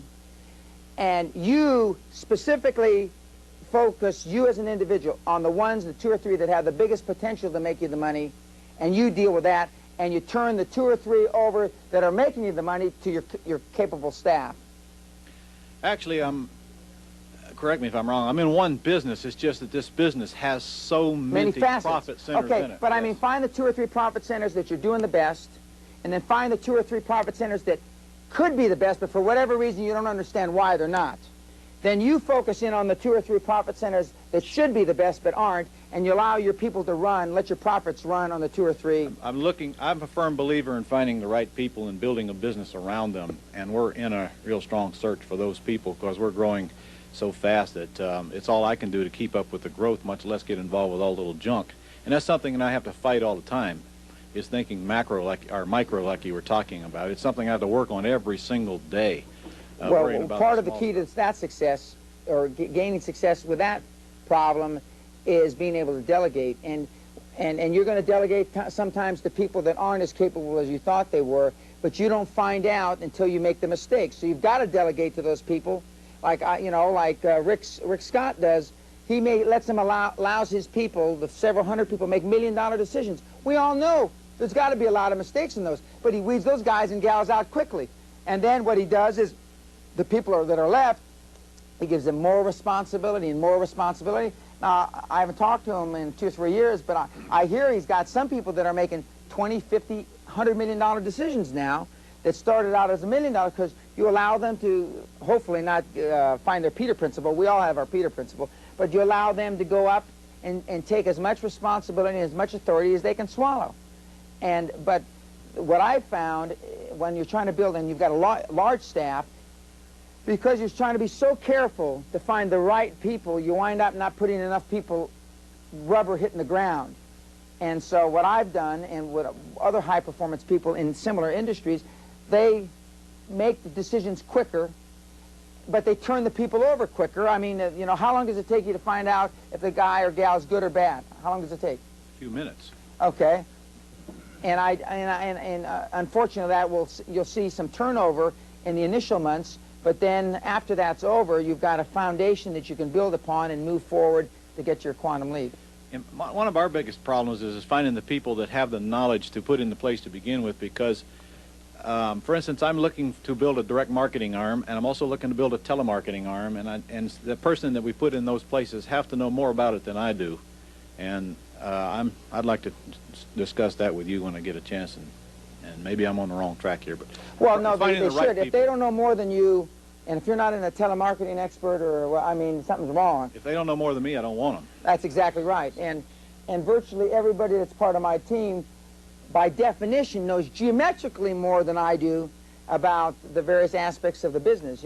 I'm considered a litigious person, and one of my partners is here who's a litigator, and I've been involved in over 200 lawsuits. 214. I've won them all. I've never lost one in the United States.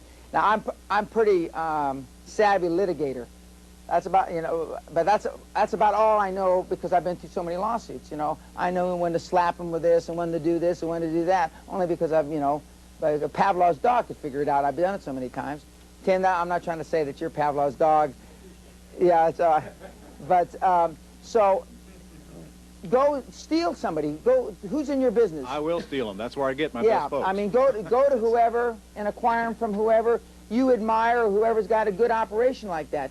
Acquire them. That's what I did. I acquired people that were in organizations where they were as successful as I knew that I could be, but I wasn't yet. And I acquired people from those organizations. Either that or we'll just go acquire the organization. Absolutely. Next step. I never even thought about that till I met you. Okay, the next step is to acquire the organization. You know, they call me an acquisition guy because I've made a lot of acquisitions. But even small businesses, small to medium-sized businesses, you can go take out your competitor. You'd be surprised how low their expectations are. And sometimes, most times, you can buy them out cheaper than you could build it. So I'm here for you to teach us how to do it. Okay, we will. Okay, very good. Next, sir. I'm Emerson Brantley. I'm the marketing director for the LeGrand Group, Ron's group, and I'm here with Ray Rock, all three of us from the LeGrand Group. My initial reason for coming here was to help me start to see better the marginal changes to make our marketing efforts more successful, smarter, not harder. As I was working on the questionnaire, though, I began to realize that even though I've been a person for years that worked with goals and had goals ahead of myself, had them clearly thought out, somewhere along the way, my own personal goals have become muddy. And one of the things that I will come out of this with is a very clear, defined set for my own personal goals, and along with some insights on making those marginal shifts for the quantum growth for our business goals. I found our business goals were a lot easier for me to put down. Two things. One, the reason that he's had this muddy side on his personal is because he has been devoted to the business. That's good for you. That's good. I like those kind of challenges, problems. On a personal side, that you will be able to be better part of a team if you're growing yourself geometrically with your own goals. You know, I used to say that I made more millionaires than anybody in the energy business, guys that work for me and gals. But the better that I help them fulfill their own dreams, the better they work for me in the organization.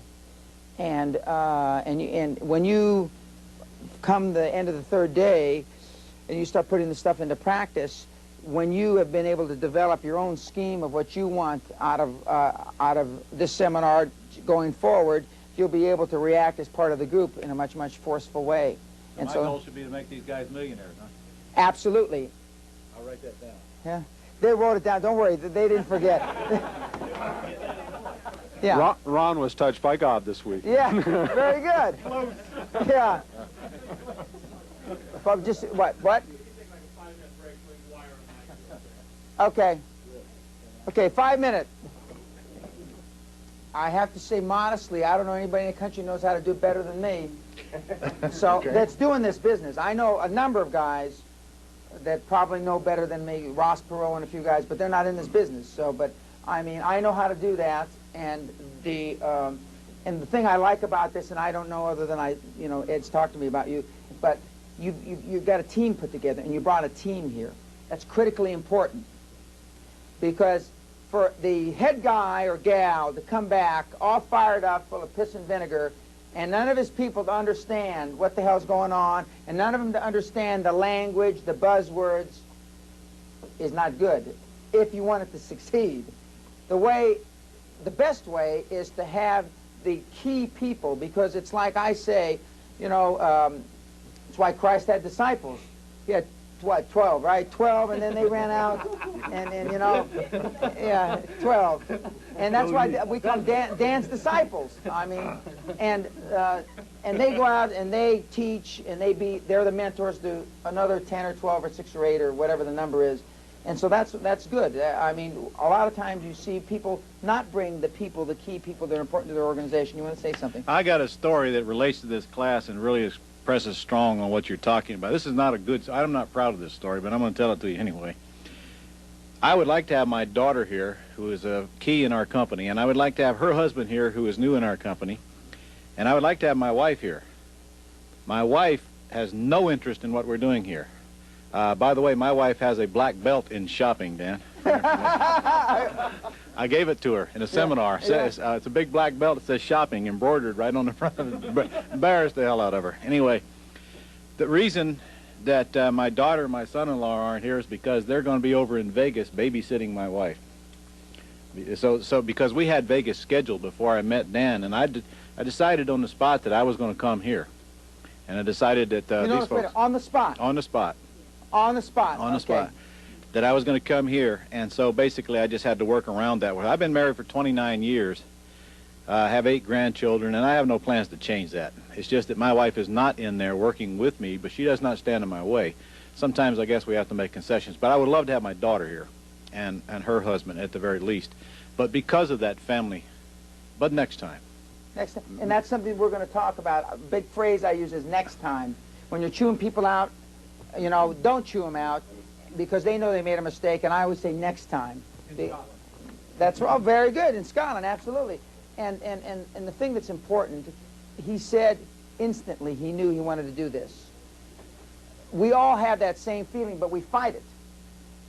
But we fight it. Now, he's already said that he's a pretty braggadocious guy himself.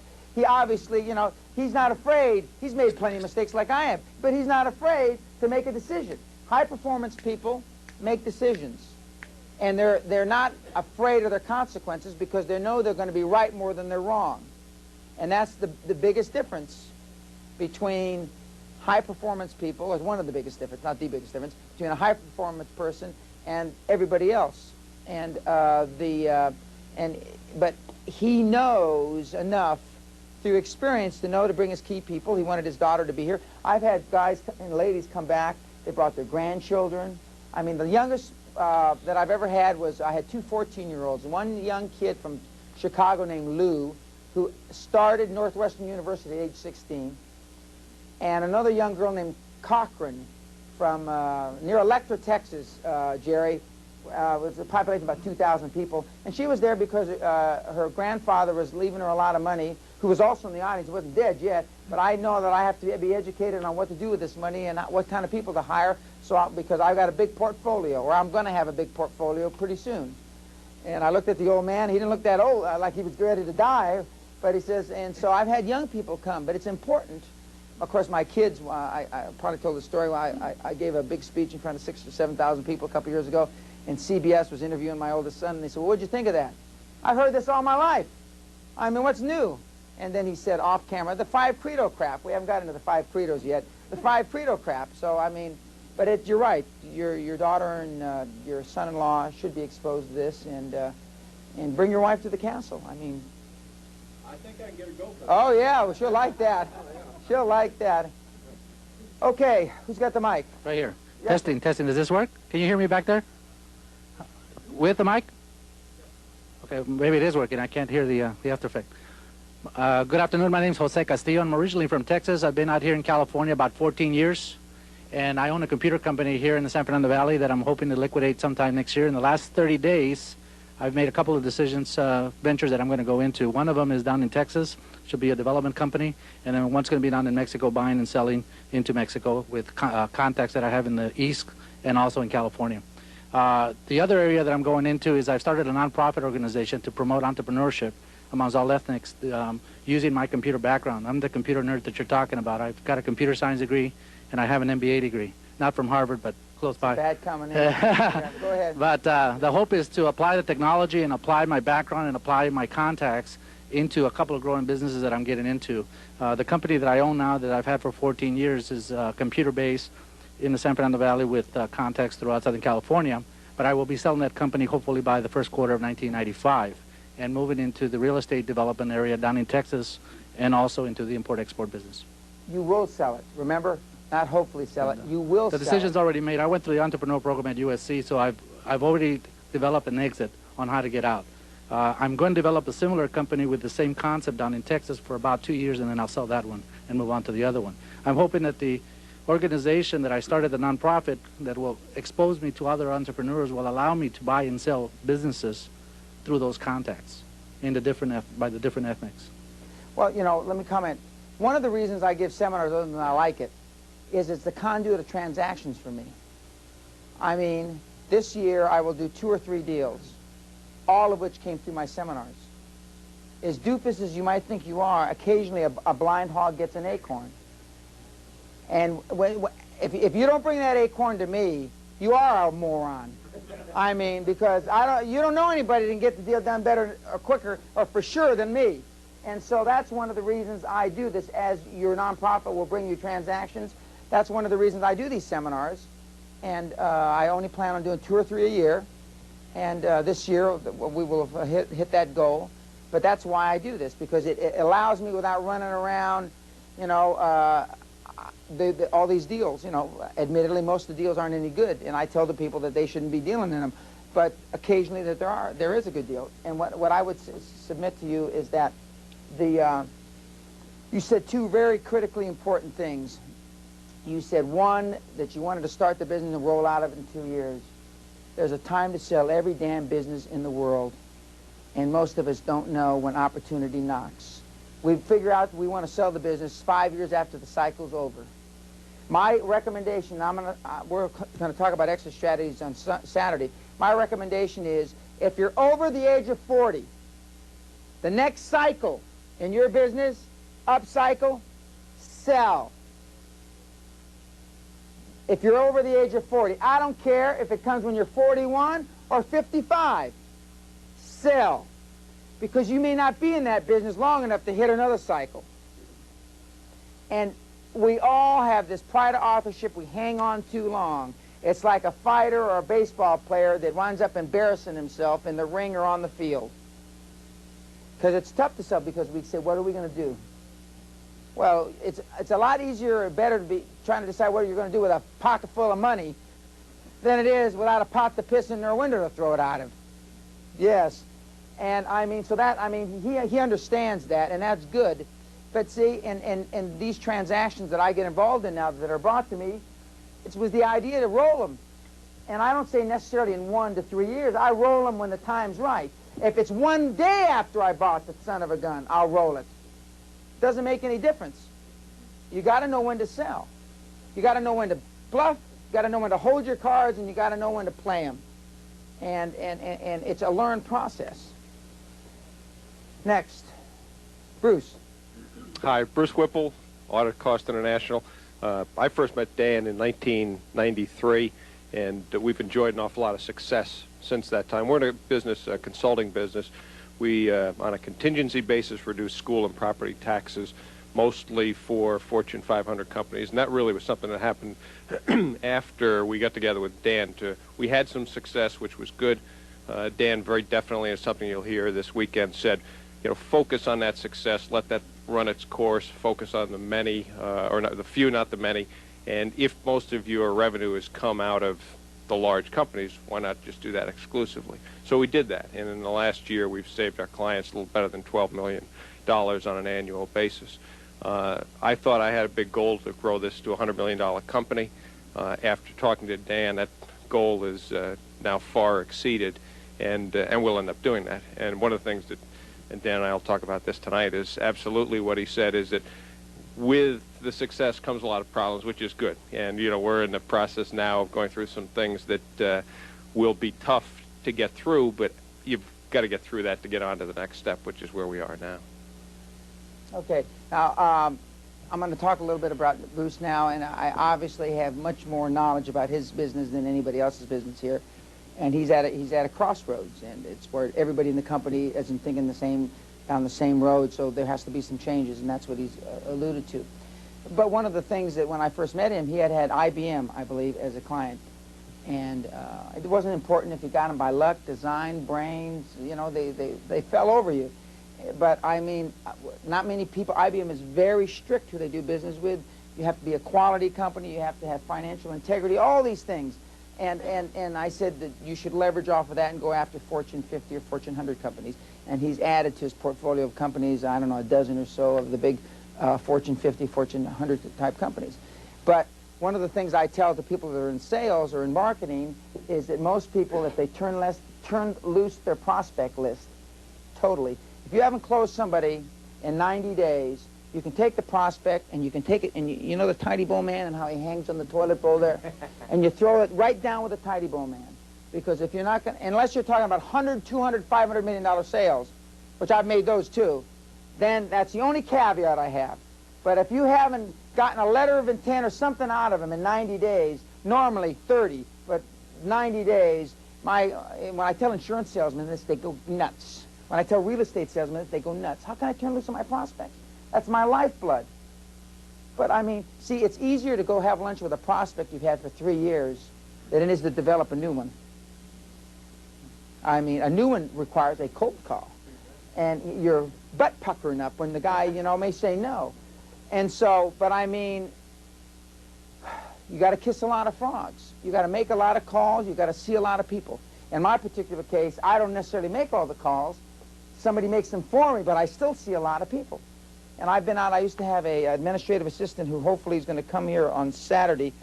He's a young 23-year-old man that saw me at the same seminar we met a year and a half ago, and he came up to me and he said, could I come to work for you for a year for free? I said, get away, kid, you bother me. And then, but he was persistent, so we had lunch, and then he was geographically close to where I lived, and so, make a long story short, he worked for me for 11 months and 2 weeks for free, and he expanded his knowledge tremendously, and then he went off and he started his own business, and he hopefully will be here Saturday, but we'd attend all these meetings. He said, why are you talking to these morons?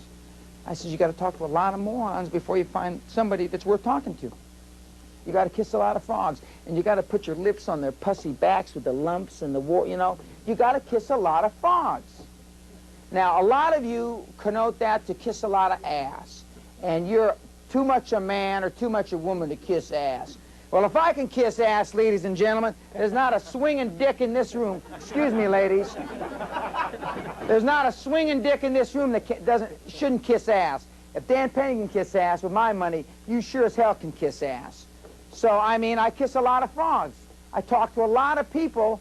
You know, my kids even come in and listen. When I had originally the Magnificent Seven, these Harvard doofuses come to my house, and one of my sons came in and listened. You know, after the kids left, they're a young man between roughly 26 and 31 or something like that. And my oldest son, Dan Jr., says, why are you wasting time with these guys? These guys don't know anything.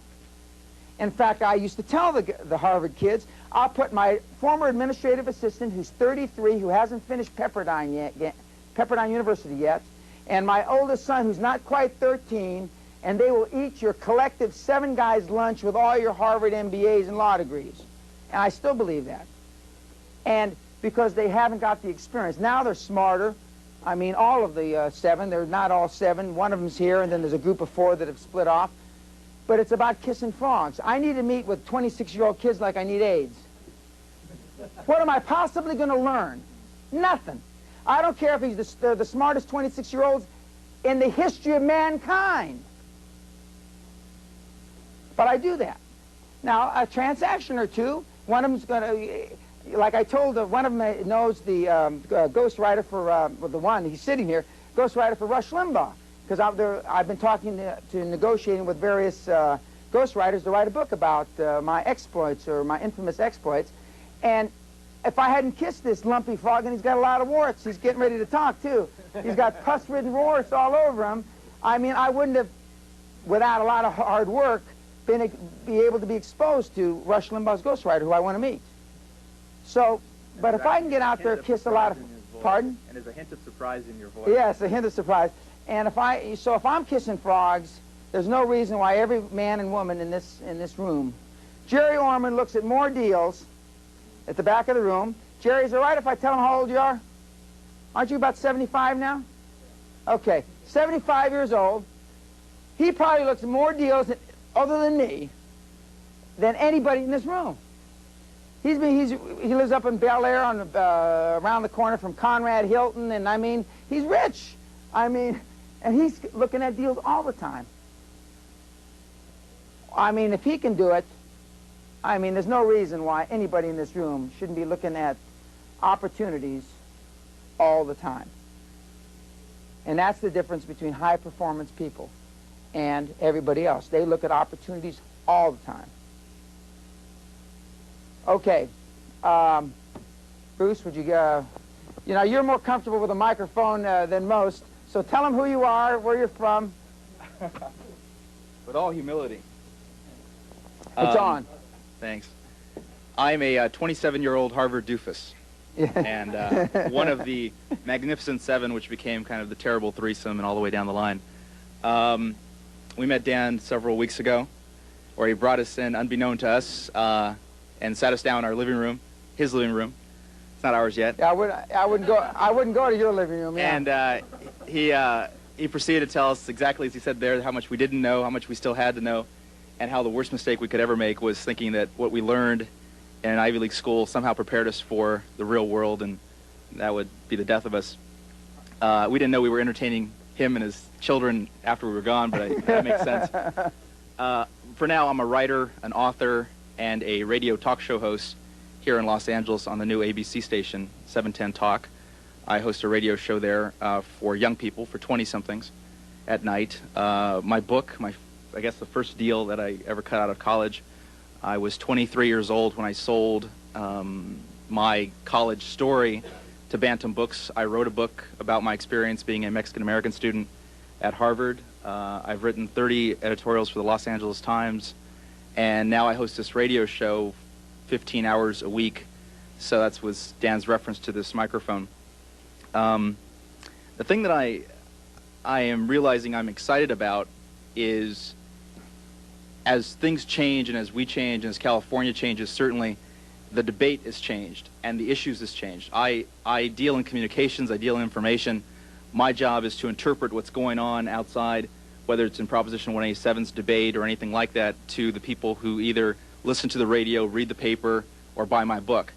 And after they've gotten that information, you sell them some Snapple in the commercial break and they go on their way. Everybody's happy.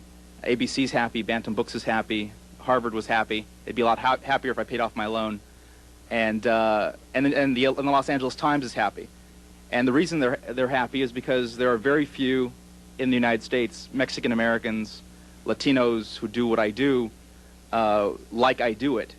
And to that end, I'm able to contribute something to the overall debate.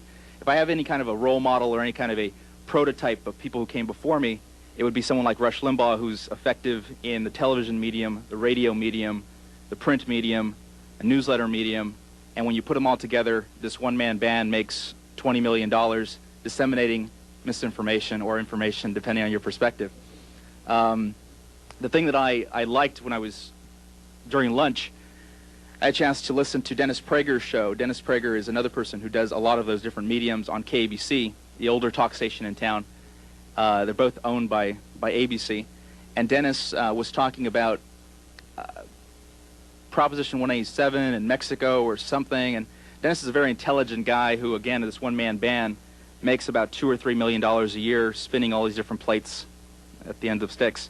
But he got it wrong. Dennis was, today on the radio, at one point dead wrong about some facet of the immigration debate. And I'm half Dennis's age, but I know in my heart and in my head that he's wrong. And tonight on my show, I'll say that he's wrong. And what I find unique about that as a 27-year-old is that as smart as Prager is and as much money as Prager makes, there's something I bring to the table by virtue of who I am and the experiences I've had up to this point. So it's reaffirming. The best call I got this week, we were doing a show on homework, or maybe it was last week, and just to tell you that I'm constantly learning, constantly challenged, we were doing a show on homework, and there was a kid who was 12 years old who called our show. It just blew my mind that a 12-year-old would first be listening to talk radio, and second would call a talk radio show. Okay? This kid's scary. This kid is probably horribly screwed up given the fact that he's listening to talk radio at 12. But he's sitting there at his computer in his email, who knows what, and he's going to comment on this thing. His name was Max, and Max haunts me to a certain degree because I am dying to know what makes Max tick. Max isn't even part of my generation. He's so young.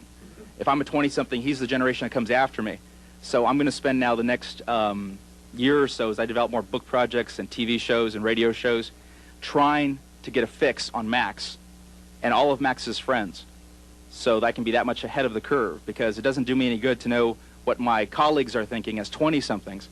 That was challenging to a point. I really want to figure out what makes Max tick. And that's it. Max says he does a lot of homework, and he had, I guess we were talking about a proposal up in Half Moon Bay to get rid of homework, and that whole debate, it had started. And Max's perspective was that, you know, he's doing his homework, and he's obedient, he's a good kid, but he wished the teachers were more efficient in terms of streamlining the homework. Because they've always given, as long as they've been teachers who give students busy work, just to keep them busy. The difference is that Max is 12 years old, and Max knows better than I knew when I was 12 what busy work is. When I was 12, I just did it. I didn't know if it was busy work or important work or whatever. Like my kid, don't do it. I mean, see? Yeah. Well, he's already heard this comment. I had dinner with him not too long ago, and I told him that he had the gift to gab. He had the gift to, in a fairly articulate way, vis-a-vis how old he is, get a point across. And although I've only heard him on the radio one time, and that was by accident, I said that he can make a lot of money, because when I was a young sales manager going to graduate school, and I remember my boss, a disbarred Boltall, which is Berkeley's law school lawyer, tell me, Dan, as long as they don't cut your tongue out, you're going to be rich someday. You can stay out of jail. I mean, and this young man, notwithstanding his Harvard education, is had a lot of success for his age. And but I told him that to not be lose focus on what he does well, and he should continue. I don't know how good his book is. He gave it to me. I just thumbed through it. I can read 6,000 words a minute when I want to, which isn't very often, but I read his book in about 7 or 8 minutes. And and I'm not 20-something anymore, and I don't consider myself a minority, so even though my name's Pena, so a lot of what he had to write I couldn't relate to. But that, you know, I'm not his market. But so I've told him how to stay focused, and in the media that he can flap his lips. And to the extent that he can develop his writing skills, that's fine. He may already have them. I'm not the greatest judge of that. But because people like Rush have, you know, has developed I don't know if a corner on the market is right, but I mean, he's got a niche, and it goes to prove there are a lot of people that you wouldn't have thought before the Rush Limbaugh era thought like Rush. He's got a following that you wouldn't believe. And although I'm at that end of the continuum myself, I don't listen to Rush that often on the radio or TV. And I've told him basically to develop that niche and stay to the knitting, his knitting, and stay to what he knows and understands, and he'll make a lot of money. He'll make a lot of money. Next, sir. My name is Brian Lowe. I'm from Los Angeles. I'm a medical doctor. I specialize in rehabilitation. Most doctors, they make comfortable livings, but the ones that do really well, they invest their money, and I thought, you know, a business is, you know, your best investment. So I'm here so that you can rub off on me so I develop your mindset. About 3 months ago, I started a vending machine business, some small machines and some small businesses. It takes a fair amount of time. It doesn't produce very much money. You probably vomit if you saw it. So before I walk away from it, because I was considering even just walking away from it and dumping it. And that's your initial gut instinct? Yeah. You're probably right. I mean, I'd be walking away from $30,000. I mean, a doctor. I mean, that's just a couple of slices. Yeah. Don't worry. I was thinking, you know, before I walk away from it, I was thinking, if I can make this business work, you know, be successful, the things I would learn in this business, I could probably apply to any business. So I was thinking maybe I could use whatever I learned from you and make this successful before I, you know, walk away from it. Okay. 3 things off the top of my head. 1, if you think you ought to walk away, you probably should. 2, if you're not going to walk away, I'd find some young budding entrepreneur, give it to him, keep 40% or something, let him run with it. You'll learn through his mistakes. You don't have to do them yourself. Okay, the third least attractive is for you to have to do it yourself. And I don't find that as a viable alternative. I mean, it's one of the two: either walk away or turn it over to somebody else. There's some businesses in this room that are being run, that I control, run by young men, and I'll learn through their mistakes. I don't need any more mistakes. I don't need any more experience vis-a-vis that. But I mean, although we'll go back and we'll develop a different, perhaps a slightly different point of view as the days or the hours go by. But your instincts were probably correct, your initial instincts. Okay, thanks. Okay.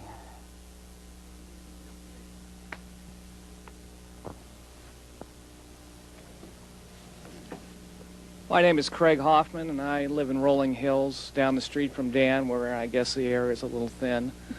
Dan and I became, well, I don't want to say friends yet, but we've known each other, I don't know, 8 or more years. We met through our wives. And I guess I'm one of Dan's friends who he doesn't give a damn about unless he wants to earn some money on the golf course. And if he could putt, he would have probably been able to accomplish that. I'm president and owner of a Southern California regional restaurant chain. I have 12 restaurants and do about $30 million a year in sales. And Dan is always busting my butt when we're playing golf, telling me I should do something with my measly little company. So I thought with your measly little life. In my measly little life. So anyway, I've come here to learn the wisdom from Dan. I get back to the business dream a little bit. My dream is to start a new restaurant venture, take it public, and develop it nationwide into a chain doing $250 million. And that's my goal. Craig and I have known each other a number of years, and he's been to my home in Scotland, and his better half isn't here this afternoon, Mary, and I do continue to bust his jaw about, you know, his business and how he could run a much larger organization. He's a hands-on manager. He's a micro guy, and hopefully, at the end of this this process, not hopefully, he will have the knowledge to be a macro guy. And because in the industry, as far as I can tell, I mean, there are not many people that run restaurants more efficiently than he does. So, and he's right. If I could putt better, that's why I put a putting green in. You know, I built my own golf center in the backyard so I can become a better putter. But Michael. Hello, my name is Michael Wan. I live in San Marino, California, and I own a marketing firm which is related with the communication, telecommunication related products. And my dream is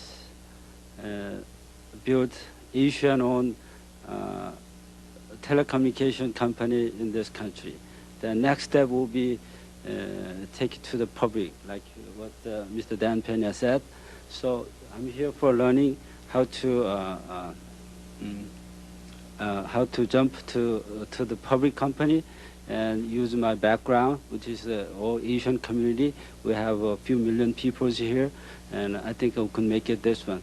I hope I can learn something from him here today. Thank you. Michael and I have worked together. I've worked with him on this Asian telecommunication company, and we're still continuing to pursue it. His forte is on the marketing end of the telecommunication, both through telemarketing and direct sales. And this is the first opportunity he's had to come and listen to me, although we've dealt for several months, and we've come very close to putting a couple of deals together, which is important, important aspect or important thought. Everything I touch, everything I do doesn't come to fruition. It doesn't come to fruition because I didn't try to make sure it did come to fruition, but high-performance people realize that to hit a home run, to hit a grand slam, you got to be up at the plate. Not only do you have to be up at the plate, you can't watch them throwing, you know, aspirins by, you know, fastballs. You got to swing at the plate. Now, I've swung at the telecommunication plate 2 or 3 times in the last year, and I've struck out, you know, all 3 times.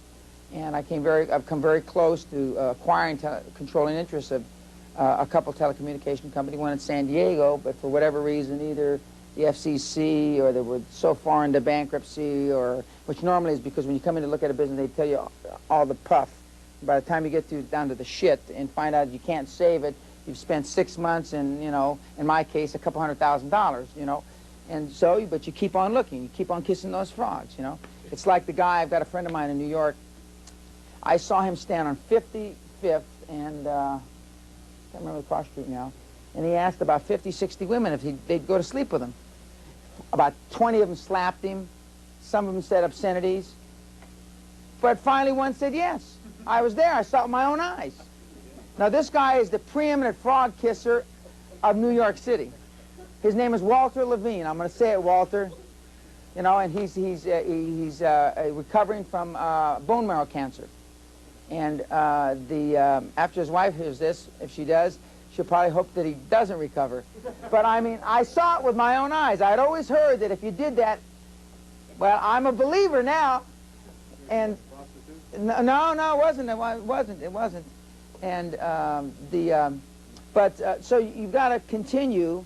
We've continued to look at telecommunication deals, and I don't like all the money I've spent on due diligence and all these other things, investigating.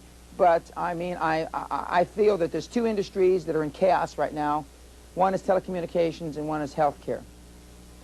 And Rick Scott, my former lawyer, has got healthcare not tied up, but I mean, he's got a $16 billion head start, so I'm not an idiot.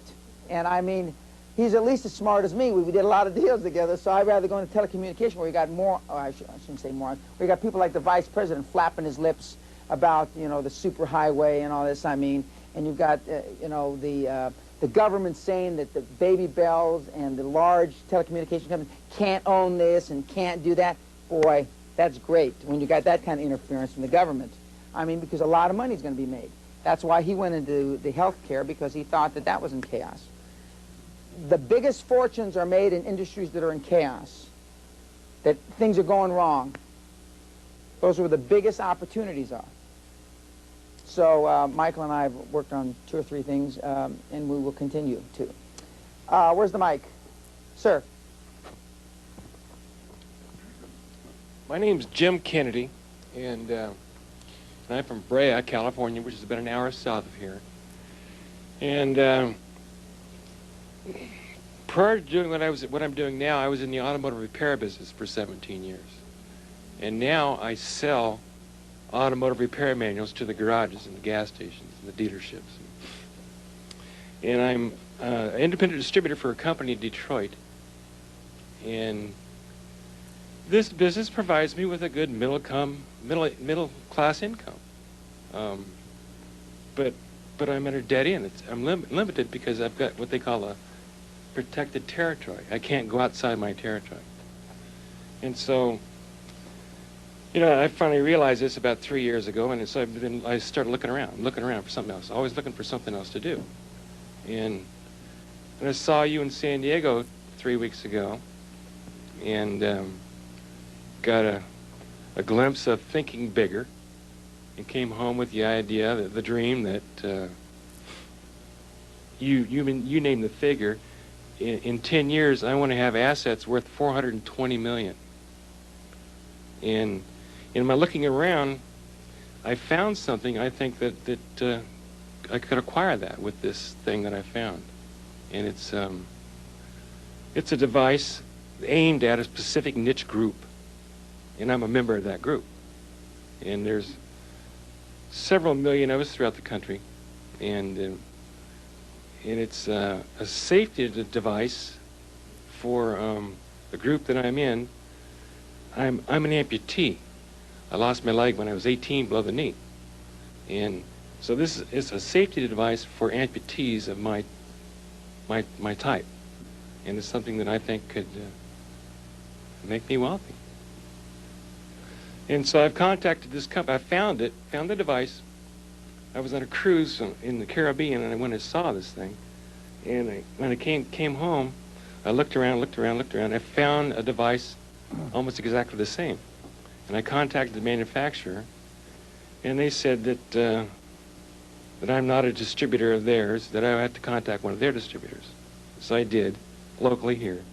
And so they said they're going to set up a discount structure for me so I can buy this and market it. And that's where I'm at right now. Well, two things. One, people that, you know, that have it like, I don't like to use the word disability, disadvantaged, normally can get passionate about something that directly affects them. I have a very dear friend that I went to school with, and she was in a skiing accident, and she had basically this much of her cut off up to the hip in her leg. And to make a long story short, she became a CPA, and she is involved in a lot of very passionate businesses that have to do with amputees. And number two, you have 2 or 3 million or 1 or 2 million people that could benefit from this, and they're going to listen to somebody that suffers or has the same affliction or disadvantage as they do. So that's a lock. I mean, vis-a-vis what you want to do. Now, as far as the marketing and the, you know, you've got to go through the distributor. Somehow, you have to overcome that. Either go directly to the president of the company, find somebody that knows the president of the company, find somebody that can relate that story, that you're going to be more effective because you have the same disadvantages that you're selling to. Go line up 5 or 6 sales or distribution centers for them, and then come to the president. Hey, listen, the reason why you ought to listen to me is because I've already got this, this, this, and this lined up. And I mean, irrespective of what his general manager, sales manager, marketing director, anybody else, lawyer tells him, I mean, this guy's got a bunch of business for us, so maybe I better pay attention to him, what he's got to say. And but that's a niche that, because of where you are and who you are since you're 18, you know, would be much more easily penetrated than starting from something else. But you're right, if you're at a dead end, you know, the things that I talk about should open up your vistas. I mean, so you're looking at much larger vistas. And the, when you said that number, normally, if we hadn't been this far into it, people would say, this guy's got to be wacky, $420 million. But see, people say that to me. I have people that, you know, I want to have $2 billion or $1 billion, and Rick Scott told me that in 1987. And probably Rick set his goals too low. As it turns out, I mean, when he was flapping his mouth when we were drinking, you know, martinis that night at the Ritz-Carlton in Houston, I mean, he probably didn't thought a lot, the number as big as Texas. But now, look at, he is the health market industry in the United States. What does he buy clinics or what? Oh, well, all the HMOs, is that the right terminology? He owns basically the HMO industry in the United States. I mean, he has Columbia Healthcare and the 8 or 9 or 10 largest healthcare companies, except for Ross-Luce. What's the other one? Kaiser. I don't know if he bought that one or not, but I mean, there's 5 or 6 other ones left. But I mean, he is now the biggest in the country. And the Rotary Clinton, that's her name, right? Whatever her name is, whatever her name. Well, yeah, the Miss President, it's going to have to go to him to talk about what the health industry wants. And but he went where there was cash. And if I remember correctly, he said, I'm going to get a $20 billion company. I'm going to have 20 billion. Because he's heard my speech. What if I had said 20 billion instead of 2 billion? He heard that a long time ago. And so, but now he's almost at 20 billion, and he's only 41 years old. Now there's an article, it's in your packet, I believe, where they say it's over. He's overstretched. He can't do it. And last year he made a $6 billion acquisition, and normally they would tell you, conventional wisdom says, it takes you 4 or 5 years to assimilate this and this and that.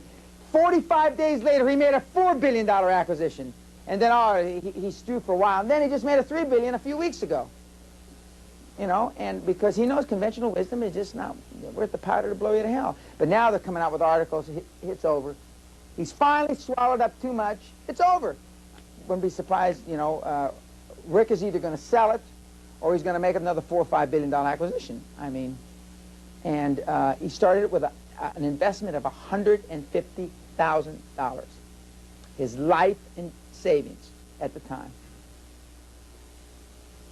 Smart, smart guy. I still remember when we were making a big acquisition, we were at the Ritz, and one of my techniques for negotiating, you got your people, I got my people. Is everybody here that can make a decision? Fine. We lock the doors. Click, click, click, click, click. I put a trash can out in the middle. This is where we're going to, right here in this can. Men, women, and child. Nobody's leaving the room until this baby lives or dies. Nobody. You'd be surprised how the liquid consumption sucks up. All of a sudden, nobody's bringing coffee. Except me, I don't mind pissing in front of people. It doesn't bother me. I'm drinking, drinking, drinking like this. Of authorship 2 years ago, and not wanting to give up what we had built and were building. And at this point in time, I'm saying, do we want to continue in a type of business where we have high risk, high exposure to risk, or do we want to repackage what we do? Our concept was to build our own clinics and have a network of them, and then have enough of a base to say, we franchise this idea. What did I say to you when you first told me that? I don't remember now. I remember you're the veterinary lady, but I don't remember what I said. What did I say when you told me your concept was to franchise them? What did I tell you? The main thing that stuck with me, Dan, was what I got out of when you're working in a business where you're selling your hours. Mm-hmm. You know, that's a tough way to make a lot of money. Oh, it's not tough, it's impossible. I mean, right, right. It's worse than tough. It's impossible. Yeah. And did your son come down and hear me in San Diego? No, I heard you in San Diego. My son went to another seminar that gave him a lot of information on licensing products and that type of thing. Okay. Okay, number one, you should not take 2 years to figure out that you can let go of pride of authorship. If you can't figure that out in about 2 microseconds, something's wrong. I mean, like this young lady who's 26 who figured out that she's got a shit can her business. I mean, yeah, 2 months out, with the greatest respect. And again, when I say these things, I'm not trying to embarrass anybody. I'm not trying to hurt or offend any feminists we have in the room. But that takes big nuts.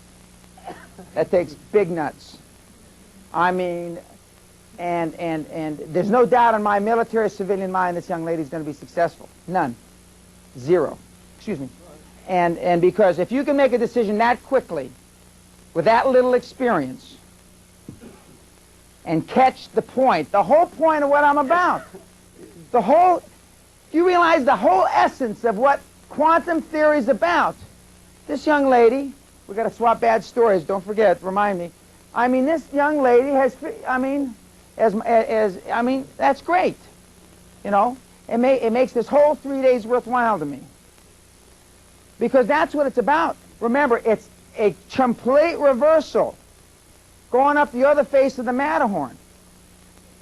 And Rick Scott will sell out of health care just before, when everybody thinks he's going to own the entire health care industry, he'll sell it to some doofus like Cigna or somebody that's afraid that they're going to lose market share, which they already have.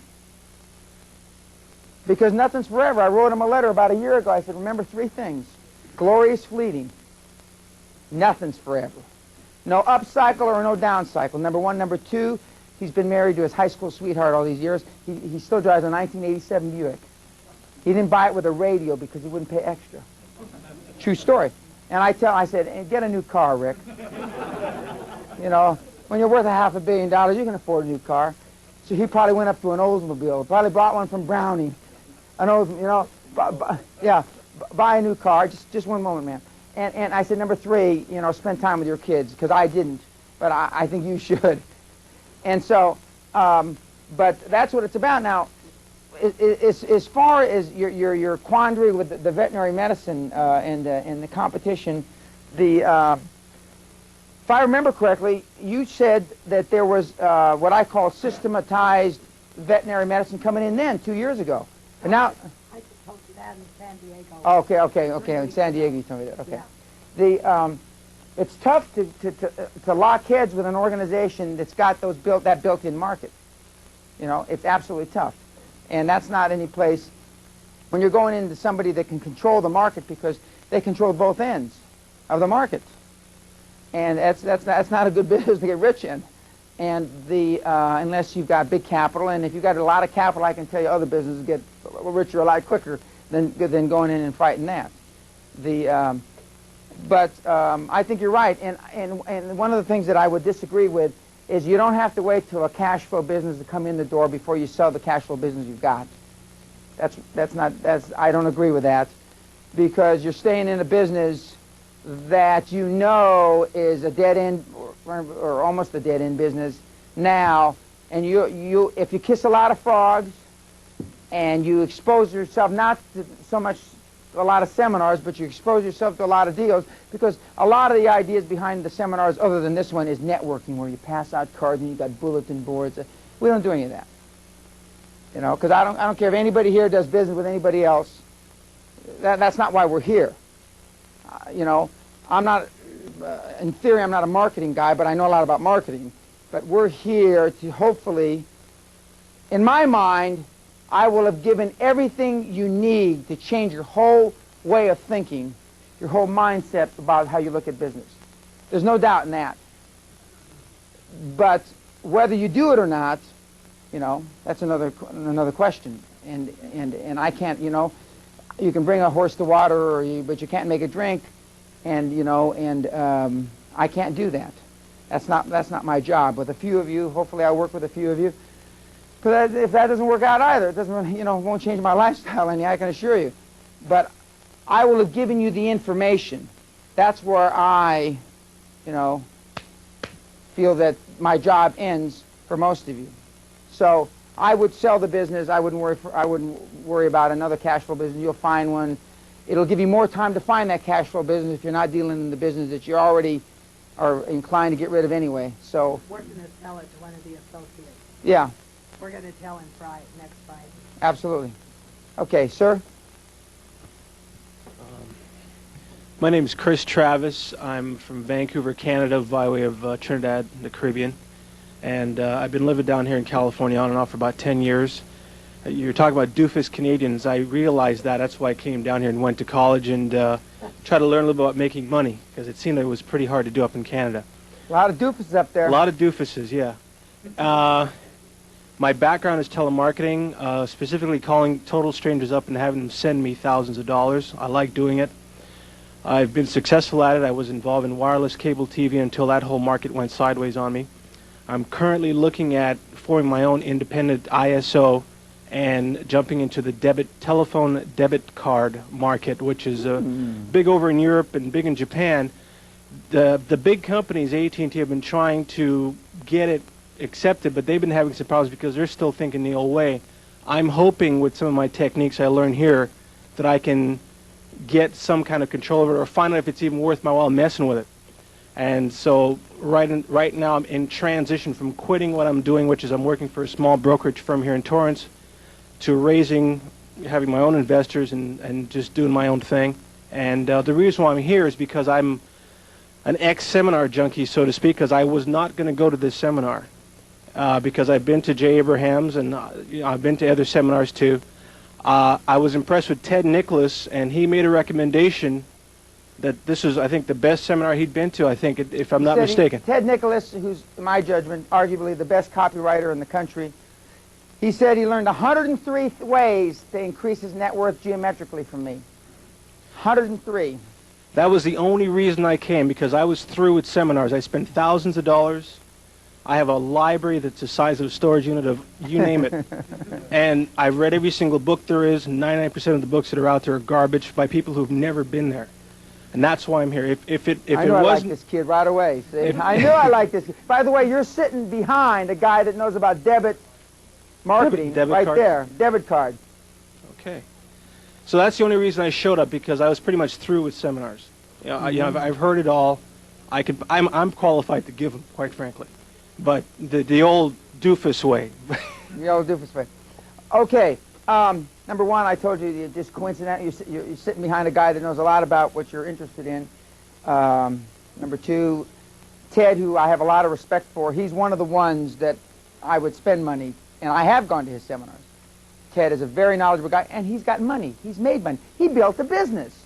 He built a publishing business and sold it to some doofus big company for about 5 times more than it was worth. So he's one of the few. I said there's a few. There's not many. There's a few. And he's one of them. And I take and he's been to my seminar at the Castle, and he's heard me speak here in the United States. And, of course, he doesn't live too far from Scotland. He lives in Switzerland most of the time, and Florida the rest of the time. And so you will come away with the ideas that and the foundation that you need. And I agree. I think telecommunications and that, you know, any of the ancillary businesses there are going to be big. They're going to be just huge in the rest of this decade and into the next century. Because that's the way a lot of things are going. I mean, you're going to be able to buy and sell and both in this country and Asia and all around the world. And so I think that's a big business. That's one of the reasons that I've looked at it very closely. We're going to take a break? Okay. Let's take 15 minutes. Well, no, why 15? We need 15. Huh? Yeah, we have a little technical difficulty. Okay, 15. Who did we leave off with? Right here. Yes, sir. Your name, where you're from, what you do. Okay, my name is, can you hear me? Yeah. Okay. My name is Mark Bowen. I'm from the San Fernando Valley, not far from where you are, where you were from. My business is basically involving network marketing. It's a little bit different than most of your businesses here. And what it is we have 12 products. And when you become a distributor in my company, you're allowed to take any one of those products and make a business out of it. And what I've done is I've been able to look at some of the products and make up my mind as to what I wanted to do with it. If it fit my profile of what I needed to do, what I could do, I went out and I started a business in it. So I basically have 2 businesses running off of the 12 products this company has allowed me to get my hands on. The thing about it that's really interesting is that we are on a new wave of environmental technology. Waterless and water-saving technology is what we're about. The company's called Envirotech International. They're out of Las Vegas. My company is called Ecotech International, and that's where I do my product. I sell my products, and I buy from them. So they have exclusive formulations that I can buy as a distributor, and I turn around and I sell these to people who I feel would be interested in my product. I've spawned a beauty supply business because some of our products are skin care line, hair care, what have you. And it's working out very well. I have a goal of making a certain amount per month, which in a year I don't see any problem doing, which is basically about $20,000 a month, which is not much in the scope of what some people are looking at here, but it'll springboard me to go into the next step, which will be bigger business. I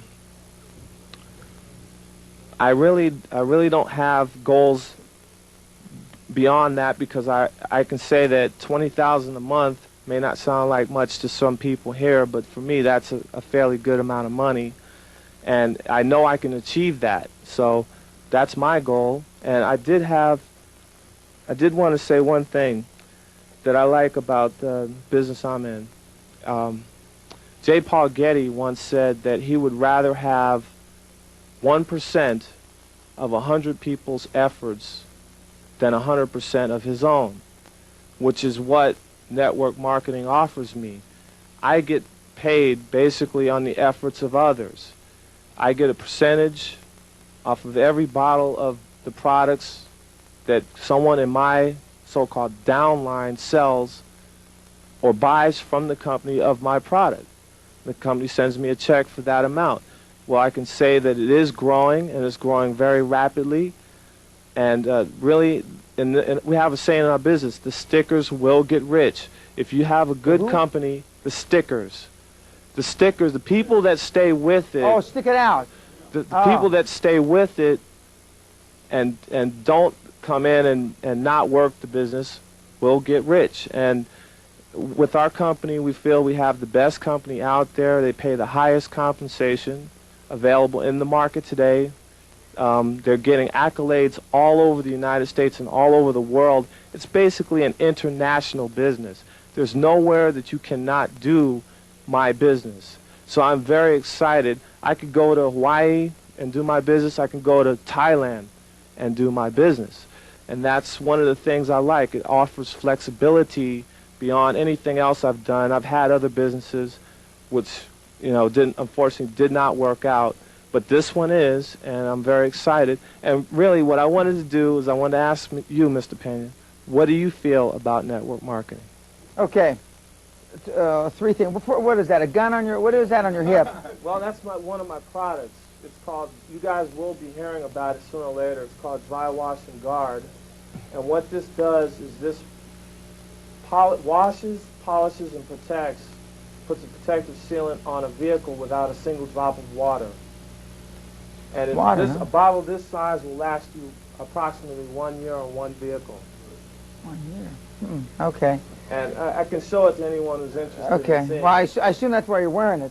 Yeah. Okay. Well, I keep my business with me at all Okay. times. By the way, Ed, you never look better. Okay. Several comments. Number one, J. Paul Getty, what he said about he'd rather have the 1% of 100 people. I mean, remember what I said. You don't get paid for what you do, but you get paid for what you get other people to do. So in that regard, I like network marketing. I don't like most of the things that are sold through network marketing, but I like the concept. The concept is a smart concept. The concept is highly intelligent. I don't know who the hell invented it or started it, but I mean, it's the products. Unfortunately, it's wrought with a lot of bad products. I'm not saying this is one. This sounds like a good one. But whenever you can get paid for other people doing your work, I like that. And in a different way, that's what Rick Scott does by empowering all his hundreds of regional managers, $1 million opportunities to make decisions without having to go to the board of directors. So I like that. I like network marketing. Sure. The thing about this business is, yes, you'll make a lot of money, and that, for some people, is their motivation. What motivates me about this business and my products and everything, they're fantastic. These, there are a lot of really good products out there. Unfortunately, they're maybe not marketed correctly, and that's why they go to network marketing. But in my case, I really get a thrill out of being able to help others and empowering them by putting them into business for a nominal fee, a minimal fee of $39. One could join my company as an independent distributor, go out and do exactly what I did, build a business for a very small fee. All you need is product and a little bit of training, and you can have a business no matter what background you're from, race, creed, color, what have you. And you don't have to be wealthy. You don't have to make a large investment. And these are the key things that I like about my business. Second thing I would comment on is don't apologize for how much money you think you're going to make. Don't ever say, if you're going to be on the quantum leap road to success, don't say it may not be a lot of money to you, but it's a lot of money to me, because you don't care what these other people think, because you don't care what the morons think, remember? You don't care what the morons say, and there's a few morons here. I hope there's not too many, but just the odds would say there got to be some morons in here, based on my experience. So don't apologize. Third, I would say that instead of saying that $20,000 a month, you ought to say $200,000 a month, $500,000, whatever. Pick a number that seems a number that you want. And because I guarantee you won't do more than $20,000 a month if you say $20,000 a month. The odds are you're going to do a lot less than $20,000 a month. And but I think network marketing is good. I think it's a good way to make money. And as long as you operate it ethically, which I'm sure you do, I have no problem with it. I think it's got a great future. Next, the gentleman behind you. Good afternoon. My name is Carlos Godinez, and I'm first time to the seminar. I'm very excited to be here. I thought I come here to the seminar and get refocused on some of my objectives and goals. Maybe get some new juice in my body so I could go out there and be successful. You came to the right place if you want cement pumped up your ass. There's no doubt about that. You come to the right place. And maybe make some changes in my existing life so that way I could continue to focus and be successful and feel good and confident. Although I do now, but I think I want a little bit more in life. And I have a business with my partner. She's going to be here this afternoon. I came here in lieu of her, but I'm more excited to be here than she would. I feel like calling her and come on over, hurry up what you're doing, because this is exciting. I'm in the dry cleaning industry. I started with no money, and all I did was a little gutsy. I got fired from my job. I was a commercial lender, made a raw deal. But it was the best thing that ever happened. It made me buy a house. I was unemployed for 4 years. Paid off $35,000 worth of debt, and did consulting work, and learned a lot, and learning a lot more. So I want to do a lot more with this existing business or a new one that I have in mind. Now, I don't know if when I was a kid, when I was 13, 14, I worked for a sweatshop, dry cleaning place. A guy named Al, I can't think of his name now. He was the largest dry cleaning operator in Los Angeles city limits. Is that who it was? I don't remember the last name. But I worked for him. You couldn't work when you were 13 or 14 in the state of California. But I worked and I got paid, I think I got paid $1 an hour. And then during the summer, I used to work 60 hours a week when I was 12 years old on his big estate. He paid me $1.10 an hour.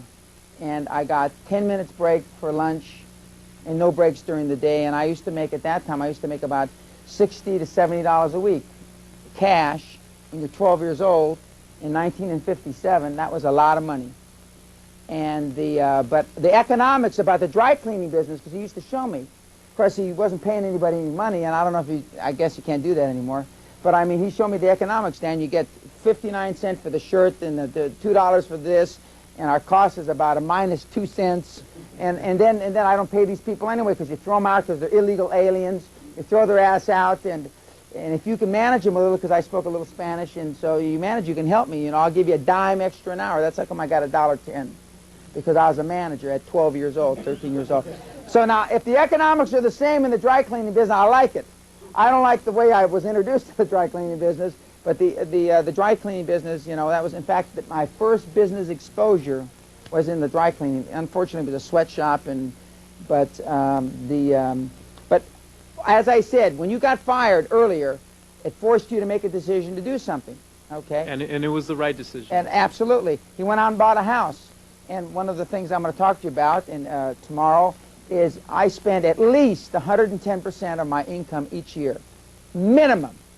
My wife has increased that in recent years to 200 to 300% of my income, and I make a lot of income in a year. But because it's not what I know that I'm not going to get rich off my income. I'm going to get rich off my equity in transactions. But I mean, and so the fact that you went out and bought a house, even though you got fired, and this scenario that you went through is very much analogous to how I got started. And so I'm sure that you're going to come away with ideas over the next 2 days that are going to help you build your business, and I'm excited for you. Thank you, Very Dan. good. My name is Kathleen Shaw, and I'm from right here, Redondo Beach, and I'm in that envious spot of having a new business. I've been opened up a private investigation business about a year ago, and so I was coming just to listen to see what ideas I'd have in growing this business. Now, I'm not quite sure how you grow a service industry business like this and fit it into your ideas of equity. So that's where I'm trying to draw the parallel. Okay. Well, I'll give you a quick parallel right now. You get a big, which I don't know if they call a contingent client in the PI business, but you get a big contingent client that, you know, and you will run into these people that are in dire need, have no cash, you know, and they need work done. Maybe everybody that comes to you is like that. And you say, okay, I'll do it for 5 or 10 or 20% of your business, or 2% or whatever. And so that's one way to turn that into an equity position, because you're taking equity for what you do. Another way of doing it is is to seek out a huge client and offer to do work, assuming, which I'm sure is the case, that you know that you can compete competitively and do the work as good, if not better, than a big company, and say that I'll do this work for you for the next 1 month, 3 months, 6 months, a year, for nothing.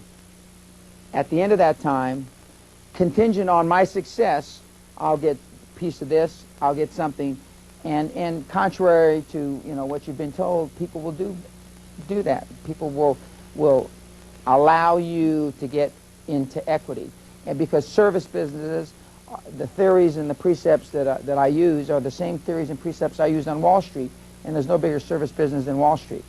I mean, and I made it happen successfully on Wall Street. And whereas I took pieces of business, in fact, one of the reasons I left Wall Street, and Jerry Orman might remember this, Bear Stearns didn't want to do an equity or do a corporate finance deal that I thought was a good deal in Indonesia, and I thought it was a good deal. It was with Pat, and they didn't want it. And I said, "Well, can I do it?" And he says, "Just don't embarrass me." Well, I still get income from Indonesia. That was the first oil deal I ever did in the Salawati field, and I still get that income. And that was in 1976 or 7 or something. Yeah, but Bear Stearns didn't want to do it. And I got permission from Bear Stearns, and then after it became successful, Bear Stearns wanted me to sign it over to him. And I reminded, of course, they lost all the paperwork. They don't remember all the things that we signed, and that's ultimately one of the reasons I left Bear Stearns. But so you can turn service into equity, and I'm assuming everybody's good at what they do. I know that's a big assumption, and assumptions are mother of all screw-ups, but I'm assuming if you're good, you can turn it into equity.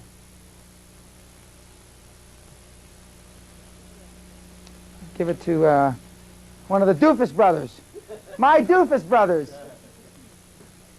What a great introduction. Yeah. My name is Jim Mosby, and I'm from St. Louis. I met Dan through a different seminar. I was out in a seminar in Palm Springs or Palm Desert, or one of the palms out there, and it's one of the people he mentioned, the Newman seminar. And it was a great seminar, but I found that I was learning a lot more from just a few drinks with Dan afterwards than I was at the seminar. A lot of drinks with Dan. A lot of drinks with Dan afterwards. And a lot of things that I always kind of said under my breath because I knew people would disagree with me. I didn't find that disagreement, so I thought, well, there's something here. And I quickly figured out after the seminar there was 2 goals I had when I left there. One was to be one of his Doofus brothers, and the other was to see firsthand how it all happens with Dan. So we're in the process now of the very, very early stages of starting a business, and it's not a challenge because it's a problem. The industry that we've selected, the competition is Fortune 100 companies, and they're not going to go quietly, and we know that. But I think that's what makes it very exciting.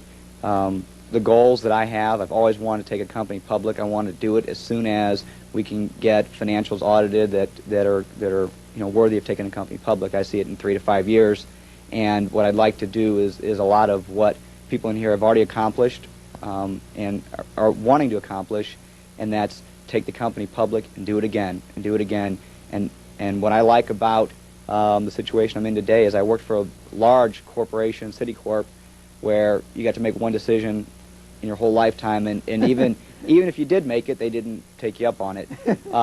What I like about with Dan is he's taught me it's okay to make decisions, it's okay to be wrong, and you just keep making them, you just keep going. Have you been wrong lately? You haven't told me about? Well, yeah, I've been wrong. I mean, we've been wrong, okay.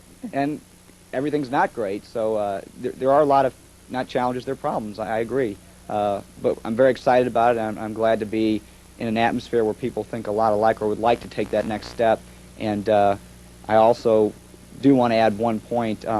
I don't believe in the seminar circuit. This is my last seminar because I think there's seminars are like uncles. Everyone's got one if you want to go to it. The people that can do it and have proved it and they want to get up and explain it to you, those are the people that I feel you should, at least for me, might not be for everybody. So, and I mean, just from hearing people here, I'm easily the poorest person in this room, and Dan's easily the richest. So that's the reason, that you may not be the poorest. You haven't read everybody's forms like I have. I mean, but by the way, you know, and I should have given them a different kind of introduction. Both the Mosby's brothers, I call them my doofus brothers, are running a company for me that I have a patent, and we'll talk about that tomorrow or Saturday, and I've turned over the running of the company to them. And common sense, conventional wisdom would say that you got to be goddamn crazy, Dan, to turn it over to are you 28? 29 and 28-year-old kids that never run a business before, right? You work for Citicorp and you... Crown Packaging. Yeah, but before that... Monsanto. Their experience is bupkis. But I had confidence, and I'm going to let you talk, don't worry. You know, even though your wife didn't come with you. Your wife didn't come with you, right? No, she didn't. Okay. His better half didn't come with him, but I had confidence, and Jim basically sold me on his younger brother. I had confidence in John even before I met him. It was a little shaken after I met him, but we still went forward with it. And but I've turned this business over now. The company that we're competing with is DuPont. They have 99.99% of the market, roughly speaking, and maybe more. And they have invested hundreds and hundreds and hundreds and hundreds of millions of dollars into this product and have controlled this product since the early 60s. And we have a product that we know can compete effectively and kick their ass, basically. And I owned this once before. I bought it when I was the chairman of a public company, and as part of my settlement when I left Great Western, in addition to a lot of money, they gave me this company. That's assets. There was nothing running because they had put it on the back burner because my former colleagues didn't understand it, I don't think. And so I've got it again, and I feel very, I liked it when I bought it the first time. I liked it when I have it now, and I've turned over the running of it to Jim and his brother John. John, why don't you get up now? Okay. Sure. Is there a Brian Wright in this room? No Brian Wright? Okay. Go ahead. Okay, yeah, my name's John Mosby. I'm not going to reiterate everything that my brother said, but a couple points that are important. Number one, I don't think either of us know how to work in a business, run a business, or be in a business environment different than the way Dan's talking. To say you're going to take your company public, that just happens. To say you're going to make hundreds of millions of dollars, that's what happens if you follow guidelines. The key point is one day when my brother got home from the Jim Newman seminar, he called me and said, I'm going to call this guy. I mean, he was like this. I got a guy to call, and I just get on the other line and listen. I said, pick up the phone, call the guy. Pick it up, let's go. When we hung up, I said, if you ever do that to me again, I'll kill you. The reason I'm here is because my brother brought me, as he said. I do work for a company now in sales where I work as a straight commission sales rep. I get 33% of the profit of whatever I sell. The two owners of the company, $55 million in sales. They probably bring home $19 to $20 million. Profit afterwards, pay everybody. They make $2.5, $3 million a year each. It is $2.5 to $3 million more than they ever expected to make, and they're not going to touch anything. They're like the horse with the reins on, with the blinders. Don't touch anything, don't do anything. If this thing fell apart tomorrow, I'd be fine. I can't stand even being in there anymore. It's ridiculous. It's a farce that we have 80 salespeople doing that for them. But as I was saying earlier, we know of businesses run this way. That's just how it goes. You take the company public, you do another one, you do another one, you do another one. You keep your eyes out for new ideas. Dan said if you start getting in that frame of mind, ideas will jump out at you. One already has for us. So we appreciate the opportunity, but it's something that we were going to do, we're going to do, and with Dan, and I like to say that we're working with him and not for him, because that was another goal that we're going to do. We're not going to work for Dan, we're going to work with Dan. So with that in mind, I have only been to one other seminar, and that was Tony Robbins, and he never said you can really make a mistake and make mistakes and do all this stuff, because you shouldn't be making mistakes if you're as good as you think you are. So, that's bullshit. Yeah. With that in mind, I'm when glad we're not you're on the allowing camera, mistakes. I'll tell you about all the mistakes Tony's made. And I mean, but my wife has lost in mink coats at airports more net worth than he's got. Well, that kind of puts it in a nutshell. And last but not least, when Dan's mentioning my wife, we just got married 2 months ago. And you're still married? Yeah. He asks me that every month as well. And we had prefaced, well, what happened was we had been out, my brother and I had been out to visit Dan about 3 times, been out to his castle once, and Dan called us and said, I want you guys to come back out, I want you to bring your wives. For nothing other than to meet my wife, to understand who I am, and understand the commitment that you're all going to put in this. And we had basically told our wives, whatever he says, don't say anything back. So the only words that were uttered at the time... And your wife didn't follow that instruction? No, she uttered one word, and that was at dinner, Dan raised a glass and he said, you know, this is to making a hell of a lot of money. And she blurts out, amen. Yeah. So she's on the same wavelength as well, or the same page as we're supposed to be. They were basking, their wives were basking out by the pool, and I have a roughly speaking, a 210-degree view of the Pacific Ocean with Catalina out in my front, Malibu at one end and Newport Beach, and it's a nice place, and they were basking in the sun, and I looked out, we were working inside, I went out on the patio and I said, hey girls, have you been discovered yet? You know, like starlets. No, is somebody going to come? I mean, we're waiting. But an important thing that I want to point out about John, we had a board meeting at the castle on August the 17th, I think it was, and I told Jim and John, I want you to be there to make a presentation to the board. And this is my board for my holding company. And I didn't know that John was getting married in 5 days or 8 days or whatever it was. I didn't really care. It didn't make a damn to me. And so, and then he said, well, how long am I going to be there? I said, 2-3 days, you know. But the important thing is he came, and just before his wedding, and I didn't ask him what his father, mother, in-laws, wife to be. I couldn't care less. But I can assure you, if he hadn't been at that meeting, his ass wouldn't be sitting here today, and we wouldn't have gone forward with the project with him. Because I wouldn't care. Now, fortunately, he didn't have to postpone the wedding. It just happened. I didn't set the meeting up on purpose to do that. But he passed a big doofus test. He did the right thing. Now, it's important, and that's why I have confidence in these 2 young men. And I've given them, you know, an opportunity to make a ton of money and be equity principals in the organization. And they're going to go out and meet one of our partners tonight. Don't let him, well, you won't let him doofus you. This guy is a slippery, this guy is everything that is sneaky about business.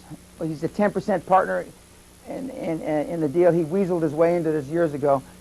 And this guy is slick. Slick. Let's see. Harvard, Cambridge. He doesn't talk about Pierce Junior College that he went to in the Valley. That's where he started. He lived around the corner from me, and I didn't know him. He was about 4 years younger than I was. And he, former chief of staff of Governor Brown, Jerry.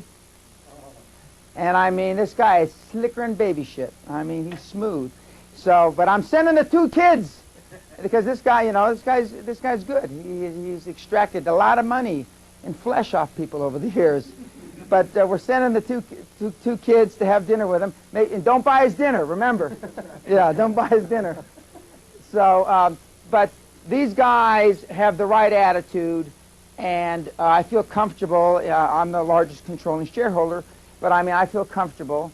And with this particular project, all the people that had been thrown out of the project that I felt ought to be back in, number one, the inventor, the people that have the UK license patent threw his ass out. See, now, to me, having the inventor on your team is probably smart. So I brought his ass back in, you know. And Dr. Eric White's his name, and he's a very bright guy. And he's not used to dealing with cutthroat American businessmen, or these happen to be Brits that threw him out. And so we're putting the team back together to go heads up with DuPont, probably. And so it's going to be interesting over the next several years. But we're talking about some big dollars. Because one of the things we're going to talk about investment opportunities, people like, individuals like myself, I'm not interested unless I can make 5, 6, 7, 8, 9,000% on my money. I'm not interested in 15% compounded annually. I mean, I wouldn't roll over in bed for that. I mean, it just has no interest, and people like myself aren't interested in that. I would rather take my money and send my oldest son, who's not old enough to gamble, to put it down on 00 in Vegas. High performance people aren't interested in those kinds of rates of return. When Ross Perot gave Jobs $20 million to help start his company called Next, he was one of the initial investors. Ross was looking to make $1 billion on his $20 million.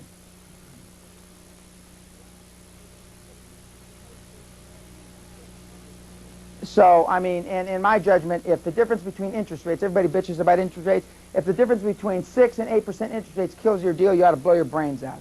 You're looking at the wrong kinds of deals.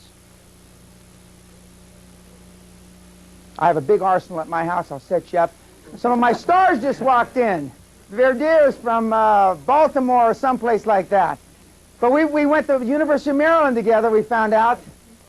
Yeah, well, they're going to get a chance to talk. Put up a seat. These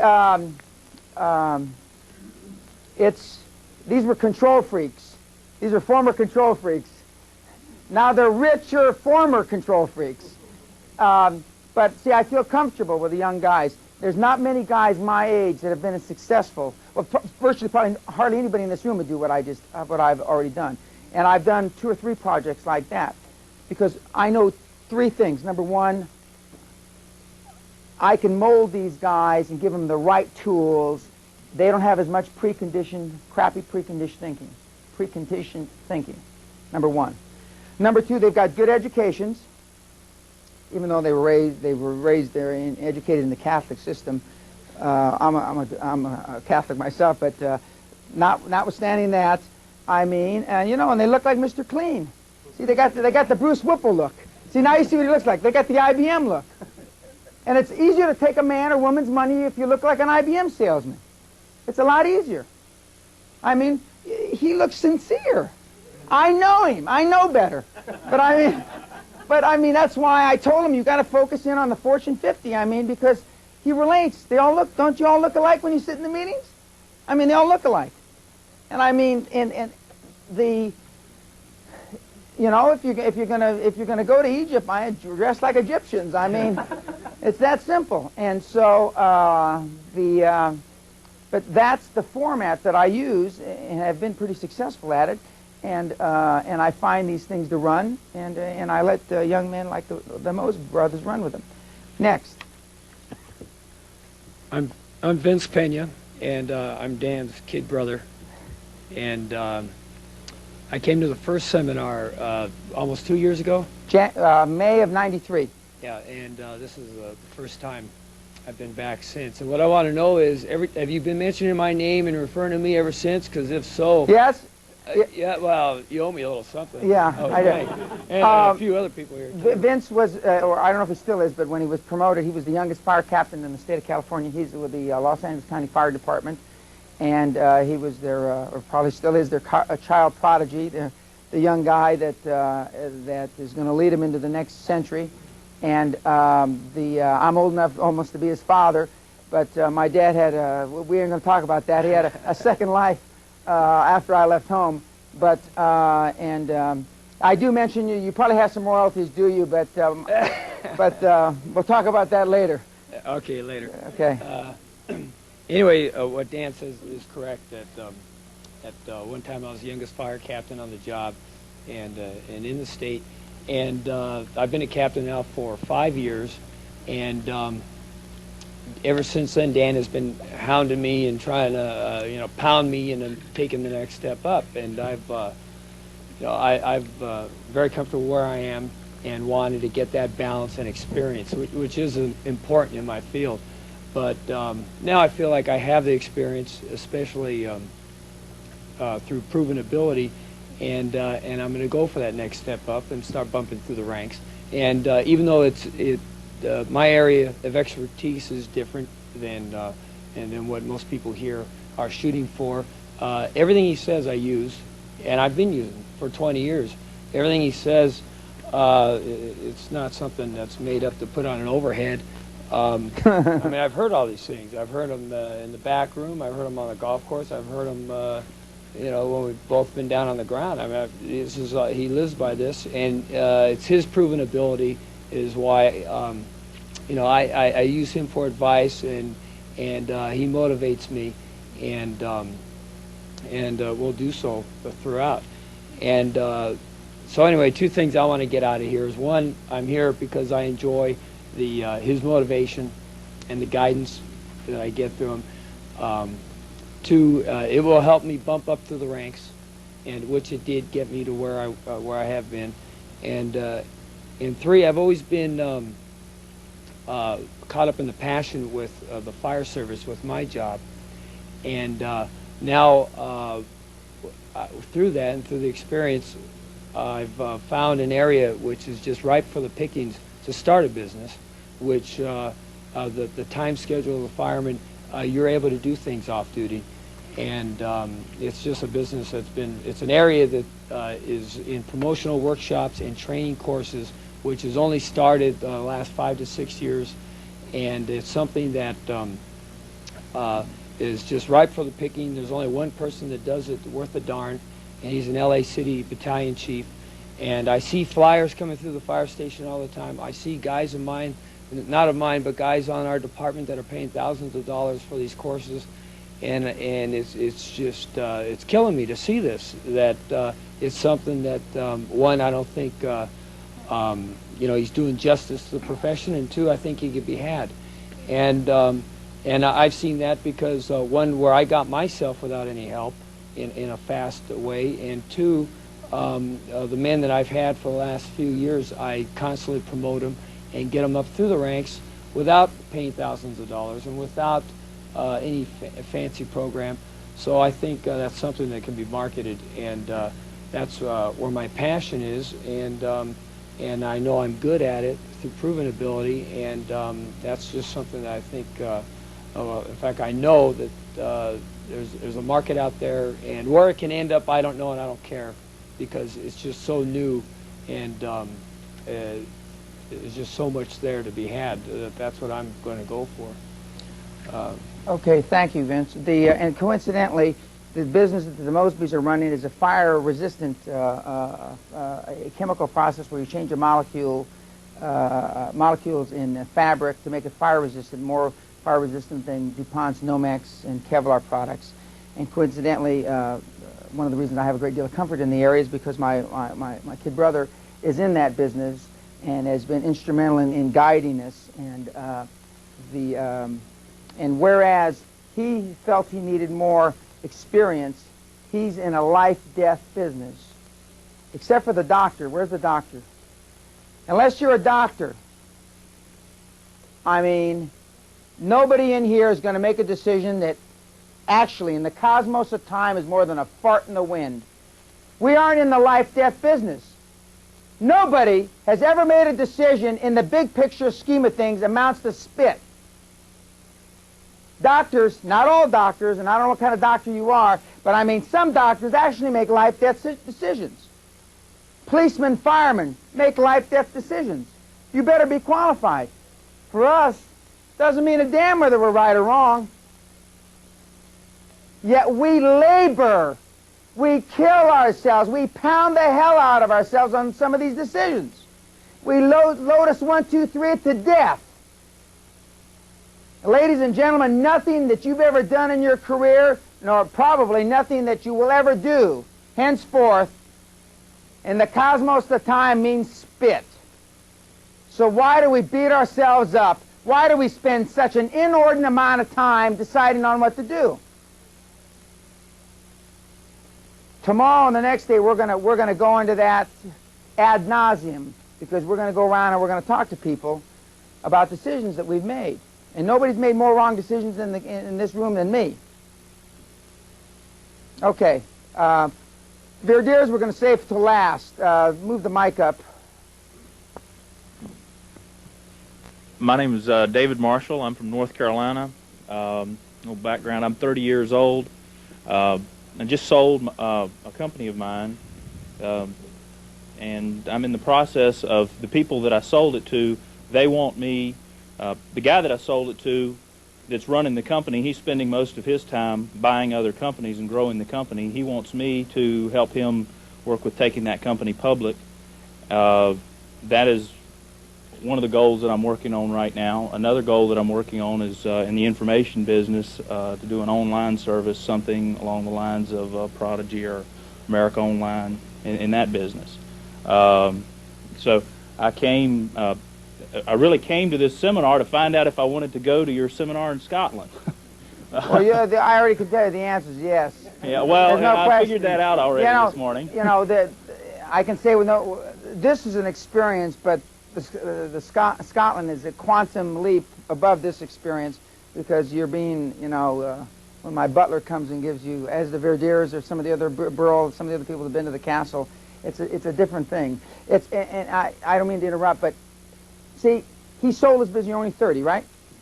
Okay. I'll be 30 in March. So you're 29. Okay, he's getting young. He'll be 26 before the conversation's over. That's great. I won't ask the question, how many sold a business when they were 29? How many had a business when they were 29? Okay, good. But, I mean, that is the kind of thing that we're going to develop over the next two-plus days. Well, and that's really where I'm coming from. I don't have a Harvard education or any of that. Good, you got a chance.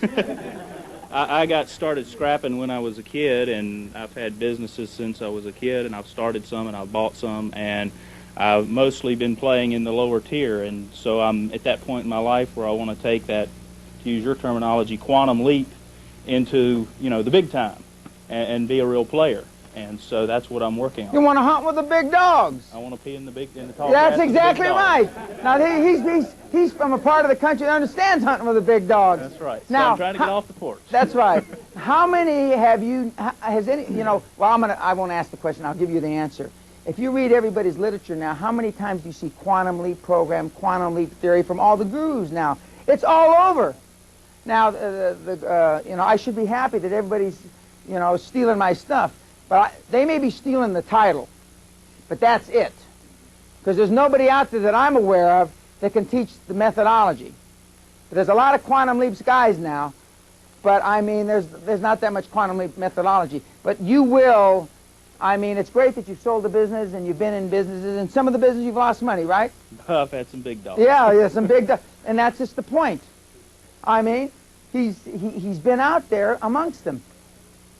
And you want to hunt with the big dogs. That's what it takes. You've got to be out there among them.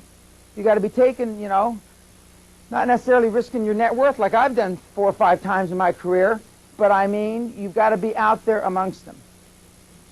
So this is the first I've been exposed to you, and I'm very impressed with what I've heard so far. Thank you. But I would be other gurus, and I didn't care much for them. I'd be surprised if you weren't impressed.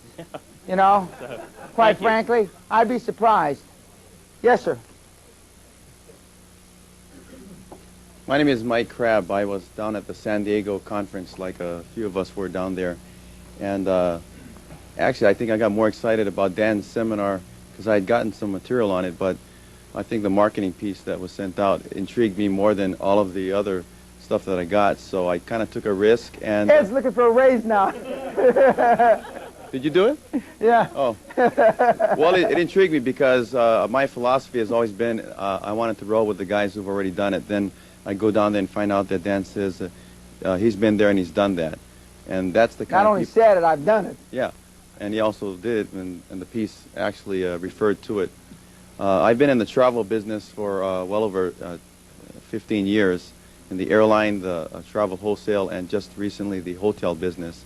And I've basically made a lot of companies money, and but I've been dictated all my life. And I'm going through a transition right now, and went to the conference this past month or so to take a look at other opportunities, and I think I've kind of narrowed it down to about 2 or 3.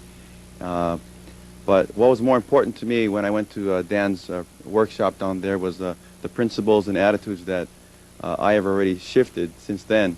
I'll give you an example. Yesterday, I like that term, he who writes the first draft wins. Yesterday I went to a negotiating meeting, and I got up at 7:30, blitzed this proposal yesterday. I set it up with my partner. I think I used all the principles. I took my vice president with me to this meeting. I purposely sat him down in a certain position. I sat across the direct person, and then we figured out afterwards that after the negotiating, we had saved ourselves $10,000 just by writing the the document. It was also important for me to have my vice president with me there, but I think I utilized a lot of the principles that Dan talks about. I think what I really want to get out of this this weekend is to really get, I think we all have fears, and I think Dan has this kind of attitude where you either get it or you don't, or hit the high road. So that's pretty close. Yeah, pretty close. So I think that's what I really want to get out of it, and I think I have a goal of getting a $67 million in the next 5 years net worth. And so I'm looking at businesses right now, and I hope to meet and talk to some of you here as well, and also get some good information before I leave. Let me comment a couple things on this, what he said. I can guarantee, there's not many guarantees in life, and I don't give many guarantees at the seminar, but I can guarantee you this. If you're willing to bust your ass and work like a dog and exclude everything, family, God, country, everything, if you don't make that money, it's because you got run over, or there's just the trick or the formula or the methodology or the precepts are so damn easy. When the Verdiers get up, I'm not saying it's because that they, they're simple people. That's not because I actually went to college with them, kind of, but it's simple. For the people that Burl's getting ready to get up here, and she's one of my superstars, but I mean. And I'm not taking anything away from Burl. Well, not too much anyway. She's not that smart, but I mean. When he says IQ of 100. Yeah, but I mean, it's not that hard. It just isn't. If it was that hard as some of the guys that I went to college with, Penny couldn't have figured it out. I mean, it just isn't. But what it takes is a complete change in the way you think.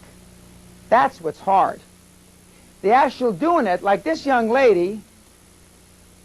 Figured it out in about two minutes. It's mind-boggling how she figured that out so quickly.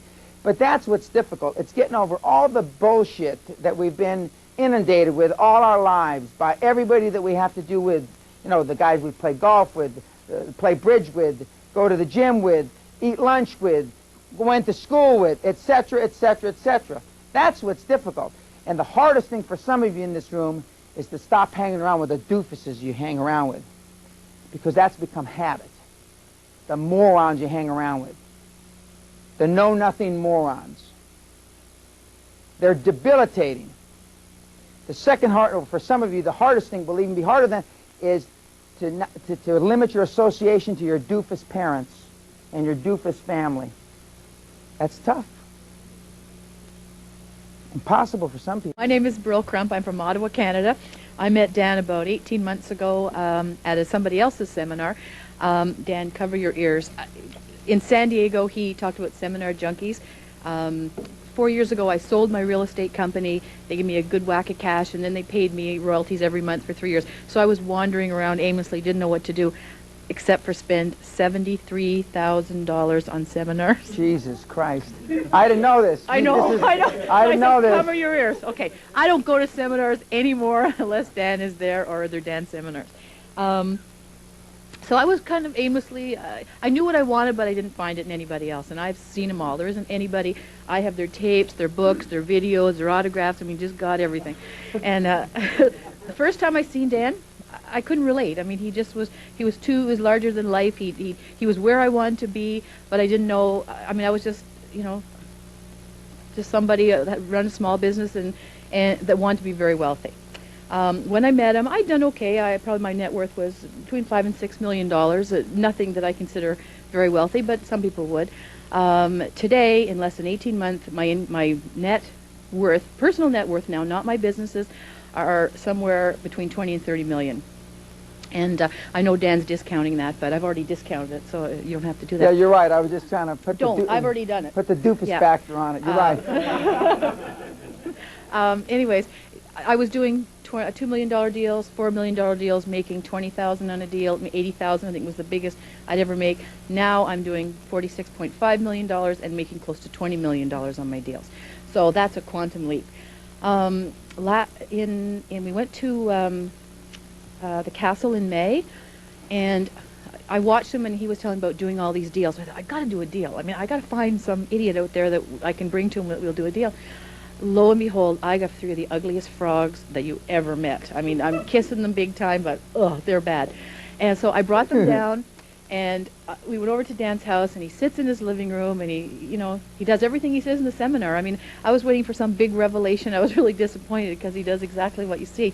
And we're still working on that deal. I don't know if it's going to happen or if it's not. I don't know. But since then, I've got 2 or 3 other things on the go, and by this time next year, it's going to be scary, but what I will be worth, and that's all I can say. I've been to see Burl's operation in Canada, and I gave her some insight. She was a control freak, as were the Verdiers that are going to talk in a little while. Hopefully they'll bless us with some of their words of wisdom. And I went up to look at her operation, and I basically told her to stay out of this operation, hire a CFO, do this. It didn't take me long. We were there, you know. And, but unlike most people, she actually did it. I mean, you know, big revelation. I mean, I can walk into anybody's business here, and one of the people hopefully we're going to talk to, maybe on the phone, a guy I spent 20 minutes with, 20, that I turned his whole company around, because I could probably, if it takes me more than half a day, something's wrong with me, or, you know, I got a hangover, or something's wrong. Because there's just not that many things that can go wrong with a business. It's either external or internal. That's where you start. We'll talk about more tomorrow. There's only 2 ways a deal can go down the toilet. And those are them, external or internal. And then when I find that it's external, I devote all my energies looking at external things. If I think it's internal, then I go internal. But with her business, it was obvious to me, she was running a construction company and she was doing several other things, that she could look at land and she knew a piece of land was hot or it wasn't hot. I mean, that's simple. And she didn't need any Lotus 1, 2, 3 to do it. And in fact, her 67 or whatever million deal she just did was on one piece of paper, her proposal to these doofuses that you're taking the money from. Okay, one piece, right? Yeah. One side of the paper. Yeah. And they got all nervous. They came up to see her in Canada because this lady must be trying to trick us. She said, cost this, my profit. And that was it. And so after they came up there and they audited her and looked her over, they essentially agreed with your numbers. Yep. And so, I mean, just imagine if a regular company had done that. There would have been 900 pages of crap. I mean, when I come in and look at a company, normally what I do is before I have breakfast with the people, breakfast with the chairman. Then I spend the morning not with the people that kiss the chairman's ass, but the level of people below the people that kiss the chairman's ass. Okay. Then I have lunch with the people that kiss the chairman's ass. Then I spend all afternoon into the evening with marketing and sales people. I go out and I get drunk with them. I used to have sales meetings when I ran a real estate sales organization. We used to have margarita hour. We drink pitchers of margaritas. I found out more about the company, and I find out more about everybody else's company. The next morning I go in to the chairman, and I do this.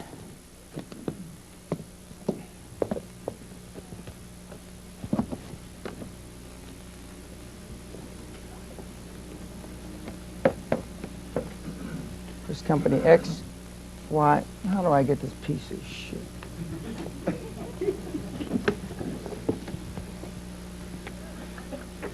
X, Y, Z. And we list number 1, 2, 3, and we go down to 10. The 10 doofus things this company's doing. Then I go like this. We draw. This is not this is not a new deal. They did it with U.S. Steel. Schwartz did it to Carnegie, right, Bruce? And I want you to focus the next 30 days on number 1. I'll be back in 30 days. No written report. No nothing. I come back in 30 days. If he has worked on anything other than number 1, our relationship is over. Period. If he's worked on one and he's probably solved it, then I do the same thing again. Breakfast, lunch, the same gizmos, because the deals always change. Business is not static, ladies and gentlemen. This is what I found 30 days later. It's probably got new problems. So then I go through again, then we do the same thing, 30 days, and I keep doing this month after month. And I'm not here, I'm getting ahead of myself, but when I do this, I get paid $3,000 an hour or $25,000 a day, whichever's more, not whichever's less. Or I take minimum of 15% of the company based on how we turn it around and how we make it better, with an option to buy 10% of the company when we go public at whatever the book value is, not giving it away. And that's what I do. But this is all. And with Burl, it was simple, because Burl had good common sense. She did something very well. I said, forget all this other crap. Very much like I told Bruce Whipple, focus in on the IBM guys that all look like you. It's an easier sale. And it's that simple. Yet Arthur Anderson Consulting will come in and spend 6 months, $745,000, and 900 pages of bullshit. Business isn't that difficult, ladies and gentlemen. It just isn't. It just isn't. I mean, my track record is pretty darn good. I mean, except for a couple of people that have died in the middle of their programs and their companies were liquidated, I've got pretty close to 100% track record.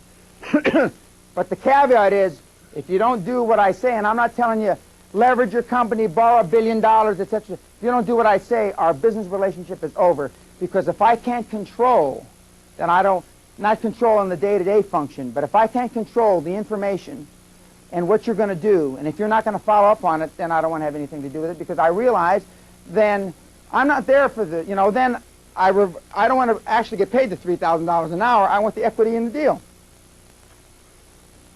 Burl has been a big success. She's just beginning to get her stride. She went to she's been using the Royal Bank of Canada for 25 years, right? She told me, I can't hardly say this without choking, that the Royal Bank of Canada had never turned her down in all those years, right? I said, you're obviously not asking for enough money.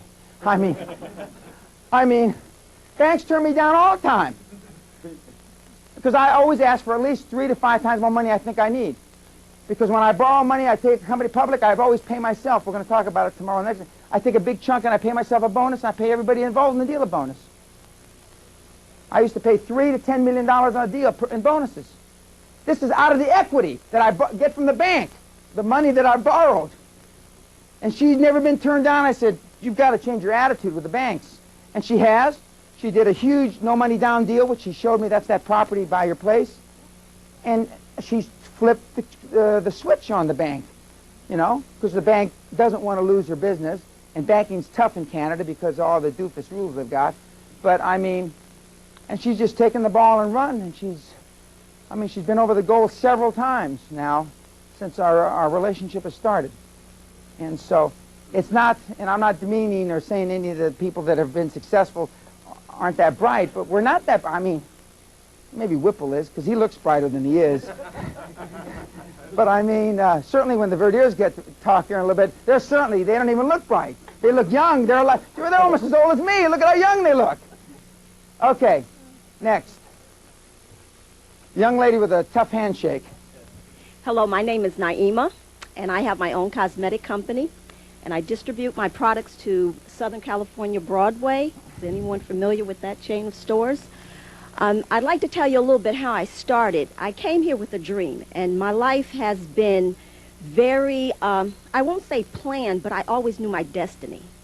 I grew up in a lower middle income family. My father is a minister, and I had a mother as a housewife. I didn't see too much benefit in that, so I said, no, I'm not going that way. And I decided early on in my life that I wanted to be immensely wealthy. I don't know where that came from. No one in my family had acquired a lot of money, but I know that I did not want to have $1 or $2 million. That didn't even seem rich to me. So I just kind of feel that it's my destiny to be very wealthy, provide a lot of opportunity for women. I came out here about 17, 18 years ago with a dream. The dream was to get a job in a field that I loved and I was passionate about. Work my behind off, not to get another opportunity because I was cute or I said hi nice, but because I knew my business. I started as a salesperson, making about $3.25 an hour. After that, I caught a couple of management's eyes. They felt that I could be an assistant manager. I went into assistant manager for the Broadway. About maybe 3 years after that, they felt that I could be a manager because I was doing the work anyway. I was a little fearful about going into management because I knew then I would have to take all of the heat no matter if things weren't done right.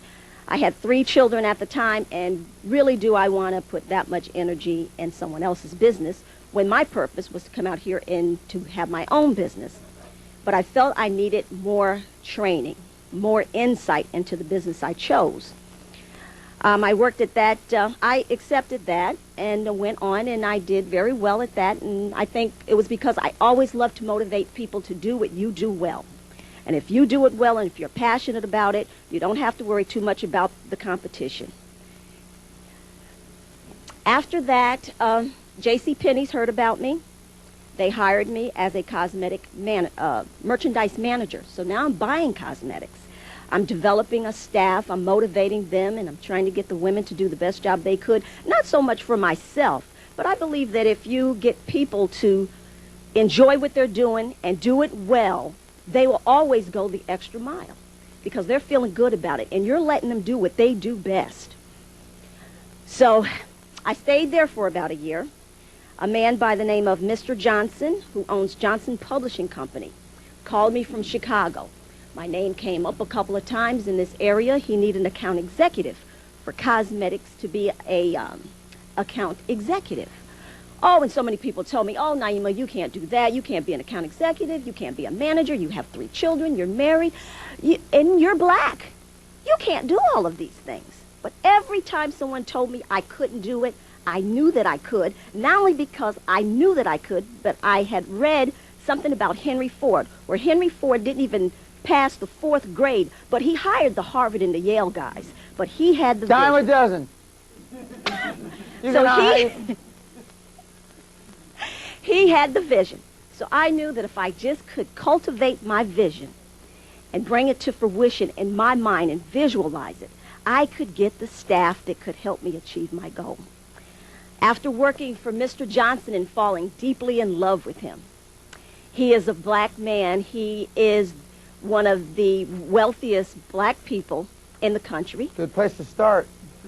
It's a lot easier to fall in love with money. I mean, just as easy, I should say. For me, it's a lot easier, but... I fell in love with his mind. I fell in love with he could discipline himself to step through the crap and get what he wanted.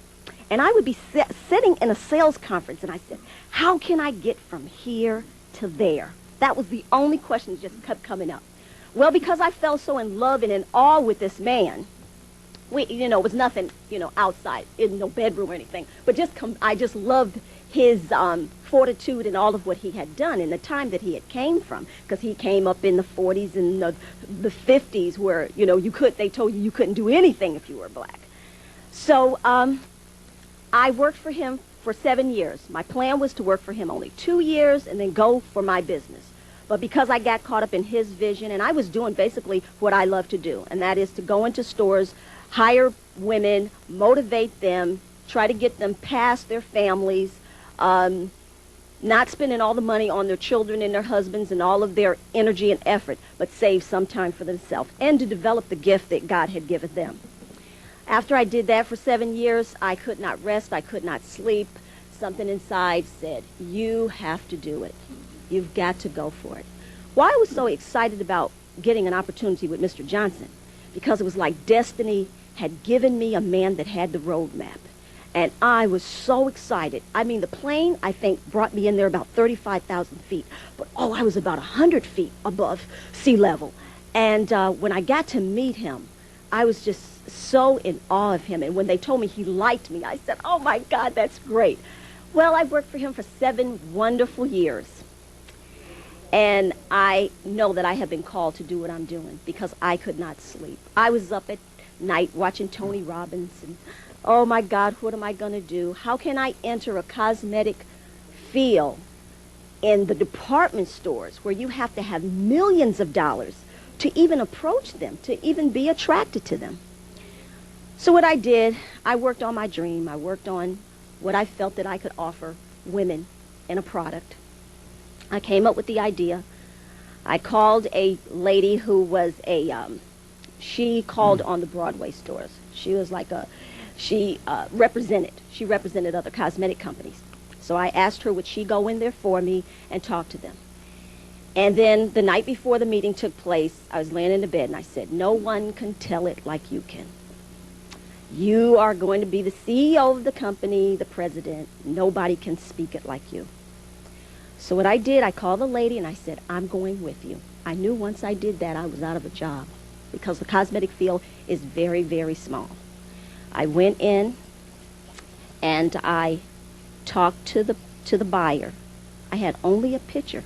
I didn't even have enough money to get a mock-up. Nothing. I just had my passion, my commitment, and a picture. And I told them that this is what I want to do. This was the market that I was after.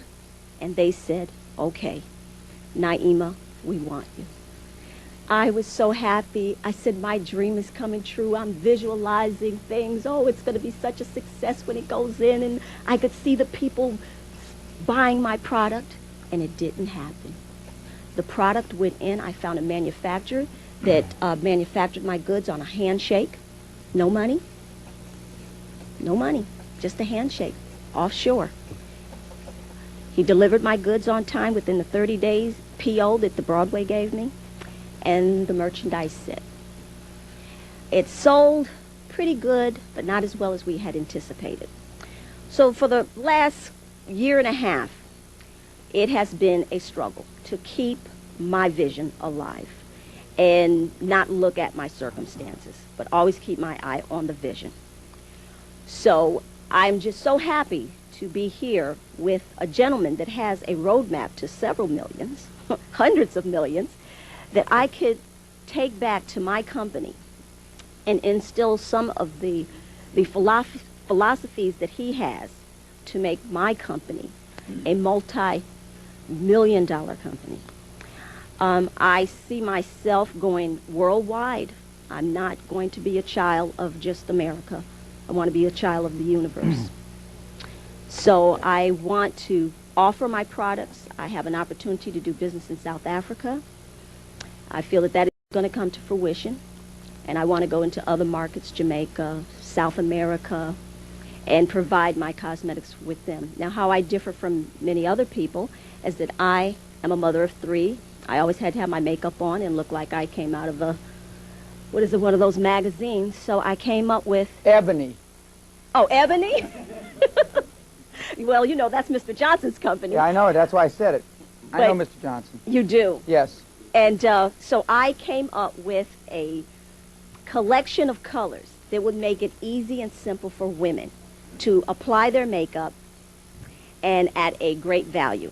So I'm looking at now to do, and Mr. Pena, I would like your opinion on this. My gut feeling, because that's basically how I have moved myself through the years of my existence on this planet, is by a gut feeling of what I should do, what feels right, what feels good.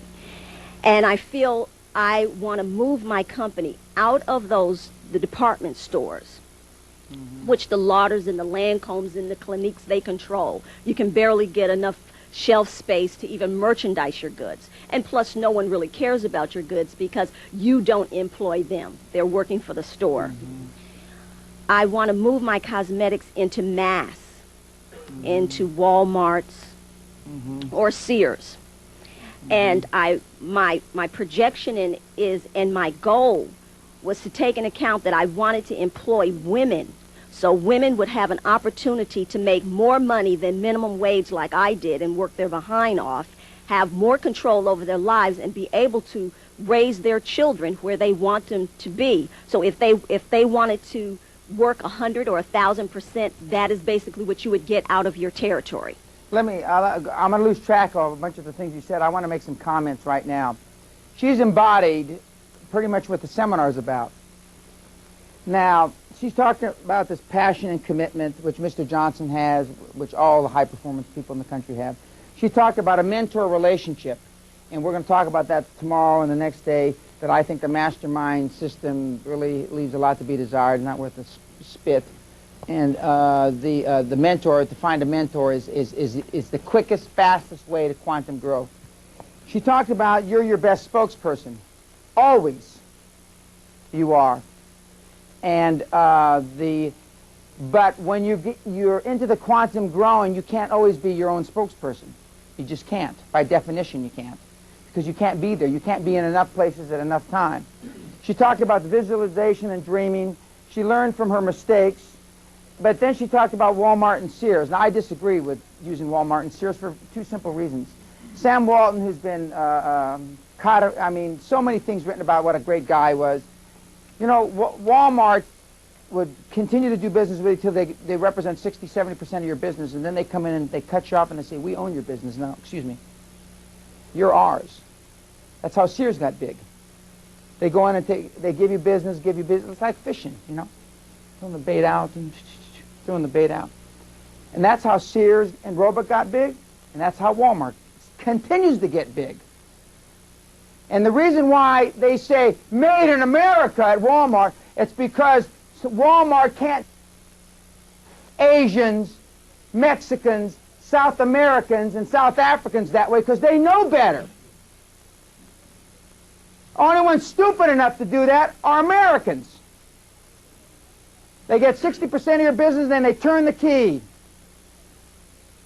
So I wouldn't be doing that. You know, and Mr. Walton is, he's in the Business Hall of Fame, and that's one of my goals in life is to be there, the American Businessman Hall of Fame. But I mean, let's understand, for the marketing gurus or think they're gurus in this room, that's how Sears and Roebuck got big, and that's how Walmart got big. So I wouldn't be going to those two. They'll be the last two I go to.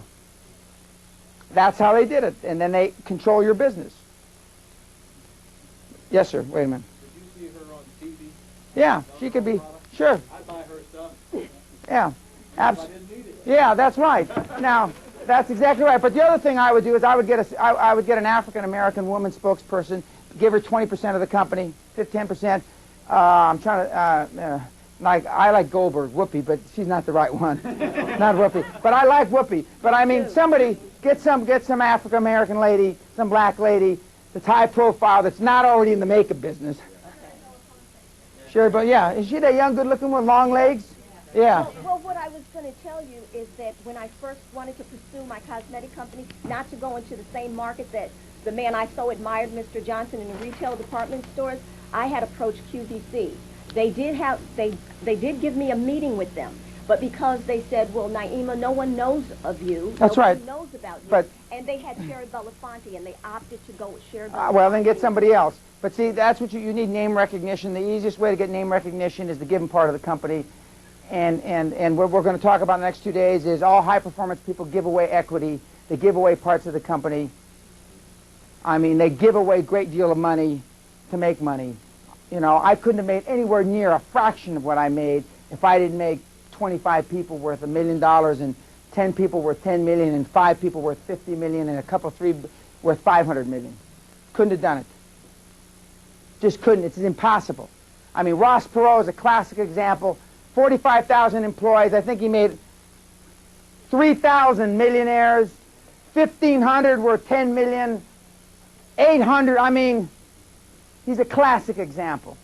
This old lady that just died, that was the housekeeper for Walt Disney. I mean, I thought I was the only one that did that. But old Walt, I knew. You know, he's a, look at, he gives his housekeeper. Just imagine what he gave all the employees. These guys that are cashing in these stock options.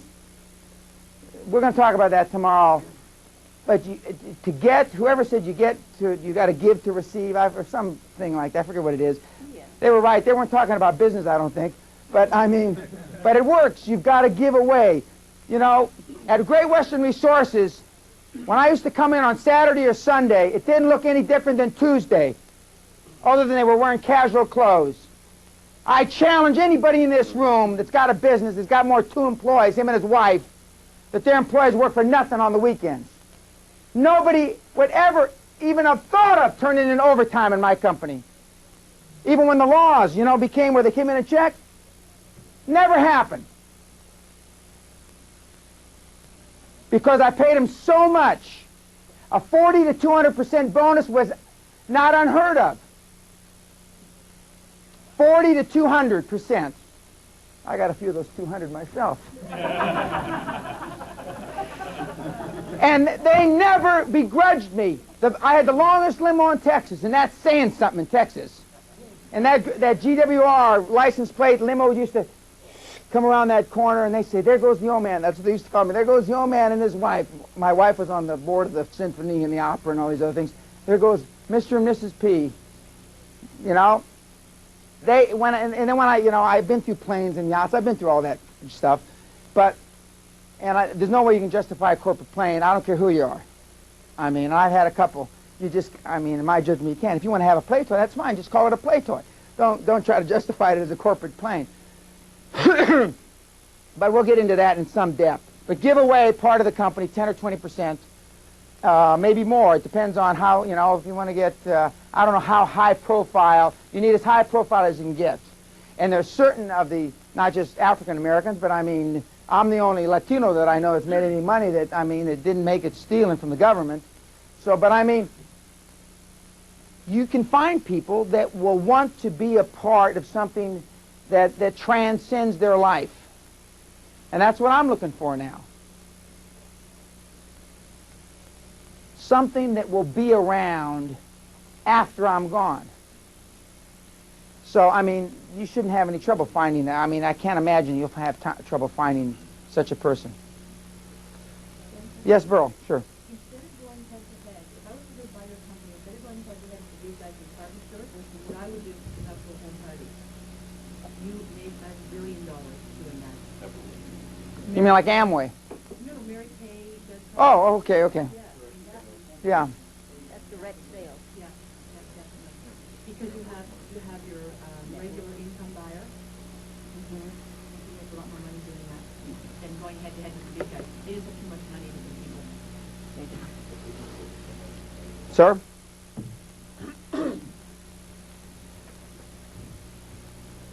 I don't know how I'm going to follow all these great acts I've been hearing here this afternoon. Well, it looks like you're getting ready to, though. It's not. You don't look bashful to me. My name's Gordon Moody. I'm originally from the state of Maine.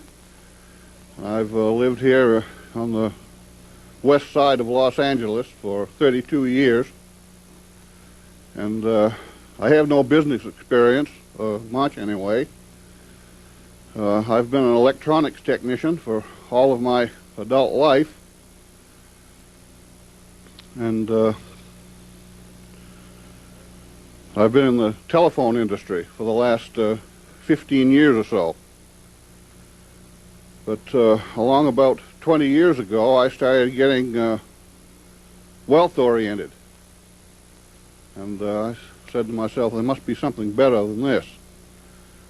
And so I started, like many of you have done, buying published works and books and tapes and seminars and so forth. And I guess to date I've spent in excess of $40,000 on the same. Some have helped, and some were just garbage.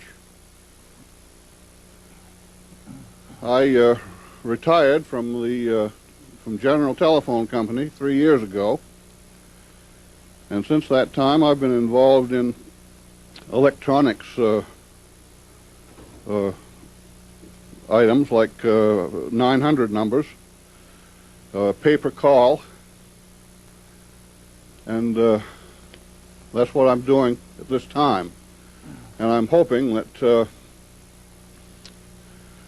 well, I will make it happen, I'm sure. I will finance other businesses from the profits that I make from the pay-per-call business. I guess that's about it What for is now. pay-per-call? What does that mean? Pay-per-call? Yeah, what paper? 900 numbers. Oh, 900. You Yeah. mean the ones pornographic phone numbers? Well, they used to be pornographic, but they're like not that so much business. anymore. Yeah, they're I not like so much business, yeah. anymore. But when you go to meet the girl, they're never the same. So I'm told. I'm 61 now. I've never married. I don't have any family here. That's about it, I But guess. you've had a stress-free life then, if you know. Pretty much, yes. I have all my time to myself. That's dynamite. Yeah. if I had it to do over again, I'd never get married. My wife heard that story. I won't get off on that story, but you know, but I stress. Just imagine without having the stress of having your significant other bust your chops. I mean, geez. I probably look 20 years younger. Okay, well, you're going to pick up on principles, and you notice how he corrected himself. He started to say, hopefully, I'm going to make it happen. That makes me feel good. Means something's working, you know. Some of you doofuses, you know, I'm going to hear you walking out, oh, if I could only think I could do that, then I'm going to kick you upside the head. I mean, it's critically important when you're dealing with people. You can get people to do almost anything. And the Verdiers are going to come up here pretty soon, and if I get them to change, God knows I could walk on water. I mean, because they were successful, they had done a lot of things, but we'll get up. Now back to your 900 numbers, you will find that the things that I'm going to talk about and share with you in the next 2 days after the end of today, you're going to be able to directly apply, and your investment decision-making process that you use is going to change dramatically, because I'm a proponent of the more you investigate, the less you have to invest. And that means the harder you look at a deal, and we're going to give you various forms and lists to show you how to look at a transaction, how to investigate, because I investigate everybody that I do business with private investigators. Lorraine, my able colleague in the back, is a private investigator, as well as the various other things she does for me. And so, I mean, I know the last time somebody scratched his ass when I go into business with them. And as you learn those techniques, because what you want to do is you want to avoid or avert the avoidable mistakes. The avoidable mistakes. Some mistakes aren't avoidable. But you want to avert the avoidable mistakes, and how I've done that is through big-time due diligence, big-time investigations, and with private eyes. And when poor Ross Perot was talking about how he, I think it was Ross, who? Yeah, private investigators, everybody in big-time guys all do it. I mean, if you don't think General Motors and all these big companies don't have private investigators crawling all over to find out when they're going to do a joint venture with somebody. I mean, when I went into business with the Japanese National Oil Company, JAPEX, the national government, they investigated me back to when I was born. Because they wanted to make sure I wouldn't embarrass Wada-san or Ito-san. Because to them, and I'm not here to talk to you about how to deal in Asia. Michael Wan's a better expert than I am in that, but they don't want to be embarrassed. They don't want to lose face. And so part of that, and part of what you'll learn here, is how to go through that process. Sir, where's the... oh, I'm sorry, ma'am. I beg your pardon. I don't say that often, I beg your pardon, but anyway, once or twice a year. Go ahead. My name is Gunvor Tweet. I'm from Seattle, Washington, and we came to Dan Pena's seminar through VR Business Broker. We own a business brokerage company in Seattle. Don Taylor. Yes. That's Think and Grow Slow. That's it. I tease Don, thinking, you know, he's a very wealthy guy, but he did it over 40 years. You know, I mean, you know, I'd rather be kissing my sister. Okay, go ahead. Well, thanks to Don Taylor, Yeah. we're here. A friend of ours was also there. He's from Seattle, owns a business brokerage company. And when we got home, we compared notes about you. He said, I can't believe Don could ask us to go and listen to a jerk like that. But Jay and I felt differently. I'm not like Naomi. I don't have a passion right now. And I know Ed is going to probably go home and tell his dad this, and I hope not. It's not in the room now, it's all right. Okay. Don't let him look at the tape. Okay. The business brokerage field, we've been in for 12 years, and someone said, when the student is ready, the teacher appear, and I think that's the stage I'm in, and that's why I'm here. Yeah, I said that. Pretty smart guy said that, huh? Yeah. Very good. Well, let me make a couple of comments. First of all, I've said across this great nation of ours, the honest business brokers you find, maybe you're the first, I haven't met any yet except Don Taylor, because it's a tough business when you're put in that fiduciary responsible point of representing the buyer or the seller. It's a very tough business. But you've got an opportunity, you've got Pandora's box, because you're exposed to a tremendous amount of transactions, you're exposed to a tremendous amount of people.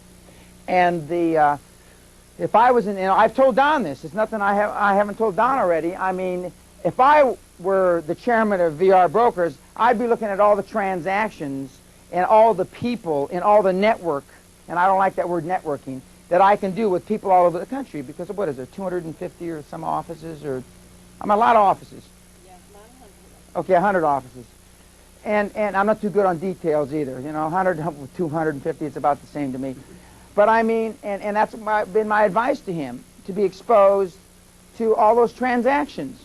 Because when you've got to have at least 3,000 or 4,000 or 5,000 prospects rolling through your operation if you've got that many offices in a year. Don hasn't done that. My recommendation to you, since you're from one of the local offices, is to do it, excuse me, kiss a lot of frogs. Whether they come in to sell their business or buy a business, I mean, they're in business. You have an opportunity to find out what they're doing. You have an opportunity to perhaps glean information, or latch on to a business transaction, and that's what I would do. When I was on Wall Street, I made more money through the people I met, and I was one of the highest paid brokers in the country in the 70s, in the middle 70s. But I made infinitely more money. I did the Salawati deal, my first oil deal, a deal that the firm wouldn't do. I mean, because I didn't know it was kissing frogs in those days. Of course, part of that time I was single. I was kissing a lot of things in those days. But yeah, they were great days living in New York, single, now that I think about it. But, yeah, I lost my train of thought now. Wait a minute.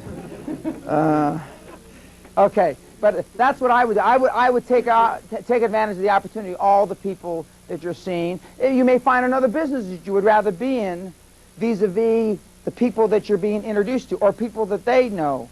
Because what I find a lot of times, lawyers, accountants, people that are in the service business don't ask enough questions. They don't ask enough questions to develop a rapport to where you get information about other business, potential transactions. My experience with the CEO clubs, and that's how I met some of the people that have attended my seminar. That CEM is Center for Entrepreneurial Management, and they're the CEO clubs of America in the United States. I did that lecture series for one reason and one reason only: to be exposed to a lot of potential business transactions, not for people that come to my seminars and all the other reasons that people normally speak to these groups like tech, YPO, etc., to suck money out of them for products or for seminars. I do the free public speaking I do, with pro bono public speaking, I do because I want to be exposed to transactions, because that's where the money is. The money isn't me collecting fees and selling tapes, and that's not where the money is. That's why all these guys have no money. Because they make money from putting asses on seminar seats, selling books and tapes. And with 3 or 4 exceptions that have written extremely successful, profitable bestsellers, like Dyer has written a couple, but he's an anomaly. I mean, most of the guys, they sell 25, 50,000 books. They say over 600,000 in circulation. That's because they bought 550,000 and they give them away to everybody. So you've got an opportunity because you've got a conduit of people coming through the door. Sir. Hi, my name is Steve Moss. I own DCI Software out in southwest Riverside County. First, I think I want to talk about my goals, because that's kind of where I want to go to rather than where I've been. I want a 1,000-acre ranch up in Montana someplace. I don't know, 5,000, 10,000 square foot house and lots of Arabs and no light. Thank you. No, it's okay. I'm nervous enough as it is right here. Where I'm at is in 1991, I jumped out of the middle of the construction industry with a contractor's license, 20 years worth of computer experience, and 10 years worth of airfield management style experience in the Air Force. A lot of decision making. Learned early on, you make a decision because you can always reverse the damn thing. It's easier to start a ball rolling and move it than it is to just start it from scratch. So a lot of decision-making analogy, yeah. experiences. Stepped out in 1991 from a, I don't know, $60,000, $70,000 a year job. Got a little pissed off at the boss and said, bye, I'm going to step out.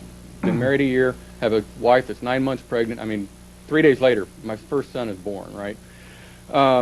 Started a business, service-oriented, took the computer experience and the contractor's experience, built a service bureau, said I can maintain a couple $100 worth of billing time or a couple $100 an hour worth of billing for an hour or two every couple of days.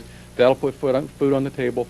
And started developing a program that helps, and I know you've been lambasting Lotus 123 and number crunchers, but I don't even know how to turn a computer on. Before I go into what my program does, understand that once a contractor has decided I'm going to bid this job, then he's made the decision. Then he's got to get the numbers so that he can go beat his competition to death. Okay, and that's what my program does. It's called the Estimator, and we're selling fairly extensively throughout the nation right now, or at least attempting to. We've been selling what we call a prototype, which is a working model. It works great. It's got a good user interface. People are happy with it. We sell it for $2,500, and I've got the worst set of reps out there that there is. Their priorities are golf and tennis and other stuff. Okay. You know, one guy's on the Nike tour, so you have to assume that's he's not actually good. at I mean, it's good for him to play a lot of golf, but that's not good for you.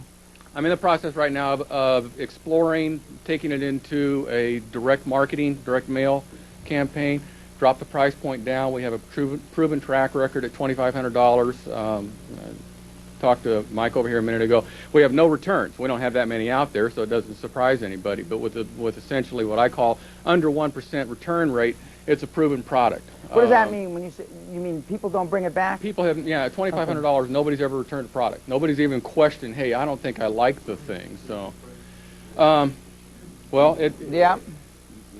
what I'm here for, is to get some ideas. Yeah, okay? well, that's the good one right there. Raise your prices. We've been trying to generate the capital to just kind of keep on working, and I've just had my nose buried in a computer. You can tell that once I get up and get started, I'm okay, but it just gets me nervous being in front of more than one person at a time.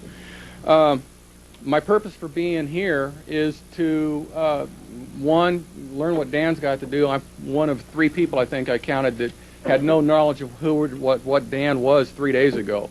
So I'm coming in kind of fresh. No idea what's going on. Ed? God, what is this? I thought everybody knew how important I was.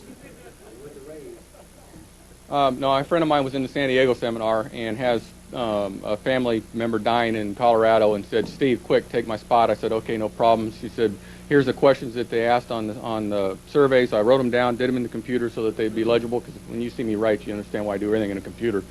And showed up, and hopefully it's going to be a good thing. My second reason is to gain some contacts with some people that, if they aren't already in Dan's level, that they are attempting to build that level. And because right now I hang around with doofuses, and I don't know how he knew it, but I go bowling on Tuesday nights. Jesus! God! Okay, I'm the doofus that does the bowling. Last year I made $7,000 in bowling. My first year out, I carried a 215 average. So that's high average. I get very focused. I get very focused when I start doing something, and I'm just now getting to the point where I realize that I need to attach the focus that I put in my sports into my business. And other than the fact that I know computers and software and how to talk to people, that's it. I need somebody that can, one, run the business for me. I need some marketing experience. I need a whole bunch of stuff, and hopefully I'm going to get some of that here. Okay, let me make some generic comments. Number one, either bowl all the time or don't bowl at all. That's number one. You know which one you ought to be doing. Okay. Number two, you're right. You got to blow out the doofuses. I mean, they're detrimental. They're debilitating. To your what if you really want what you aspire, what you've alluded to. Like for me, life's very simple. There's only 4 or 5 people that I talk to. I go out to dinner with. Hoffman's one of them, mainly because of his wife, not because of him. And I mean, and 2 or 3 others, and that's it. My life's very simple. My life is divided up into 3 sections: pro bono work, the companies that I control, kind of overseen, and they don't report to me on a day-to-day basis, and my speaking, public speaking, keynoting, and this kind of stuff. That's it. That's it. And everything revolves around, I like to play a lot of golf. You know, I like to do business deals with golf. On the golf course, when I go speak, I better be able to play golf, otherwise I don't go speak. I mean, but I'm coming from a different angle than most everybody else in this room. So I like deals in Orlando. I mean, because I can play golf. I mean, that's right. So, but I mean, you've got to categorize your priorities. You've got some expertise, and you're right to the gentleman over here. You've got to raise your prices on your deal and find out where the level that they stop wanting to buy it or they start returning it. You know, I've never had anybody. We used to have a money-back guarantee for the seminars. Nobody ever asked for the money, and so we used to give you a year free seminars on top of the seminars, and only 2 or 3 people would come. And I mean, we've charged as much as 10 grand for this seminar. And then we've marketed it from $89 or $119 or something to 10 grand. And we've had the same amount of people at night 119 is 10 grand. You know, so I mean, we're continuing to try to find out what the market is. And so I mean, but you've got to do some of that. We will discuss those kinds of marketing issues. And there's 2 or 3 people in the audience, I believe, at least so far, that probably have some expertise that could help you in that area. But you're right. Refocus from the bowling. Somebody's son in here, Whipples, you told me you were listening to one of my tapes and you were with your kid, your son, right? And you're on the way someplace and he bowled his highest game? Yeah. That's right. Well, that's supposedly my best that I've given in the last couple of years. Boy, I was fired up that day, but go ahead. And what happened? You listened to it? 640.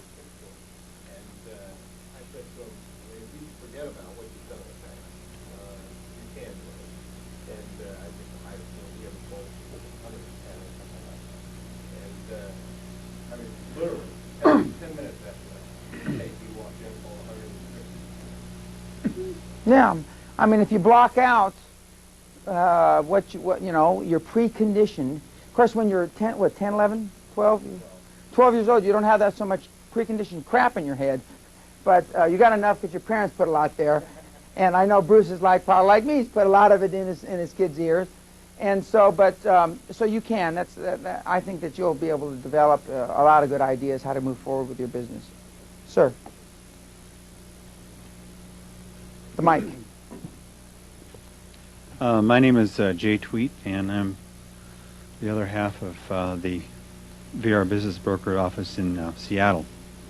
And we came down to take the seminar in San Diego, like my wife said, for a different reason than we're here today. Our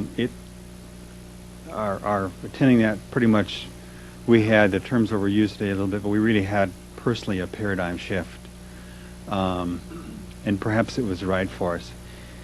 We got into, we started our business in 1982, and we bought a VR franchise, and we made a goal at that time. It was late in 82, and at one time VR had over 200 offices, or around 200, something like that, to be the #1 office in the country. We did that in 3 years from start. And one of the reasons I'm here today is because the goals we set, and maybe because of my preconditioning, and I was preconditioned better than a lot of people. I grew up in a family that owned a small business, 3rd generation. But nevertheless, I did set my goals too low. I reached most of them too quickly. And it was so easy to be the #1 office of the largest company in the United States selling businesses. You have no idea. Not only that, this year we're going to do it for the 5th time. And there's no challenge in it left for us. It's just, when I started this business, and I tell people this today, because it's true, I couldn't wait to go to bed at night so I could get up in the morning and go and do it. I was that excited. And I remember when I was recruiting people to be brokers, and I recruited at the time, I had been in sales myself for 2 or 3 years. I recruited people who've been in sales for 30 years.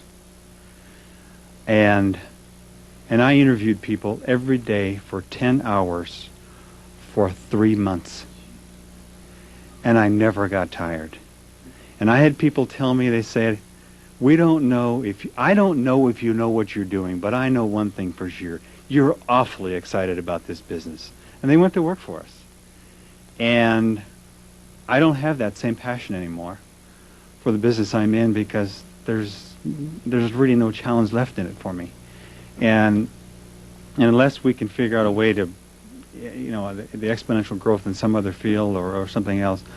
So what I saw in San Diego was the reason there's nothing left is because I haven't been a macro thinker. My wife and I are one of those people. We're very good at what we do, and there aren't many people in the United States, in or out of VR, that are better at this business than I am.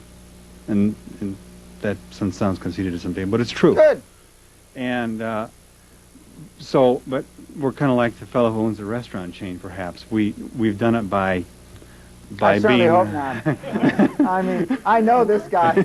I know this guy. and I realize that one of the things that either I have been unwilling to do or haven't figured out how to do is delegate.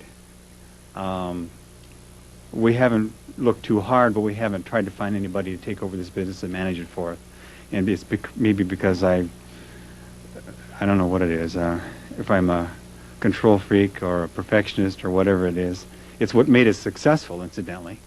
But they're not mutually exclusive. I mean, yeah. So anyway, it's a I understand dilemma. It's a dilemma. I understand exactly where you're coming from. When I walked away from Wall Street in the late 70s, it was a couple months before I would have been made partner at Bear Stearns, and non-Jewish people don't walk away from a partnership at Bear Stearns. It's unheard of. I'm the second most successful guy to come out of Bear Stearns. The KKR guys were the most successful, and there's 3 of them. I mean, KKR, Kravis, Kroll, and whatever the other guy's name was. And then I came out, and then several other big-time guys have come out of Bear Stearns. And I left because basically I figured out I was on Wall Street almost 10 years, and I made a lot of money. It wasn't that hard. It just wasn't. Once you got the shtick down, the line of BS, I mean, it wasn't that hard. Then I went into the energy business for almost 10 years, and I had the fastest growing energy company in the world 5 years in a row. I mean, and I was making more money than God, and everybody, I was, buying my wife, $1 million worth of jewelry on the come that I couldn't close a deal. You can't close that deal. I'd say, I'll buy my wife $1 million worth of jewelry just at Sotheby's to prove it. If I'm wrong, you can have the $1 million. I was so sure. I became bored. And that's where you are. And that's why I'm offering new challenges, as I believe you will, by the time Saturday afternoon rolls around, you'll figure out that either you've got to give the business, keep an equity portion, or sell the business, or do something with the business and do something else. And that's why I'm involved in manufacturing, in the textile business now, which I know nothing about either one. So I don't like to be bogged down with the facts when I'm in business. I didn't know anything about the oil business, and and that's my suggestion, or recommendation, and you'll hear more about it over the next couple of days. But you're satiated. You've had a lot of success. You can't go any further in your line of work. And so, I think that you're going to come away with the idea that you're going to have a complete paradigm shift, and you're going to be doing something else. And I'm sure that we'll give you the tools how to do it quicker. Although you did pretty damn quick, but I mean, how to do it quicker, but more importantly, bigger and quicker. Yeah, that's it. It wasn't big enough. And that's right. And when you set those goals, they seem, when Rick Scott set $20 billion back in '87, nobody even, I think the biggest company in healthcare at that time did about $2 billion. So it was 10 times the biggest one in the industry. He's doing 16, 17 billion this year. And now, I haven't talked to him in a long time, but I know he's sick to it, so probably blames me. I said, make it, because I always tell everybody, make it 10 times bigger. He said, I'll listen to you, Dan. Now look, I'm up Schitt's Creek now. I'm here. I'm 41 years old. So, I mean, you know, multiply whatever your goals are, multiply them by 10, add 3 or 4, 5 zeros. It's that simple. I mean, things happen. Momentum shifts. And when you think, when you're thinking positively, when you think that you cannot, you know, those 10 hours a day for 10 months, and I've experienced that. I know that. I used to close real estate. They used to bring them in 10, 12 hours a day, 7 days a week, and I just hammer these. I was going to say poor bastards, but that's not. I just hammer them. They'd bring them through, and every once in a while, when one wiggled off the hook from me, the salesman would hate me. How could you let this guy go? I had a $10,000 commission. I said, I didn't let him go. You know, what was I going to shoot the guy? You know, what was I going to choke him to death? So every once in a while, about a half a guy out of 10 got through me. And then the salesman would hate me. I'm not bringing you any more. Of course, I was the only closer in the company, so they had to bring them to me. I understand that, and it becomes too easy, and then it's not fun anymore. But we'll cure your fix, sir. My name is Dr. Wilford Lane, and I'm one of those disadvantaged individuals. I'm a clinical professor at Stanford University School of Medicine, and I run a residency program in foot and ankle surgery. We developed that from 1 resident to about 10 residents now. And I'm looking to do other things. And one of the things that my partner and I are doing is this week we're signing a contract with a division of Rick Scott's Columbia Healthcare. Ah! And what it is a situation where we provide a resident or a student into a health facility, such as a surgical center or a hospital, and to be taught by surgeons. In other words, we pay the surgeons a teaching stipend for taking on the resident or student for their case, that individual case. And we get our money from the surgical center or the hospital. And they benefit by it by having increased volume, because now the surgeons want to bring their cases to that hospital or surgical center because they're being paid a teaching stipend finally, which they've never been paid before. So this is a win-win-win situation. And when this works successfully at the Los Gatos Surgical Center, where we're doing it up north, we fully expect it'll expand through the Columbia system. So we're anticipating doing a big job with them. Well, that's great. So you're a surgeon? Yeah. Okay. Well, Rick, if this thing works, and I'm sure it does, I mean, Rick's the kind of guy that will, he won't have to do Lotus 1, 2, 3. I can assure you of that. If this deal looks hot, and it is hot, he'll blow through the whole system. And I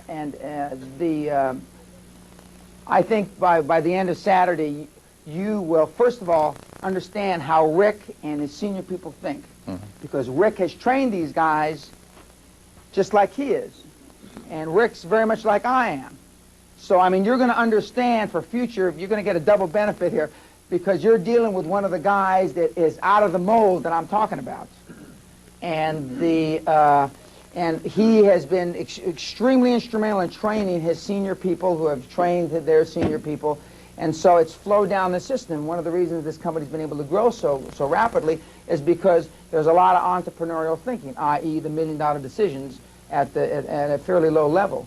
So you're going to get that benefit, so you're going to understand, and in my judgment, you're going to be able to negotiate better future deals because you're going to be thinking the same way they do, except you'll, unbeknownst to them, unless I call Rick, which I wouldn't do, but unbeknownst to them, you're going to know where they're coming from when you sit down with them. Boy, that's a big advantage, ladies and gentlemen. That's a big advantage. Secondarily, for physicians, you know, I always tell that engineers, accountants, and lawyers are the 3 toughest to make this quantum leap. And I always say doctors, physicians, not because they can't make the transition, but because they have what I call the Jesus Christ syndrome. You know, they have that life, death, I don't know what you call it. Walk on water. Walk on water. Yeah, that's exactly right. So they normally have, if they have a difficulty, it's because of that. But the thing that he has described, he's found the perfect market. I mean, the biggest in the industry. In addition to that, I'm writing some books in the healthcare industry, and we'll self-publish those. And then the third thing we're doing is in about 6 months, we're going to probably distribute medical equipment and supplies in the Middle East, which is a big market because they haven't had access to it. And I have a connection for that, so we'll probably be getting into that. So it's all health related as far as I'm concerned, because that's the area I'm have a strong suit in. Well, and the health industry is in chaos. I mean, there's a lot of things going on, big time. So he's in the right place at the right time. And ladies and gentlemen, I tell you, it's better to be lucky than smart. You know, where'd you go to medical school? Western Reserve in Cleveland. Okay, well, I was going to say, you know, we all assume that doctors are smart because of all the training. But they are. See, that Jesus Christ syndrome thing I was talking about a little earlier, but I mean, he's in the right place at the right time. And I mean, you know, I made my money in a down market. Some people say I don't know how to make money in an up market. We're finding out right now. But I mean... Interesting enough, a lot of physicians are very, very upset right now with the healthcare system because it's undergoing such a dramatic change that they are very concerned. Some of the ones that are older are retiring already to get out of it, and it's very problematic. And the people who are running it are people like Rick Scott's firms. That's who's running healthcare now.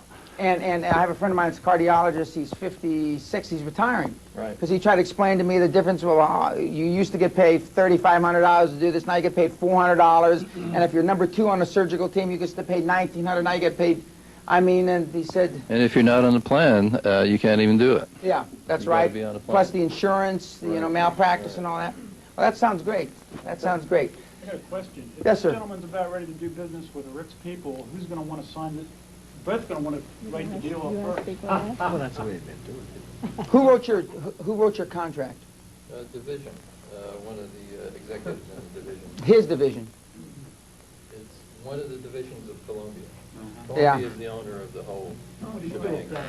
If I would do that, I'd come in, I'd say, Rick, we'll write it ourselves. Of course, he's the one that taught me this. I mean, yeah. Oh, you're talking about the contract? Yeah. We wrote it. Okay. Okay. Good. That's excellent. Yes, sir. Following on the comment, it's better to be lucky than smart, and your previous comment that every blind hog finds an acorn now and then. They do. My name is Mark Douglas, and I'm from Las Vegas, Nevada. I first attended your class October 6th, and during that class I asked you the 2 hottest industries, or the hottest industries currently, and you said healthcare and telecommunications. And just 2 days prior to October 6th, I'd met a man who was in healthcare, getting ready to take his company public on the East Coast, and we hit it off right away. And to make a long story short, I overnighted him a letter. The next day, he said he was having his board meeting in Lake Tahoe in Nevada, and I flew up on a Saturday and sat down and talked with him, and he said that I had to have 2 years of medical experience in order to market his products. He has a revolutionary product that's patented. It's also in Columbia's system, and the sales can't keep up with, or production can't keep up with sales.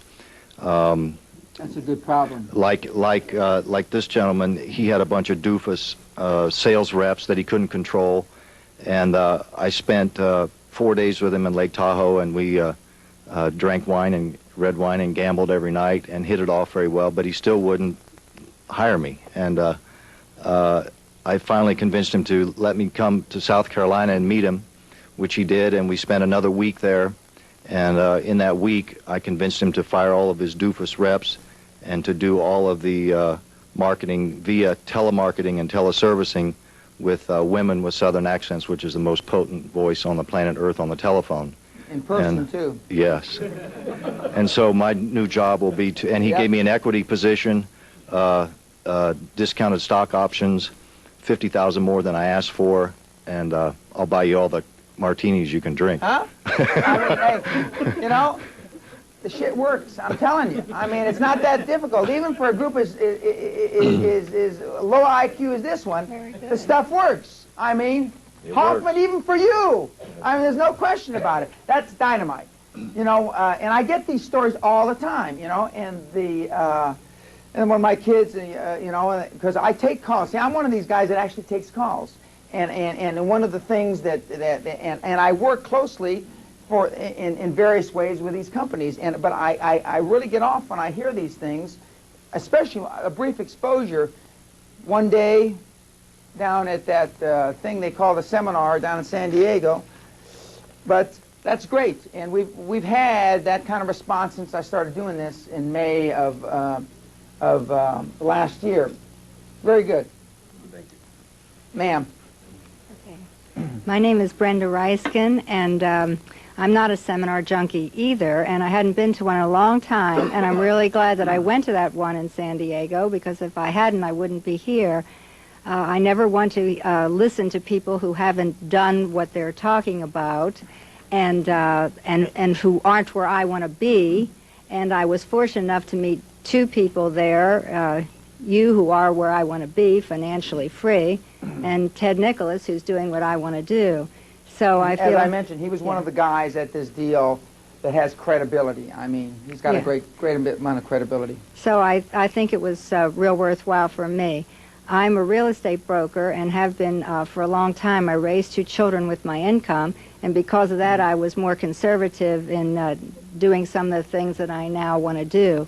And I found that in this conference there are many people who are where I am, who have been where I've been, and so a lot of things have been covered.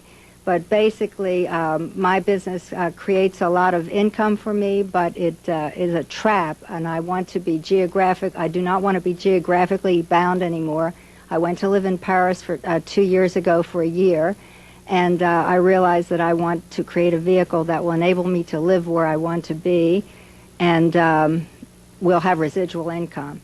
So I'm on the path now. I know what I want to do, and if this conference delivers what you have promised it will deliver, I will have the tools to do it. Well, I mean, there's no question about that. The only question is whether you'll use the tools.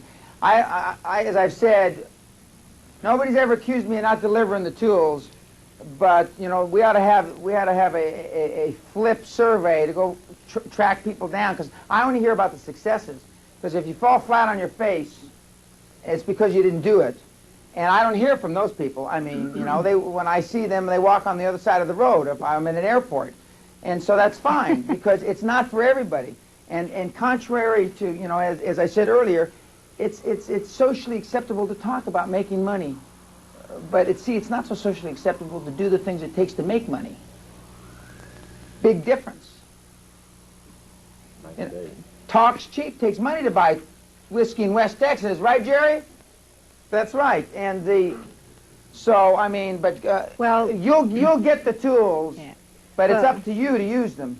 Well, I paid the price to get where I was in my last profession, and now I'm willing to pay the price again, and that's why I made the effort to come here. Absolutely. So, thank you very much, and sir.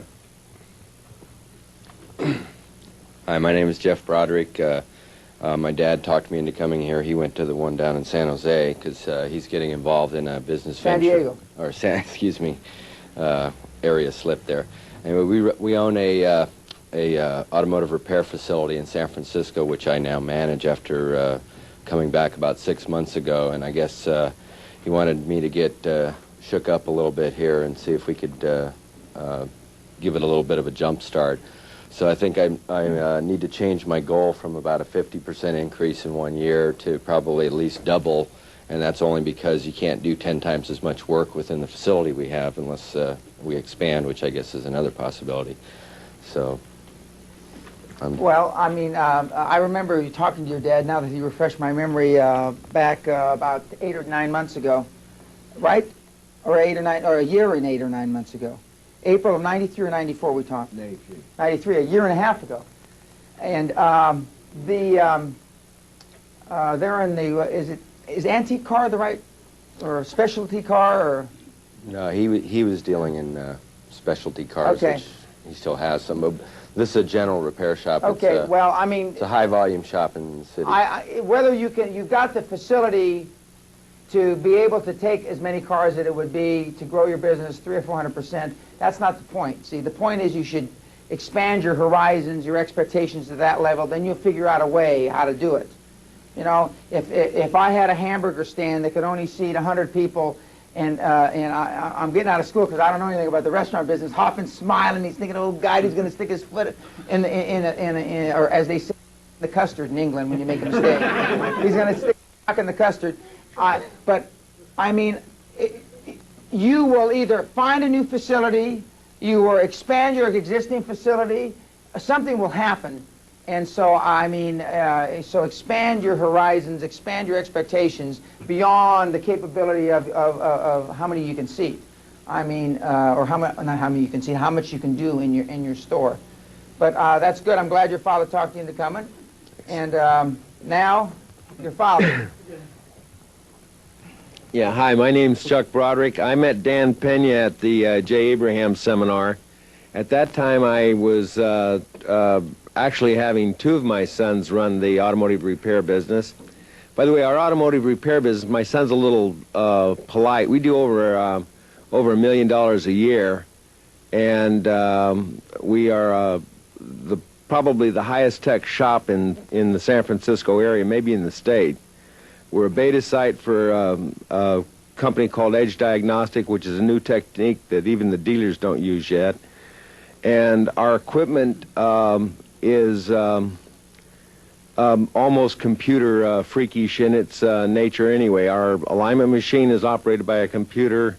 We have computer information retrieval systems on the major automotive manufacturers. We have TSB, or technical service bulletins, sometimes before the dealers do, and that stuff's changed quarterly. We have an informational retrieval service that we subscribe to, that if one of our master techs, which my son is too, they're certified in all 8 areas of mechanical repair, if they don't know something, they've got about 17 of those guys that work in Minnesota that have about 70 yards of CD-ROM material. So we're not just a little store, we're a big store, and we do a lot of business. And about 2 years ago, I decided to get out of it and turn over the kids. And when I went to J. Abraham's program, I was trying to do a unique thing. I was trying to multi-level cars called dream cars. And one of the reasons was I didn't have any place to put them anymore. I had about 30 or 40 cars, ranging in from a 32 Chevrolet to a couple of Lincolns. I've got 9 Cadillac convertibles, and I had a bunch of other cars. And so I thought, well, a good way to get rid of these cars would probably be to get some people interested in them. Well, I got out of dream cars just as soon as I got in it when I went to J. Abraham's program, because there were about, 2,000 people there? And not one person... About 500 or 600, yeah. Well, there were a lot of people there, and not one person, after I stood up and said what I did, and then that I had these great cars and so forth, not one single person came up and asked me a single question about the car. So I thought, well, I don't think I want to be in this business anymore. I'll just, get rid of my cars and keep the good ones for myself. And so I got out of that business. And at that time, I owned a 4,400 square foot house in a nice part of San Francisco. I have a ranch in Kenwood, which is in Sonoma County. I have a place in Tahoe. And so I've done pretty well in the automotive field. And it was time to, turn it over to the kids and see what happened. And so I went, and in the early 80s, I did some consulting work. In the automotive field, my average upturn in business was a 300% increase that was our minimum increase when I did consulting work. Nothing fantastic, it's just all simple, basic stuff, like take care of the customer, have clean restrooms, have clean floors, don't dirty up the customer's cars and stuff like that. And some very basic technical stuff, and sometimes some equipment improvement and training was involved. I'm also a seminar junkie. I have a 650 square foot office at my ranch, and I've got a closet about from here to the door that holds about 21 cabinets. I never throw anything away. And so I found out, though, during the automotive field days that I wasn't a real good trainer. We had a shop that had been in business for 33 years named Spike's Auto Body in San Francisco. We moved it to bigger quarters, to a 12,500 square foot shop that had been closed for about 4 months. And the first month we beat his all-time record of automotive repair, body and paint by $1,000. We did 51,000. And I stayed there until August 31st. And in August, the month of August, we did 94,000. So, you know, my percentages dropped a little bit, but wasn't too bad. I guess I consider that a zero startup. But I have a friend named Joe Sanfilippo who went with me to the October 6th, October 6th Dan Pena thing. He owns a company called Franchise Works.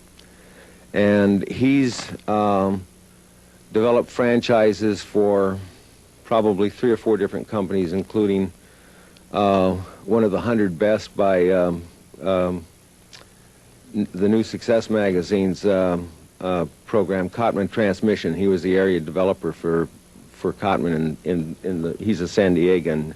Is that what you call San Diego people? He's from San Diego. And in the course of the many trips that I've come up here, I've been impressed by a company called Baltimore Bagels. And we were looking around at Baltimore Bagels, and they don't sell franchises. And they have another company that makes Baltimore Bagels look like they aren't in the bagel business in San Francisco called Noah's. In Noah's on Sunday and Chestnut Street location, here's a company that went from 3 locations in February of '93 to 21 units now. The bagel business is coming into vogue. And they don't sell franchises either. Bagels you like to eat? Yeah, bagels like cement donuts. Okay. So, he was talking about KKR. KKR bought a company, and I think it was the start of their end, called RJR Nabisco. And RJR Nabisco had a company called Skolnick's Bagels that they spun off. And it just kind of sat around since, when was that, 88, Dan? 88, yes. Yeah, 89. all right, well, 88, 89, it sat around. They had something like about 28 stores. And I think they dropped down to about 13 or 14. And they called themselves bagel bakeries, bagel bakery restaurants. And Joe went back and talked to their, I guess it was their president at that time, and wound up buying California. And so he's hitting on me. He says, you know, Chuck, you've been doing consulting all your life. And he said, he said, you've been doing franchising all your life. You call it consulting or giving people information. And you've never really been paid for it. And my fees as a consultant when I was doing it with the 300% increases was about $10,000 for a week, about 13 years ago. But after you give somebody information, they don't understand that that's just a partial portion of it. That's why Dan says when you come back to his seminar, you get more than you got the last time, because he changes the material, and when you hear things more than once, well, it sometimes stays with you. So we started off with a Skolnick's, I guess they call it a master franchise, or Joe bought California. And he came after me, and I said, I don't know if I want to be in the franchise business. I said, I think I'm about ready to, head to another country and play with Claire more than I have been, because I've been following And Claire Dan, is? my wife. Okay. I assumed it wasn't your son sitting there, but I wasn't sure. No, his name is Susan. Anyway, that didn't work out, and I tricked Claire into letting me go on another program, so we were going to go into the Skolnick's bagel bakery business. And we sold 8 franchises in Southern California, and I bought the San Francisco area, which 5 Bay Area counties includes about 13.5 million people. And about 2 weeks ago, Joe called me up and he said, hey, Chuck, he says, we're pulling away from Skolnick's. He says, these guys haven't contributed anything. he says, we've done all of the new designs, and we've worked out the the demographical studies and so forth, and they haven't helped us at all. So I said, well, I think about it overnight. He says, no. He said, my mind's made up, but I'll call you back tomorrow with a positive decision. So once again, Joe practiced what Dan said you should do. And now we're in a company called Golden Bagels. 2 days later, the current CEO, a guy by the name of Jerry Grizzle, who's a general in the reserves, resigned. And a guy by the name of Williams came back, and the FEC is investigating him for stock manipulation and stuff like that. So anyway, we have a whole brand new company, and I'm a part of that. And it looks like it's going to be exciting. We intend to open one store in the next 6 months, 10 stores in the next, in my area. Joe's already got 8 open or sold here, and about 15 deals cooking. I've got 5 deals cooking. We will open a store in the next 6 months, 10 in a year, and we'll develop our area in 3.5 to 5 years, which should be 50 to 80 stores in the 5 area counties that I'm involved with. And then Joe's starting to call me the director of training, so I guess I've got something to look forward in that regard. And so from dream cars to consulting to bagels. Oh, by the way, the bagel business was considered an ethnic business until about 5 years ago. You couldn't even get a bagel recipe in old New York unless you were the friend, relative, nephew, or something of a bagel bakery. And they kept it a very closely guarded secret. And the bagel bakers are so good that they can tell how much yeast you used in it, what kind of flour you used, and sometimes it's rumored by the Bagel Bible that they could even tell who baked the bagels. They don't, bagels, by the way, just for if you're interested, bagels are kettled, which are boiled, and then they're baked. And by the way, they're nutritious, they're healthy, no fat, yeah. And that's where we're going. By the way, I challenged Dan. I said he made a mistake, and he looked at me. It's the first time I saw him startled since I've watched him. But and I said he keeps saying something that's wrong, because he says practice makes perfect, and I'd like to challenge him on that. Practice makes permanent. Perfect practice makes perfect. He's right. Perfect practice does make Okay. perfect. Okay. He's all right, and then the other thing that after my 20,000 mistakes I've made in my business career. Okay, now the other thing that I wanted to say is that this is a compliment to Dan, because I was told one time that the only way that you're going to change your habits, these habits, thoughts, and friends that we have that mess us up, the only way that you're going to change those if you have a significant emotional experience. And I think we'll all agree that Dan is definitely a significant emotional experience. Thank you. Thank you. He made an interesting point, and there's another area that's got chaos that I haven't mentioned yet, but chaos exists around large acquisition fallout. KKR and Nabisco is a perfect example, but large acquisition fallout. It's normally because when these big acquisitions are made, they're normally going to knock off businesses to pay down debt. That's a good, and there's a lot of chaos because who cares about this division, that company, but it's not ours. It's a good place if they've got a company that you're interested in, or even if you're not interested in, if you can buy it right. So that's another area that chaos exists around. And this is a good example because I remember having this talk about his dream cars, and he took that information from this J. Abraham seminar that basically nobody was interested, and he transitioned back into something that he did well, that exposed him to some frogs, because you can't do consulting without seeing a lot of frogs, kissing a lot of warts. And by the way, toads have warts. Somebody corrected me a couple of months ago. But anyway, I still say frogs. Anyway, because a frog, you kiss it, turns into a prince or a princess or some fabled story. And so he essentially, in many ways, in many respects, did what we've been alluding to all day and what we're going to talk about the next couple of days. And this is an important point. Chaos exists around large acquisition fallout.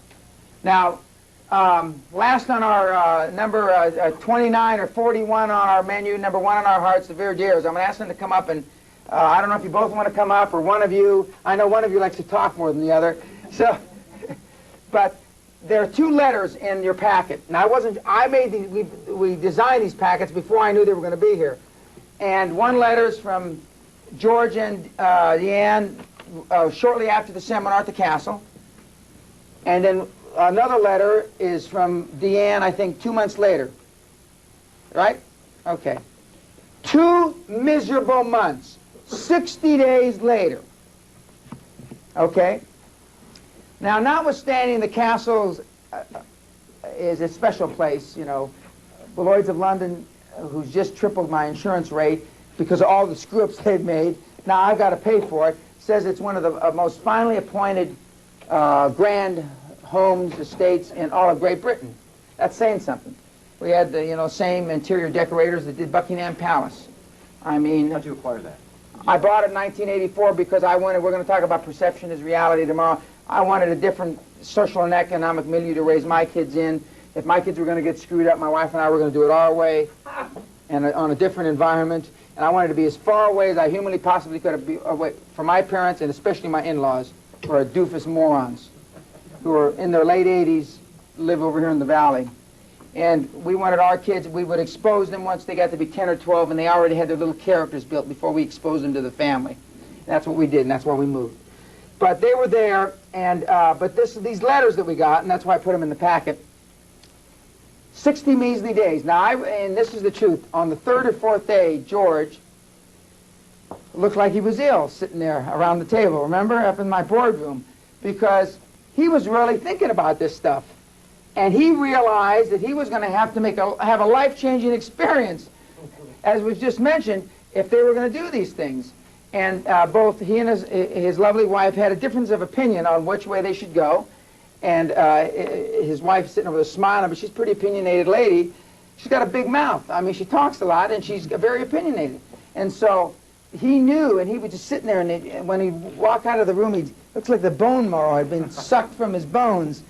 And I mean, because I really, at the castle, we really go into a lot more detail. You're going to get a lot here in the next 2 days after today. But I mean, we really go through your company and what you do, and your brother-in-law, the miserable brother-in-law you ought to blow out. And I mean, we go through all the detail. And George was mentally, I imagine, he can talk for himself when he gets up here, he was going through all those machinations, all the things. Well, they went on a driving trip across the country, and I used to tease them. Here's Mr. and Mrs. Doofus with their little doofus kids in the back, and they're driving in their big van or something across the country, and they did. And they were in touch with their office, and they were making changes, and they hired a lady to basically, that has already worked at a company that won from zero to a lot of money. And and when you hear them talk, they had an opportunity to build their business geometrically once they could get over the emotional hurdle of having to make some changes. So if you both want to come up, or one of you, or both of you, it doesn't make any difference to me. Huh? Okay, come on up. They are from Baltimore, and when I gave a seminar out there, they were kind enough, they allowed me to stay at their home. And they've heard me speak a number of times. And they're here on business. And good to see you. Good to see you. Good to see you. Okay. Why don't you go? Where are you from? Well, we left Baltimore this morning. We're closer to Washington. Okay, well, it's all the same to me. Okay, go ahead. You start and then I'll correct. They need a mic. Oh, mic, the mic. Where's the mic?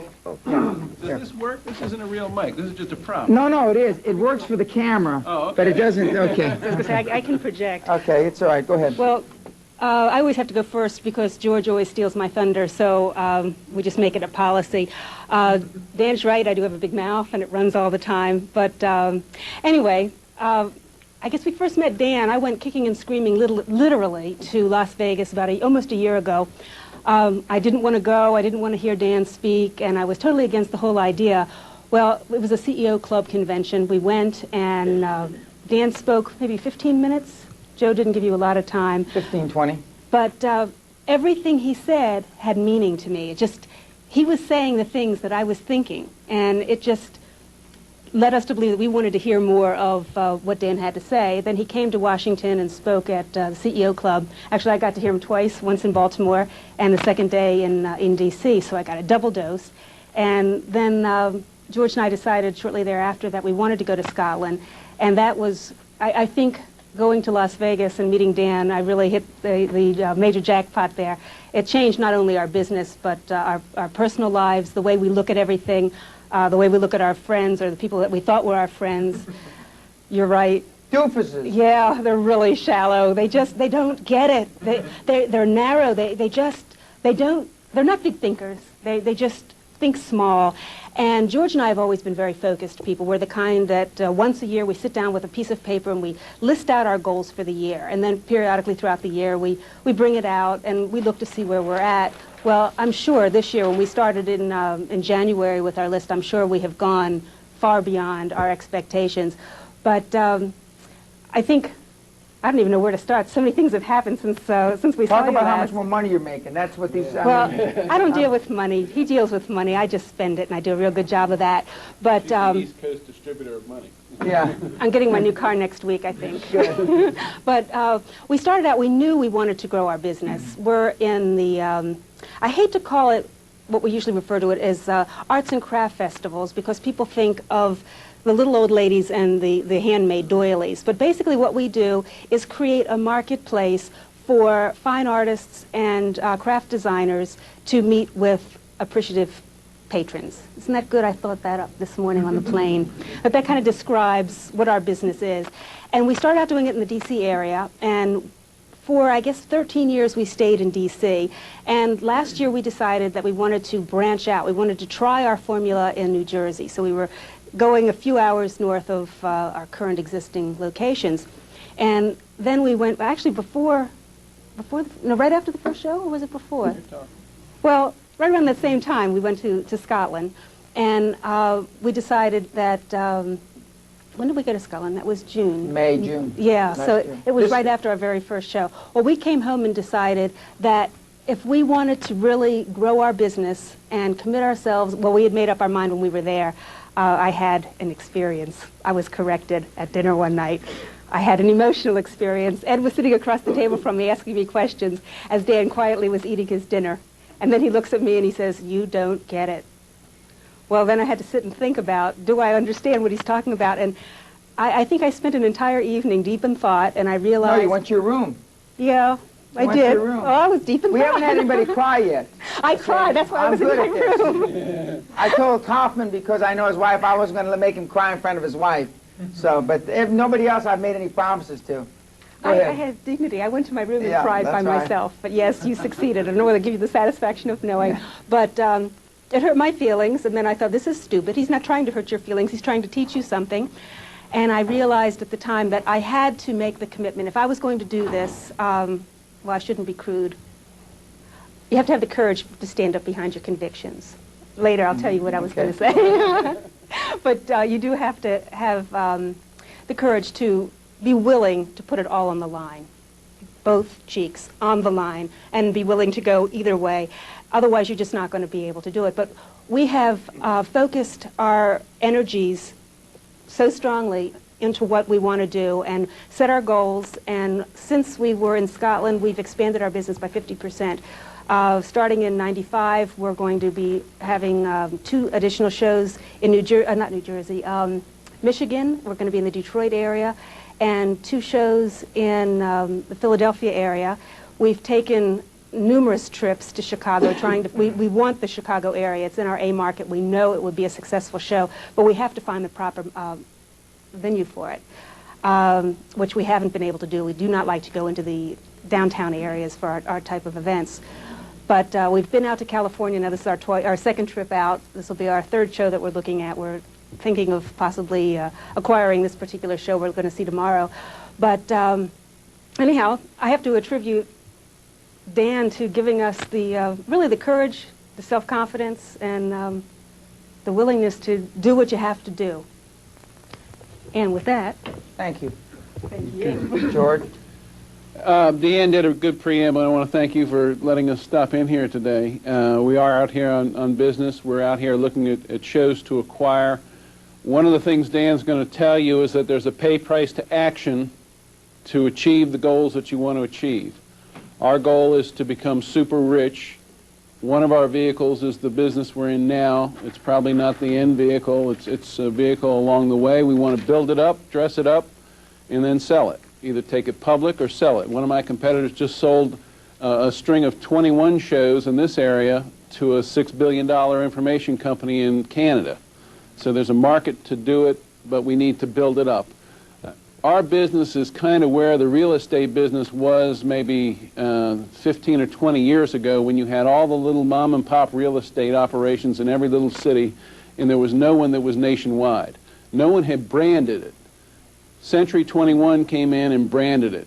Better Homes and Gardens, I think, came in behind them and did the same type of thing.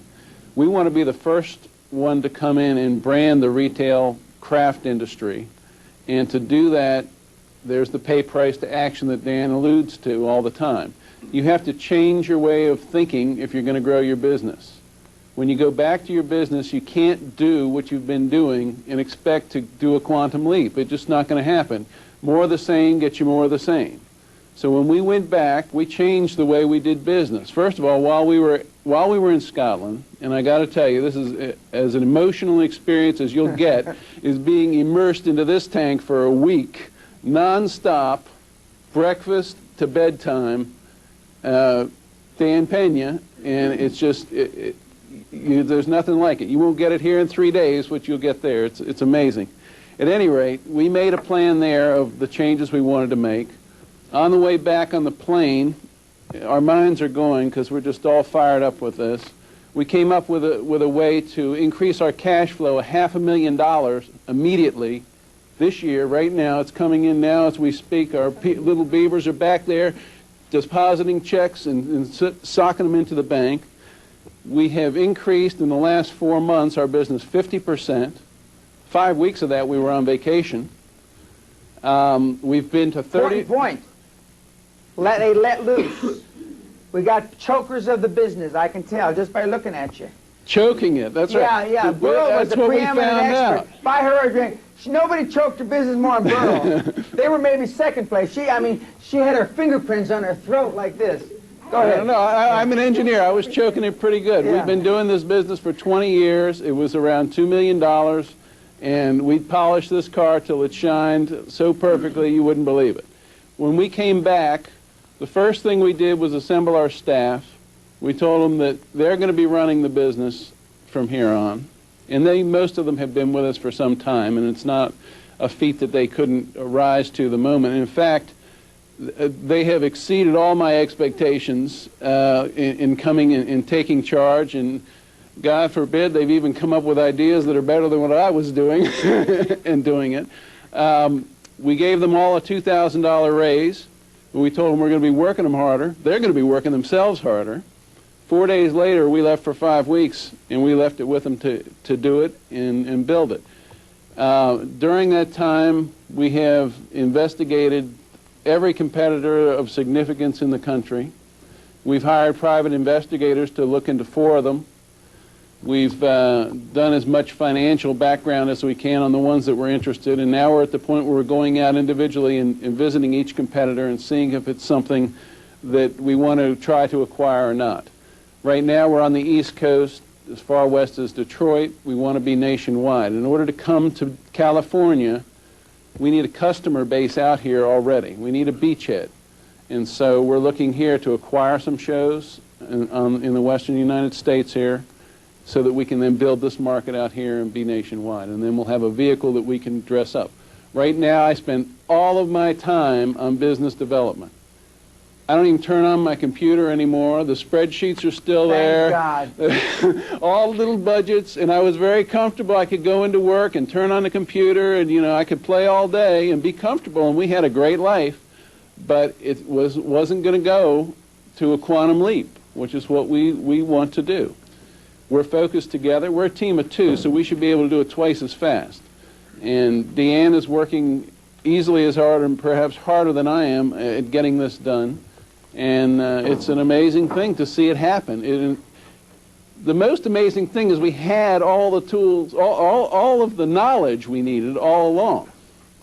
What we needed is to be able to believe in ourselves, to believe in our staff and let them go, release their brakes, to keep focused. We are focused every hour of every day on what we need to be doing to achieve our goals. We know exactly what our goals are, and we're focused every hour of every day. I don't watch the news.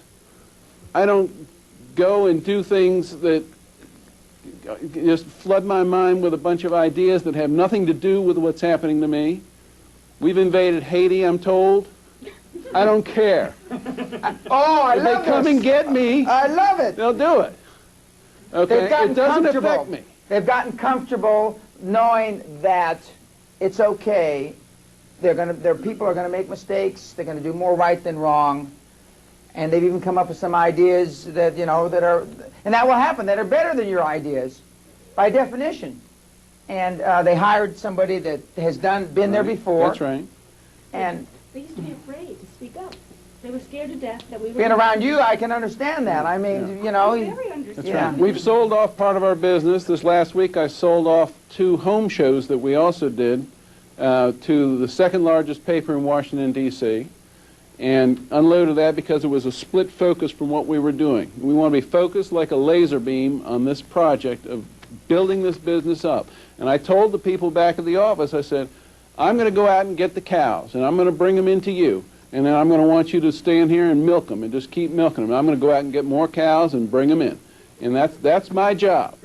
It's completely different from what I was doing before. Deanne's job is to fill the shows with the customers. She deals with almost 3,000 customers on a promotional basis. What we are really is promoters. Have you seen the movie Field of Dreams? If you build it, they will come. Well, that's what we do. We create an idea, a show somewhere. We convince all of the artisans that this is going to be the greatest show on earth. Come in and be a part of it. If they all believe it and come, then it is. And then we got something to go out and sell. And so we're promoters like a prize fighter promoter or the circus promoter or the guy who runs the Rolling Stones and gets them. We want to brand it like the circus is branded with the greatest show on earth and all of the others. And that's what will make its equity value jump up. Right now, as long as it's just a little individual string of shows, it's not worth a lot. But once it's branded, and it's the first one in the nation to be seen nationally as a brand, its value jumps like this. And that's where the quantum leap comes for us, is selling it once we get pumping that. it up like a once show we dog get and that. then dumping it. Right. Well, one of the things that we talked about was acquiring other shows, which they heretofore hadn't seriously considered, and now I'm glad to hear that they have considered it, and they've gotten comfortable with the idea of super success. Being in the promotions business, banks don't like to lend you money on things that don't exist, and we have a lot of customers, as I said. A lot of our patrons are loyal patrons, and we contacted an SEC or former SEC lawyer that we know, Carl Duncan, that you know. And we've got a system ready to put into place when we need it to issue royalty bonds that will give someone a good return on their money and a share of the profits in the first 5 years on a new shows that we would acquire.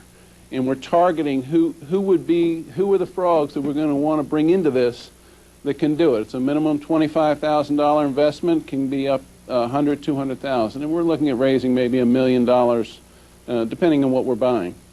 So we've got a vehicle ready to do that as well. I lined up a lawyer who works for the Halfs. I don't know if you follow the ins and outs of what's happening in the papers with the Halfs, but this is a family that's kind of self-destructing because they became super wealthy, and they had a lawyer that did all of their real estate deals in Washington for Crown Books and Dart Drug, and actually all over the country. They're nationwide now. And this guy is great on deals. He won't come in and scotch a deal like a lot of lawyers come in and they'll ruin your deal.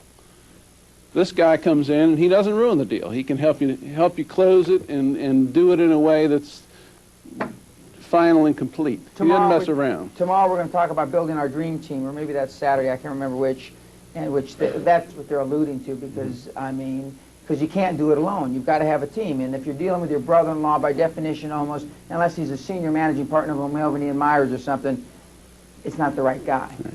If you're dealing with any relative, almost anybody you went to school with, anybody that's your neighbor, almost categorically, I can guarantee it's the wrong guy or gal. I can say that, and I've been wrong so few times, you can't count them on 2 fingers. And if it's your kid, unless he went to Stanford or Harvard, maybe, better Stanford, I mean, forget it. I mean, it doesn't happen. Yet I come in and see these businesses, and they're running. The doofus has his doofus daughter running, or his doofus nephew, and I mean, it's just unbelievable. And they wonder why the business is falling in with a tidy bowl man. I can't begin to tell you how good this makes me feel, because I know it works. You know, it works so easy for me. I got bored with it. I retired when I was 39 years old. We're going to talk about that tomorrow. 39. Then I came back to work because my partner dropped dead on me, inconvenienced the hell out of me by dropping dead. I had to come back to work, stayed at work 3.5 years. Then the shareholders retired me.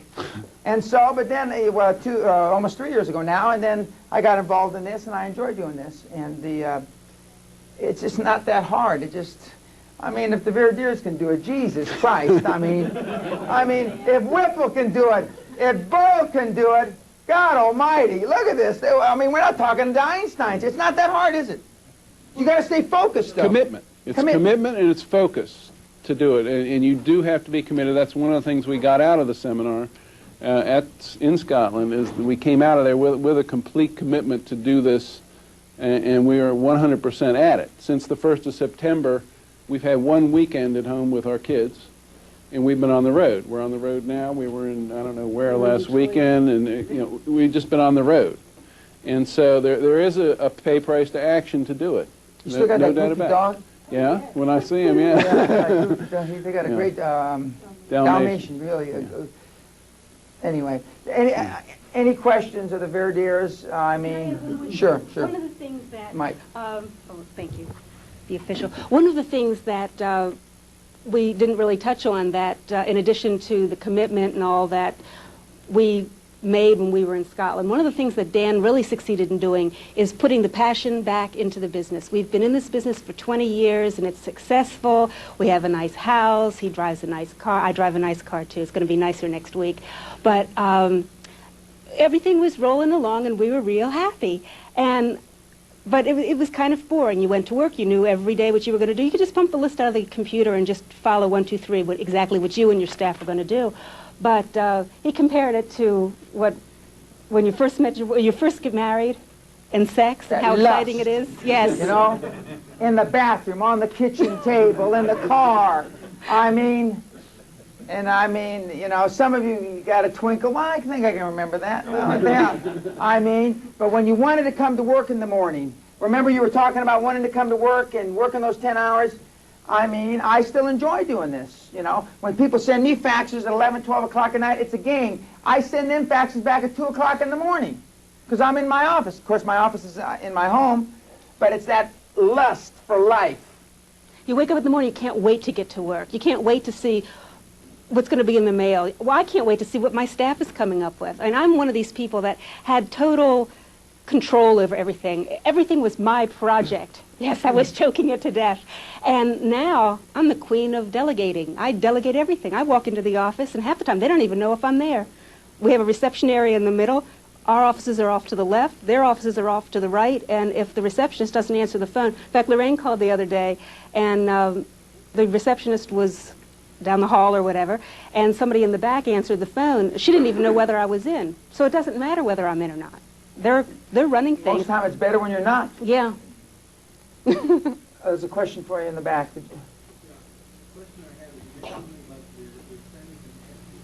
Yes.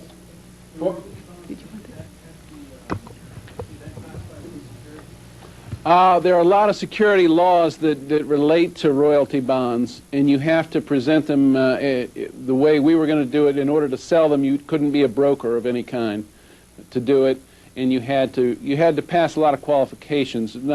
It's not laborious, but you have to do it in a certain way so that you're not violating SEC laws. And former SEC attorney is a great guy to set you up with the paperwork you need so that it files.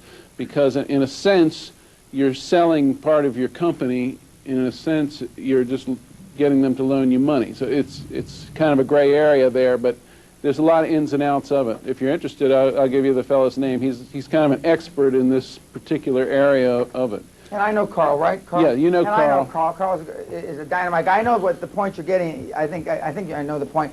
They are, I believe, you have to. It's a private placement. They're going to be. It's going to be considered a. You have to be a Class A investor, net worth of such and such, income of such and such. Yeah, if you have a net worth of over $1 million, then you can invest whatever, and you can have as many of those as you want. You can have only a limited number of people that are net worth under $1 million. Under 31. But it includes their residents as well. Yeah. Yes. George and Dan, I've got 2 questions about the practical side of your business. First is, how do you go about finding artists to do this, and thereby ensuring the customer, the stream of customers? The stream of customers is part of what we've been working a lot on. We've spent a lot of time talking to our customers. We have a customer base now, prospect list of maybe 8,000 or 9,000 that we know of in the country that are on our list. We deal directly with probably 2,000 or 3,000 of those in the course of a year. And part of our due diligence this fall was to get in with the customers and find out how far are they willing to go. Because the mentality of the individual artisan is very small. They haven't taken a quantum leap. You know, they do their paintings or their pottery, and they can figure, you know, where am I going to do shows? For most of them, it's a long day's drive is the limit. And I quantified it this fall. It's 450 miles. So I've got now 17 markets I want to be in. I drew a 450-mile radius circle around every market. I got it up on my wall to inspire me. Every day I look at this. And that's where I see. If I want to put a show, I can look at my list of prospects and see how many I've got in that area. That's why I know when I come out here to California, I've got to buy a show to start where I get an existing base of not only the artisans, but an existing base of patrons. You put a show someplace the artists just are drawn to it, they go automatically, and the rest is easier? They go because of us. That, they know we're going to bring the people in to see them and to buy. We've been delivering the money, the sales to them, and that's why they come. We have to constantly be promoting it. And we do go to the shows and promote it. I mean, as far as being at the shows, we're still there. We won't always be there, but right now, as we're growing the new markets, we're there, and we're hustling enough customers. Every customer, one of the things in Dan's worksheets that we did before we went to the castle, and you may have had it here, I don't know, was to figure out what is the lifetime value of a customer. One of the most interesting things I'd ever done. What's the lifetime value? How much money over a period of your relationship with a customer will it be? Now, keep in mind, our customers are artists, individual artisans. They're not wealthy people. It's not selling oil. It's not huge mega bucks. One customer in a lifetime relationship with us is worth anywhere from $50,000 to $80,000. Now, we deal this year. We'll have 4,000 booths and 2,000 or 3,000 customers. So it can build up as we go national. It builds up quite quickly. But we've been going around, in addition to checking out our competition, we're building up more customer prospects as we go around the country. Tomorrow we'll go through this show. Anybody we see that's good, they're on our list. And, you know, at $50,000 a whack's not bad. Where does your income come from? Strictly from your artists or other sources? No, this is an interesting business. It comes from everybody. We get money from the artisans who pay to be in the show.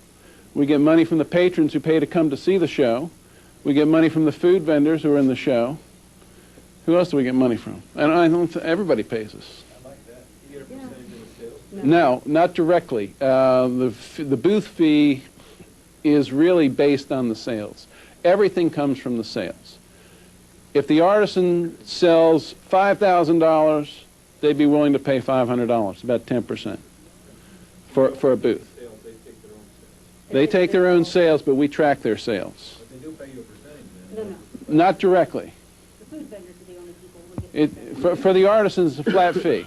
They rent a booth, it's $400, $500. But we track the sales. If the sales went up to $10,000 a booth, guess what's going to happen to the booth fee? It comes right How up. do you track that? We do an anonymous survey with them at the close of every show. I send people out to every booth with a card, and they check off their category and tell us what their sales were, retail and wholesale. And why, you might ask, do they bother to tell us what their sales are? We come back to them with a survey report that week following the show that breaks it down by category and gives the average retail, average wholesale sales by category, and then overall for the show. And thereby they know how they did it in comparison to everyone else. And just like everyone in business, they're curious what everybody else is doing. So they turn it in. We get anywhere from 70 to 85% return on those survey cards. And the numbers, however accurate, my belief is that they're low because they don't include a lot of the sales that are done right after the show, which there's a lot. But whether they're low or they're high or they're inaccurate, they are at least consistently inaccurate from show to show to show.